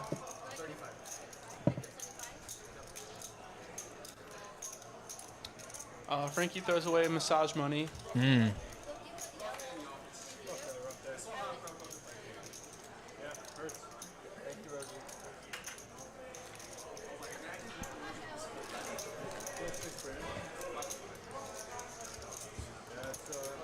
It's so sweet that we've kept around 200 viewers this entire time. No doubt, my man. This has been by far the most that we've had on our Sunday stream. Yeah. We've pushed up over 100 a few times, but have never broken even 150 before tonight. Sweet. Yeah, and then tonight we're cracking 220. Yeah. And I think even touched 230 at one point. Just for a little bit. Let's go. Pretty sweet. Don't forget to throw some more Bronx Bomber pickleball in the chat. If you want to enter last minute into this live stream, we've got a few more minutes of the stream before we wrap it all up. But definitely some time to enter the raffle. And although Bronx Bomber isn't up money right now, still have the opportunity for the pickleball racket. And he might double up this hand. Oh, that'd be epic if he wins right here and pulls into the black. Yeah. It's got action from Kitty, who's got the 2 8s.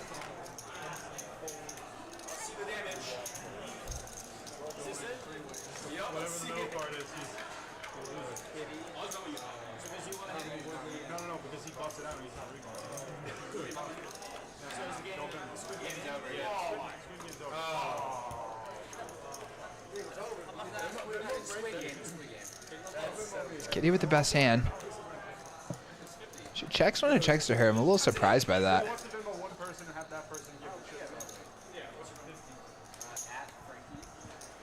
I don't think a bluff is going to work here.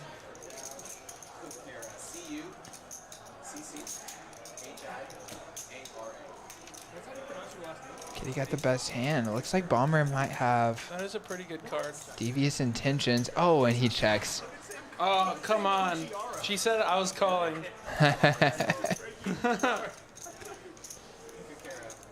Nice little comment from Tiny. Thank you, dude. Says, doing a great job on commentary tonight. It's been a fantastic Sunday stream, and I 100% agree with you. Not only from the viewership, but just pushing up to 510 for our Sunday stream. Oh, yeah. Great lineup. Yes, thank you very much, Tiny. I appreciate it. Some big First time in the hands. booth. Some big moments here in the booth, hanging out, having fun, bringing in players to join us. One of my favorite parts of Savage Sunday, getting players in the booth. Yeah, I love it.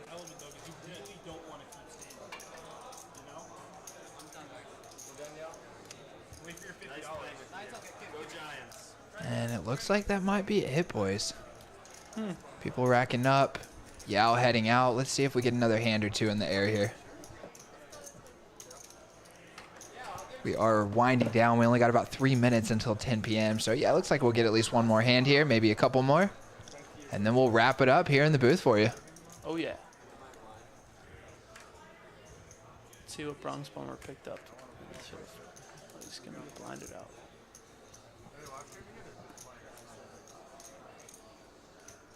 It kind of sucks to wake up with a good hand around this time when everyone's winding down. People are playing a lot more straight up and just folding. You know, they're not in the mix. Their head's not in it fully. It's like when Knock wakes up with ace queen, he doesn't get action from Woodley, who he might get action from otherwise. You know what I mean? Yeah. Kind of frustrating. Like the one hand that it folds around in the whole stream. Yeah. Knock has ace. I think that was the first time it went raise, fold, fold, fold. Yeah, and you see his face. Yeah, he's just feeling like, that too. Come on. I know that feeling, and that's always very frustrating. Especially when you've been card dead the whole night, been patient.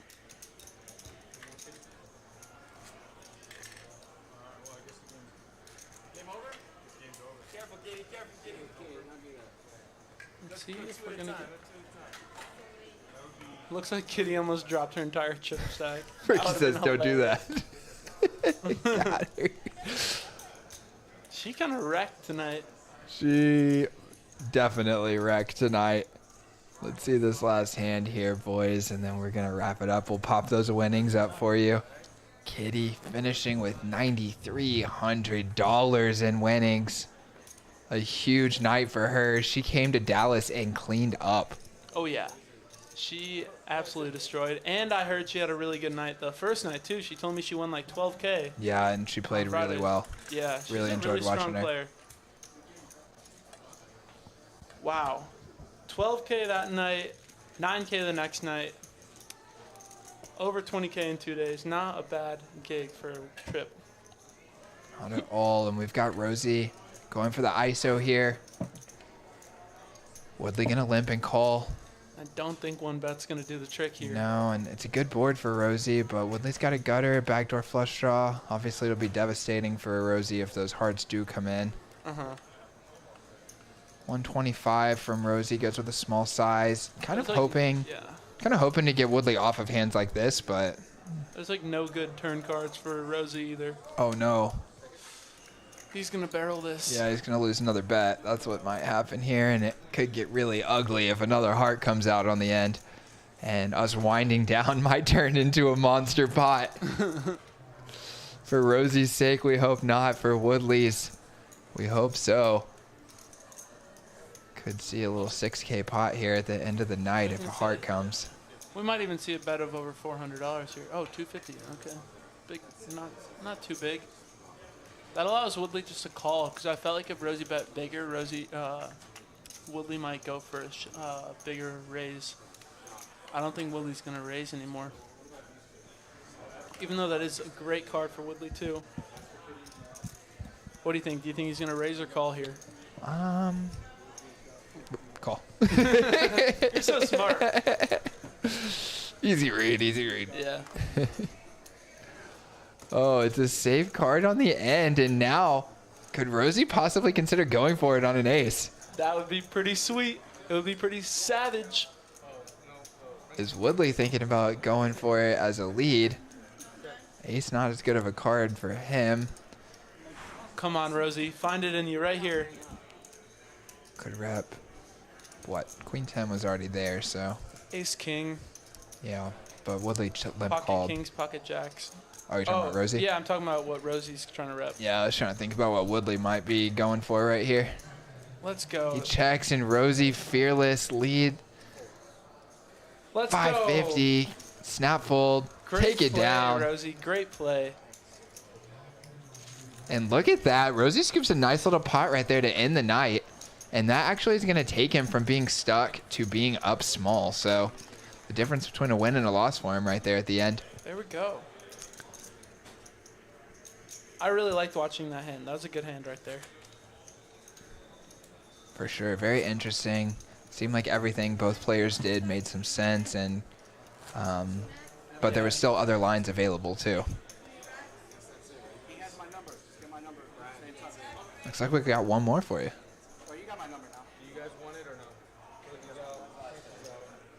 All right. Game over, boys. Game over. And guys, I think that is going to do it. We're going to bring you back into the booth here.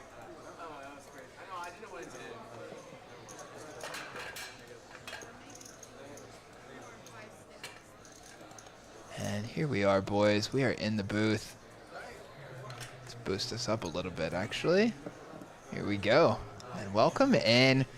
Back into the booth. It has been a wild night. A big success, I would say. Definitely big success. Some of the highest viewerships Poker House Dallas has ever received. The highest stream stakes we've ever played for Next Gen Savage Sunday. Lots of firsts, lots of records today, and an amazing lineup to do so. Absolutely, man. Well, for all of us here at the Next Gen Poker live stream at Poker House of Dallas, I am Nick. This is Jello. You've been watching Next Gen Poker's weekly Savage Sunday, where we play high stakes from 6 p.m. to 10 p.m. every Sunday. Don't forget to check out y'all's meetup game coming up on the 29th. Yes, we'll have a $130 buy-in, 10K guaranteed tournament on Sunday, January 29th, 2 p.m. at Poker House Dallas. Be there, be square. Best value tournament in all of Texas. You're not going to want to miss it. Should we pop Frankie on for a second? You want to talk about it?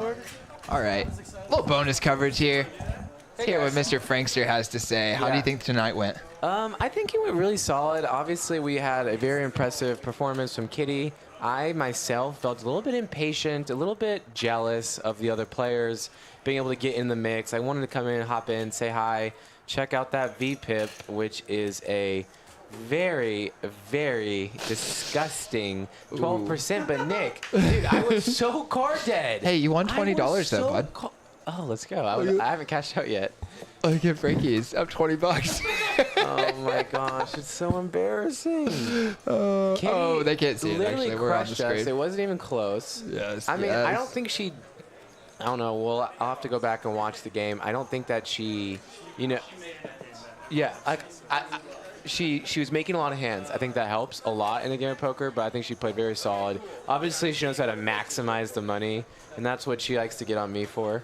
She says that I don't make the most in the pots, So I was like, oh, if I had your seat yesterday, because she made $12,000 on Friday. Yeah. And I told her, I was like, well, if I had your seat, you know. Oh. And she's like, She's like, no She's way. like, if you had my seat, you make about $3,000. Oh. So, yeah. Wow. So chat, She went deep right there. I actually had a side bet with her on Friday about who can make the most money. And I doubled up. I won a $12,000 hand, which is one of the biggest pots of my entire life, as the boys know.